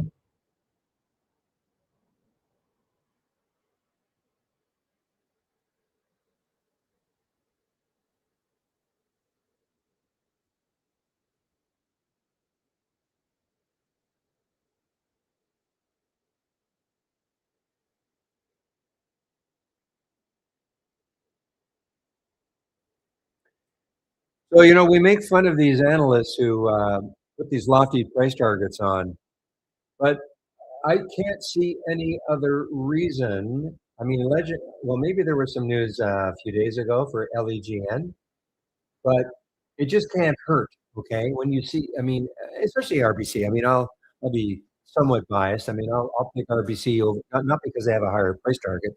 I just find them maybe a little more. Do I want to say reliable? I don't want to say reliable, but maybe. I mean, Wayne has got this reputation of just putting these crazy price targets, and their target is 50. RBC's is 62.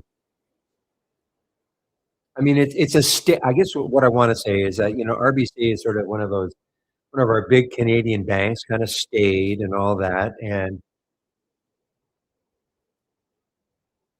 so for them to put a $60 price target on it, not that it's going to ever get there, $62, but it can't hurt when you're trying to intraday trade and you get it, and you see some analysts putting putting those targets on. Now let's see if our news can find out. So when was this? This was on the 17th? No, 17th. That was the 14th. See if there's any news on this one on the 14th. Actually, even on the 9th, RBC was sticking to their buy rating. The 9th. Anyway,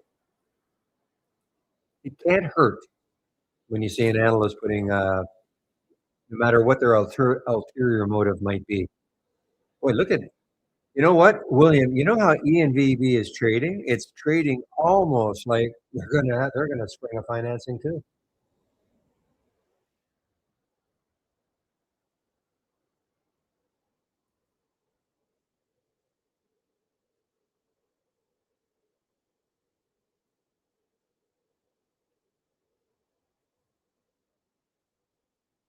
Oh, I'm sure they're going to. Yeah, I mean they're crazy if they don't do it, but it looked like that midday because this is a big sell-off. I mean, it's still up 117%, but I mean it is. It's taking the big plunge, big percentage plunge. The high of the day was 544, so down to under $4, and looks like it's going to continue to move down.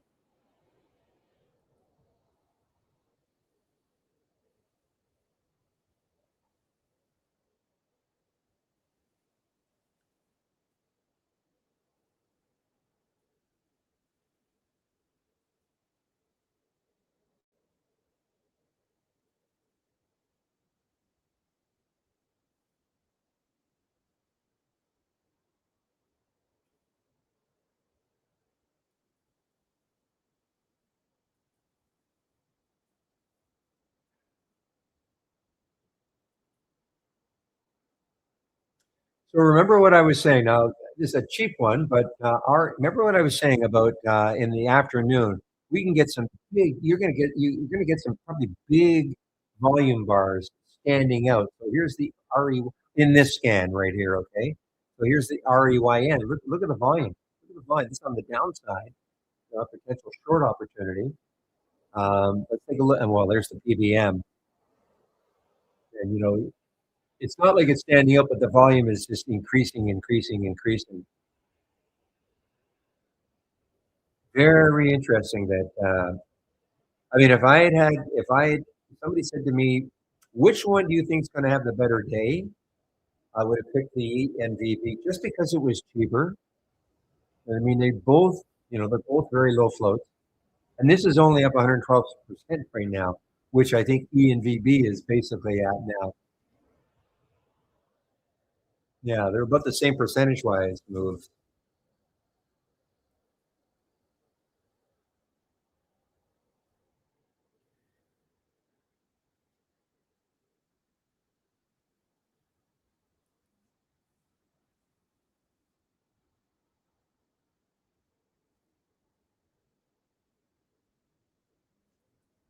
And again, for some reason, Bed Bath and Beyond will not give up. Okay, Bed Bath and Beyond will not give up.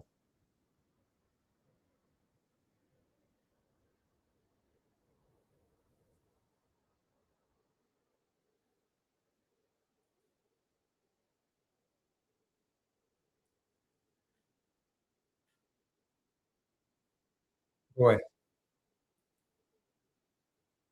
I mean, it looks obvious now, but boy, wasn't that obvious most of the day for PBM? It was real. I mean, look at the five. It really, I mean, depends where how many shares you take, where you're going to put a stop.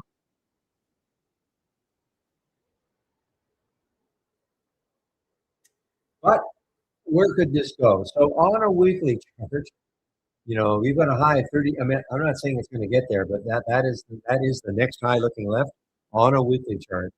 It is basically double from where it is. The next high is 32.42, so almost a doubles when we're sitting at 16. I'm not saying it's going to get there, but you really don't have any chart resistance to worry about. Not shortable for me at Interactive Brokers.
All right, guys. So I'm just looking at some of my thumbnail charts.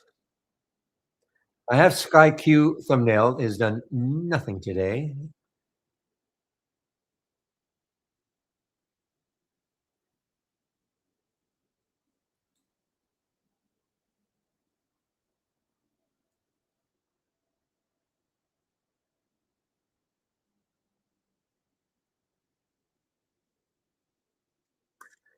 All right, DFGX maybe a bounce in yeah, maybe it's bouncing well, it's bouncing off the bottom here. That was 22.51. So, but a 50-cent bounce, but it looks like it wants to keep perhaps going, guys. There is the VWAP 23.78. So it's got room to the VWAP. Not saying it's going to get there, but it does have room.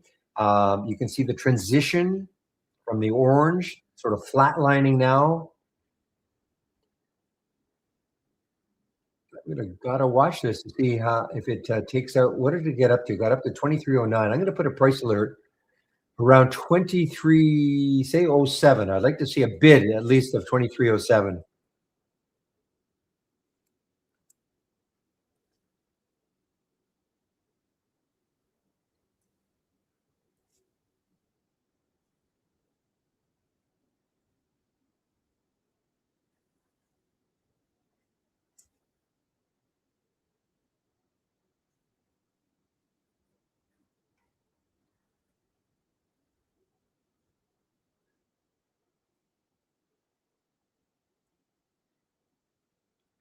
Okay, just sneaking underneath 23 now, DFTX.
Okay, guys. Just looking at again my some of my thumbnail charts, and I have this ABT thumbnail. This one from last week. William was talking about this one from last week. ABT Abbott, and it's just drifting down a little bit. Not typically what I look at, but I got lazy and just left it there as a thumbnail chart.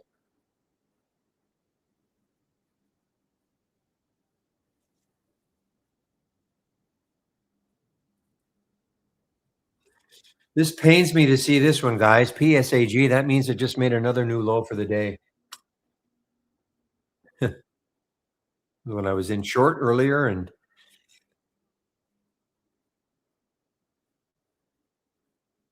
I don't even have to look at what the one means.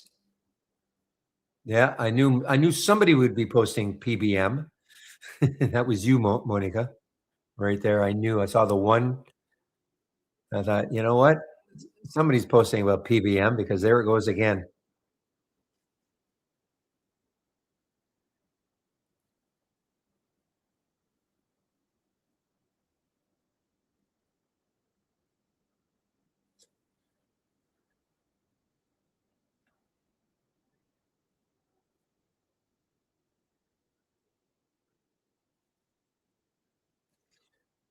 Now, look at next again. Here's an alert in here next, and look at the volume that came in. A lot of these can be used, potentially as just going too parabolic and maybe shorting the tops. especially if they're coming into a next high. Let's take a look at, I mean, that next high is around 733 and it got up to 723 if you have shorts available. Whoa, and there's a big pullback for, I don't see anybody posting about it now for PBM. Big pullback now for PBM. Up to 17 and it got down to 1550.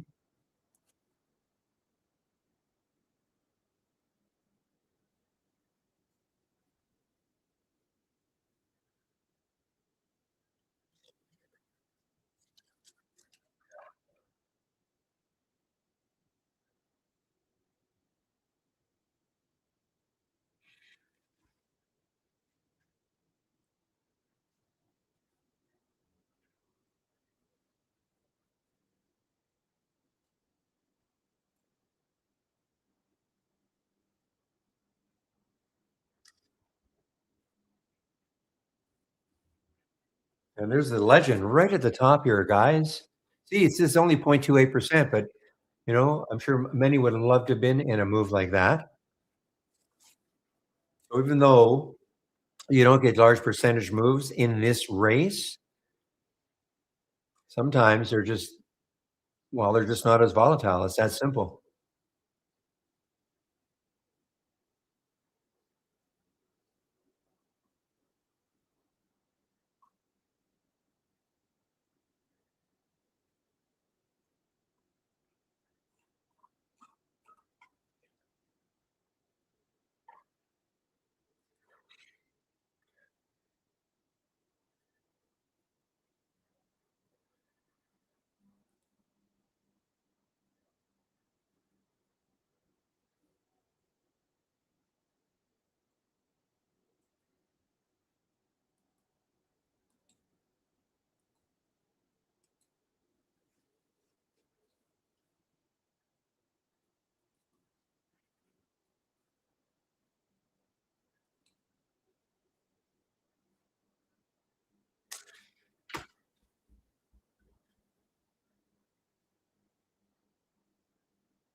I haven't clicked on this Janks all day long. JANX.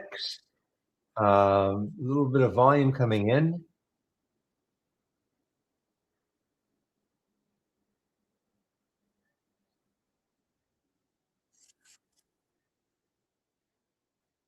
Boy, look at the I mean, this LEGN is really, once it's kind of settled down a little bit, when it got over 24, and look at this move, guys, for Legend LEGN.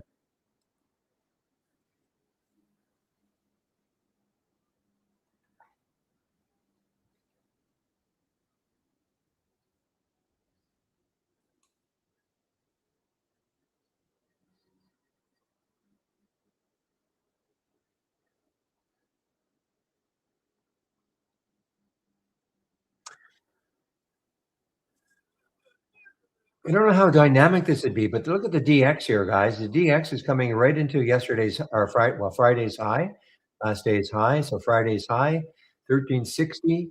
I wonder if this could be, little bit of a short opportunity if it cannot get through that.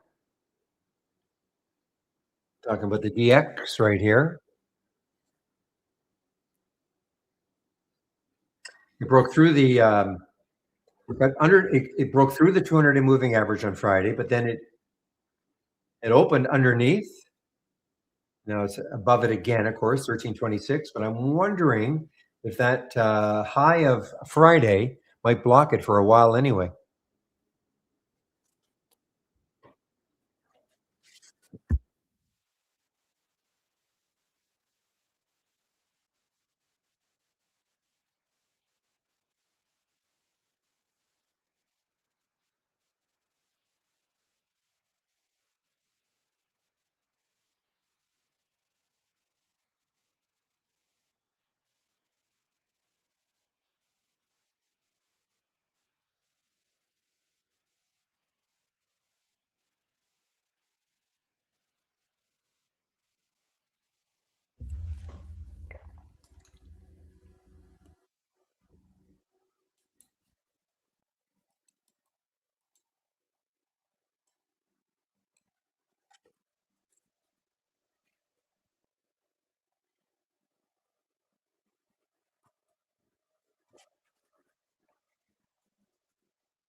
Look how many races this won. I didn't even realize it won that many races.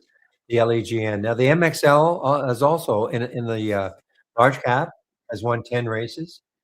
A lot of times in this race here, you don't see the same stock winning that many times, and now you've got two of them.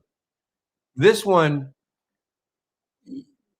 well, especially if I hadn't had to reboot because this was working in the pre-market too. So we probably would have seen ENVB have won about 15 or 20 races.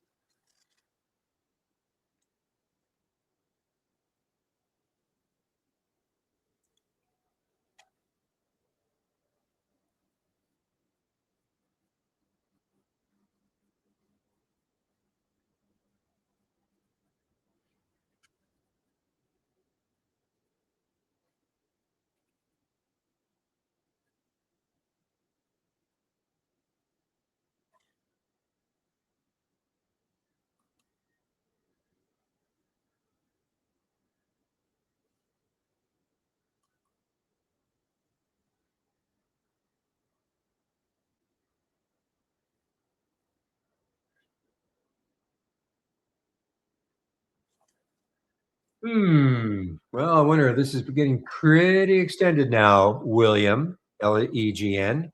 Wink, wink.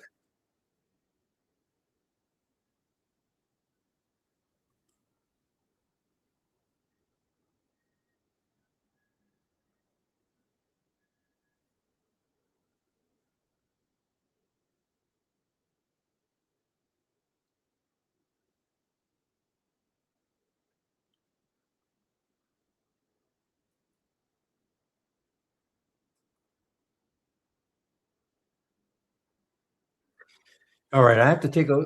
I know that. Well, that red line refers to the next high on a daily chart. That's 25.96. So still has a little bit of room to that next high on a daily chart. I'm talking about the LEGN. So within this week, there is a daily high. That's what that red line refers to.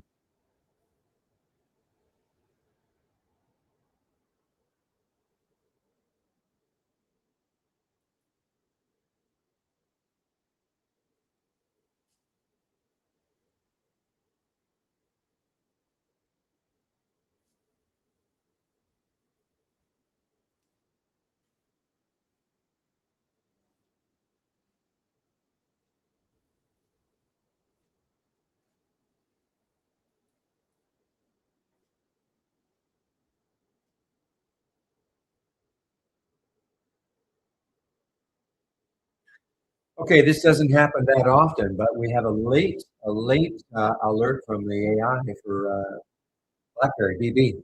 Doesn't happen that often. I don't mean with BlackBerry, but just in general. Usually the alerts usually by about 11:30, even earlier. That's it for the AI usually. But I can see we had one at 12:36, and but this one is very late, 1:40.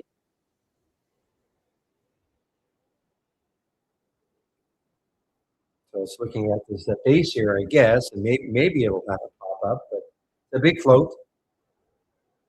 Nvidia news.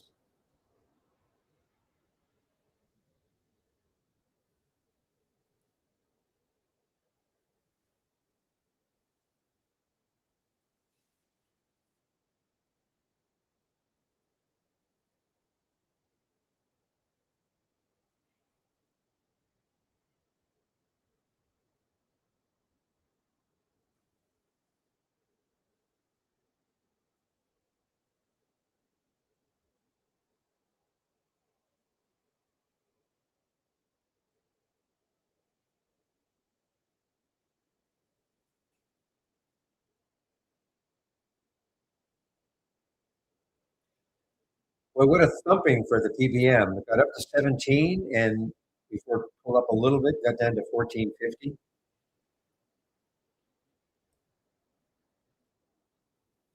Low float stocks, guys, you've got to be careful.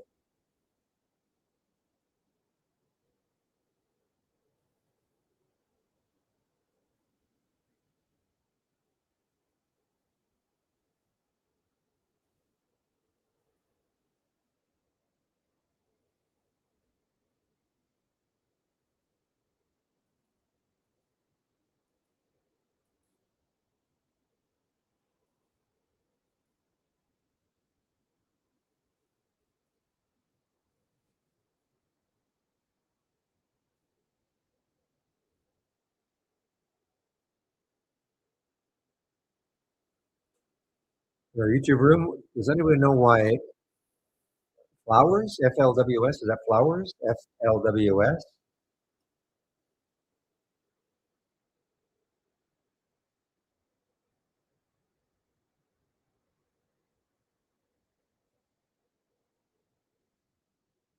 Yeah, I don't see any news on it either. Yeah, it's a big move, 25%. I don't see any news on it.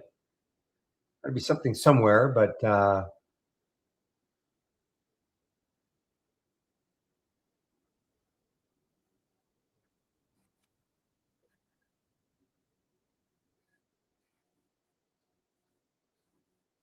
yeah, don't know. Don't know. Can't see any news on it.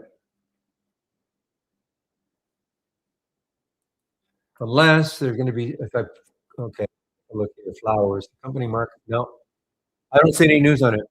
It's one of those things. It's not crazy low float. It's 30 million in the float, but gotta be news somewhere.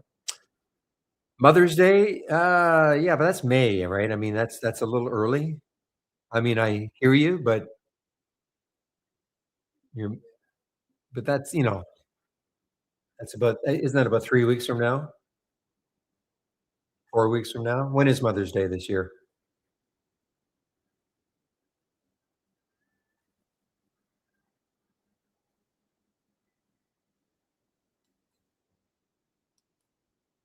Yeah, I mean, look, it's possible, but I think it's a little premature for the but I mean, there's something going on.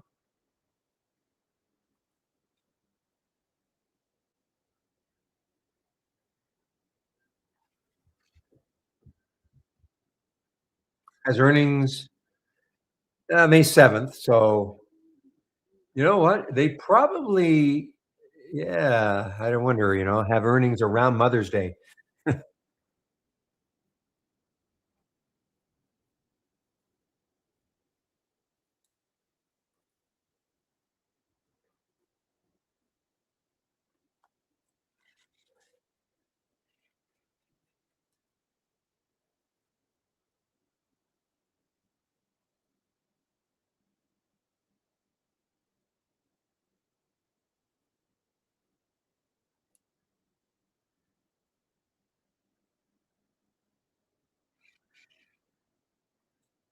Wow. Okay, you know what, guys? I mean, this is getting closer and closer to a legitimate well, you know what? I think it took out that high. I think Legion took out that high then. Oh, wait a minute. Let me just do this. No. So that red line on the chart. That is the next high looking left on a daily chart. If I back this daily chart out enough, I would see a high in this week. That would have been December 8th, the week of December 8th last year, of course. And there was a high, and it's come right into it. Looks like around 2605, getting closer and closer to that high. Will that stall it?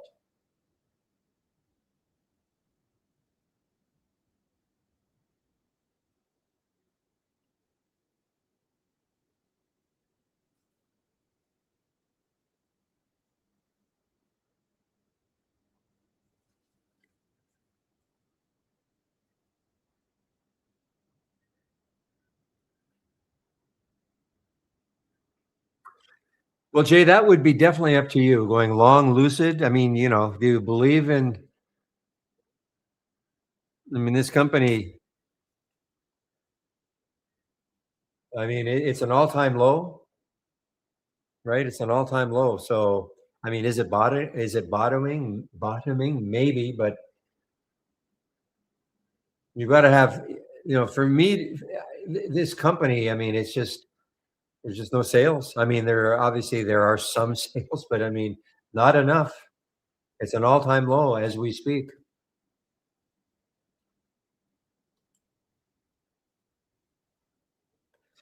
Oh, okay. And also, William is saying that the Lucid manufacturing plant was damaged by a tornado. So that didn't help.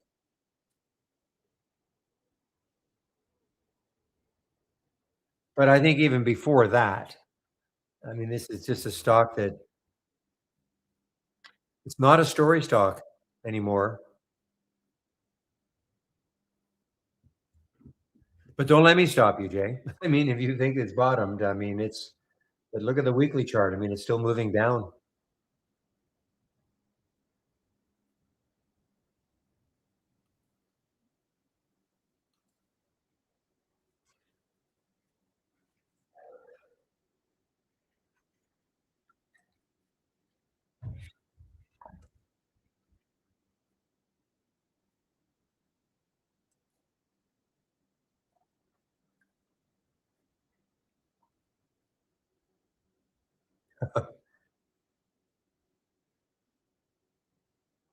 There's just no enthusiasm for it, you know? I mean, there's no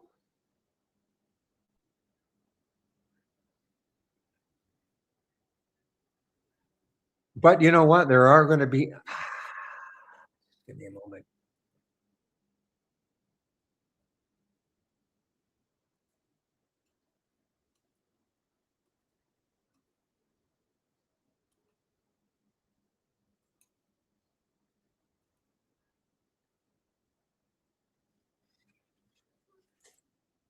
Well, bounces are great, but when?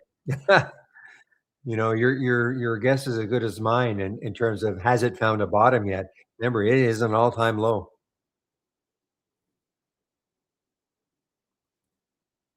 And I'm talking to Jay in our YouTube room regarding Lucid LCID.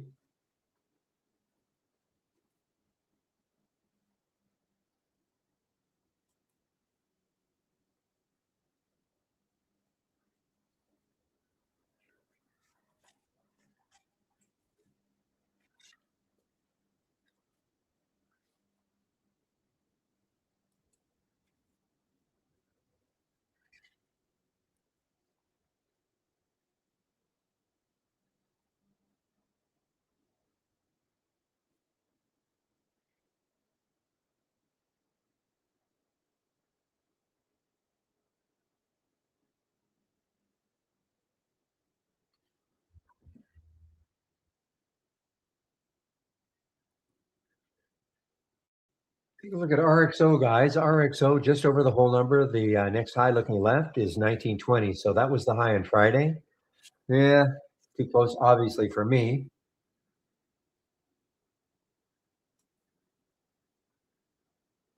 Well, the Legion short, XRL, the Legion short was, in my opinion, a pretty good one. I mean, so far, I mean, it's not going to be a rocket ship. I mean, the support might be down here, 25.36. But look what it got to. Got right into that high, I believe. Got right into that high. That was the key area. Look at that. Got right into that daily high. Kind of what I was looking at. Again, I don't think it's not going to collapse or anything, but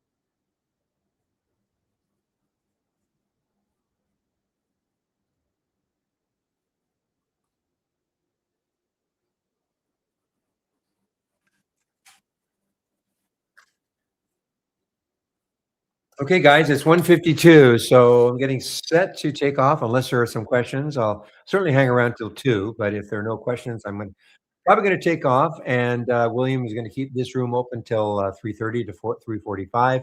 My screen will still be displayed, though. I won't take down the screen, or my layout.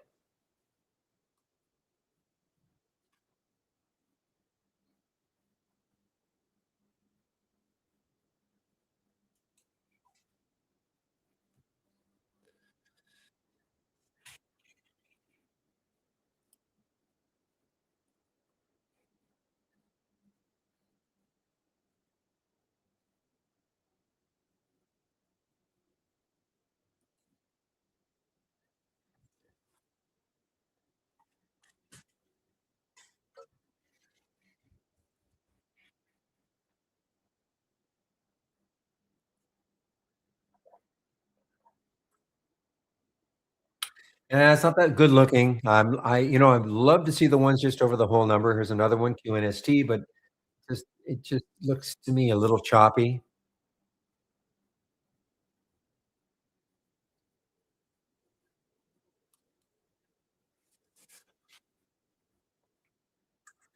Well, this is a very active stock. This ONDS, it's been very active for the last few months. Now, look what it's doing. Maybe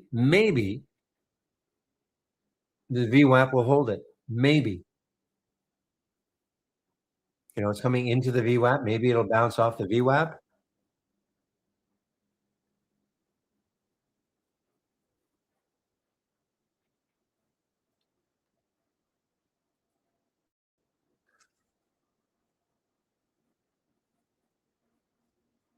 Looking to buy PG below 144. Okay, Procter and Gamble.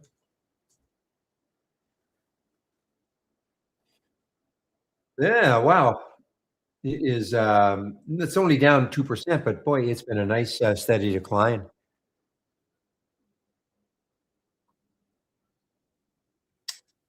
I wonder if this is the oldest company that I've seen.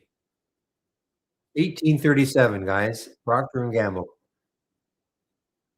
Mr. William Proctor and Mr. James Gamble started this company in Cincinnati in 1837.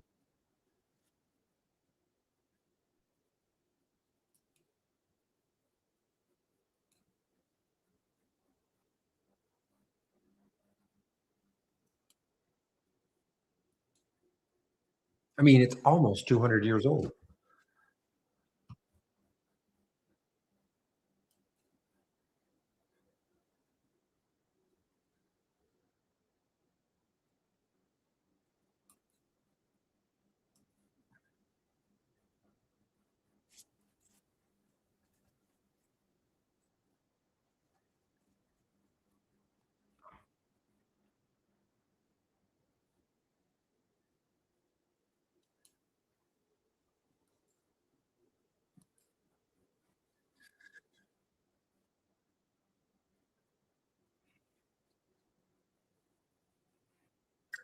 Well, the low here, William, for you, yeah, there is your.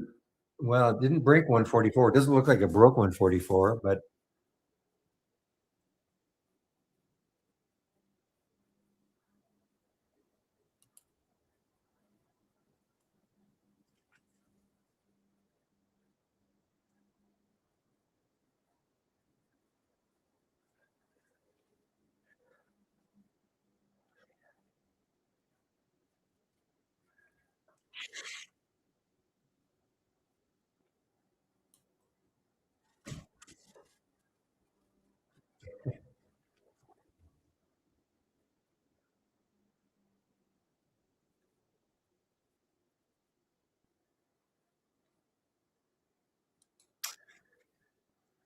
okay, guys. Well, I may cheat a little bit here. It's only 157, but I'm not seeing any questions coming in, so I may just take off now. What I have to do for the YouTubers, if you do want to come into the main room, that's the link. Okay, click on my link and scroll down a little bit here, and there it is, the trading room. Again, it's free. Okay, it is free, and this will be when I leave. I have to shut down YouTube completely, but this room will still be open to 3:30 to 3:45.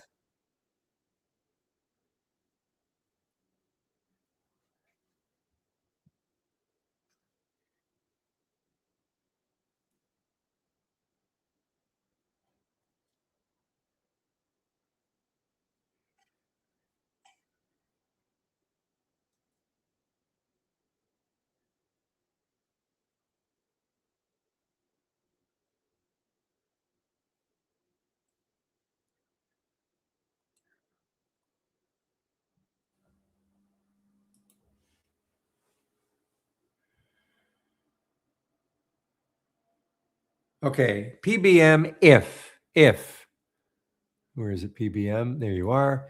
So PBM if maybe it gets over 1543. You can see what it did. It got up here, 1543. If it gets up over 1543 again on some volume, it may have a bit of a run left in it.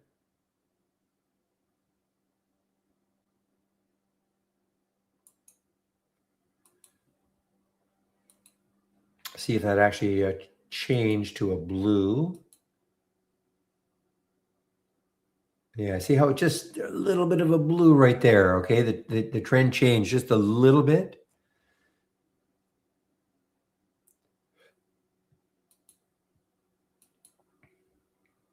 But of course not if it keeps moving down. But you never know though. I mean, these things can out of nowhere, you get some volume coming in, popping it through. It could have a challenge to the high of the day. I just don't see the same thing happening with the ENVB. Oh, target. I mean, the all you can say is, oh, you're talking about on the short side? Like target for what? Short side or on the long side? Well, you probably should have taken some. Remember, it's a very strong stock, so I don't expect I don't expect a stock like this to collapse. And you see, it's still blue. I mean, the TI wave is still blue. So, right there when it got to 2550, to me, you have to take some profit. This would be more what I call more like a scalp short, not like not something that's just getting devastated down anymore. I mean, it's a very strong stock.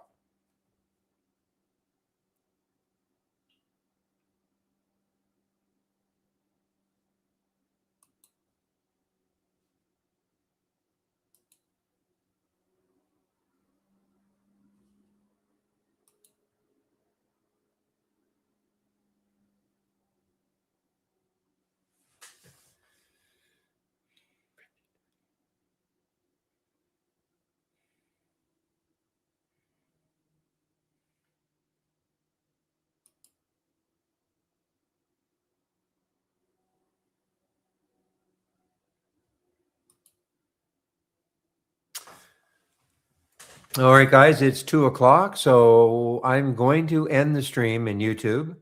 Okay, so I put my homepage link in for the YouTubers. We'll see you guys tomorrow at 9:00.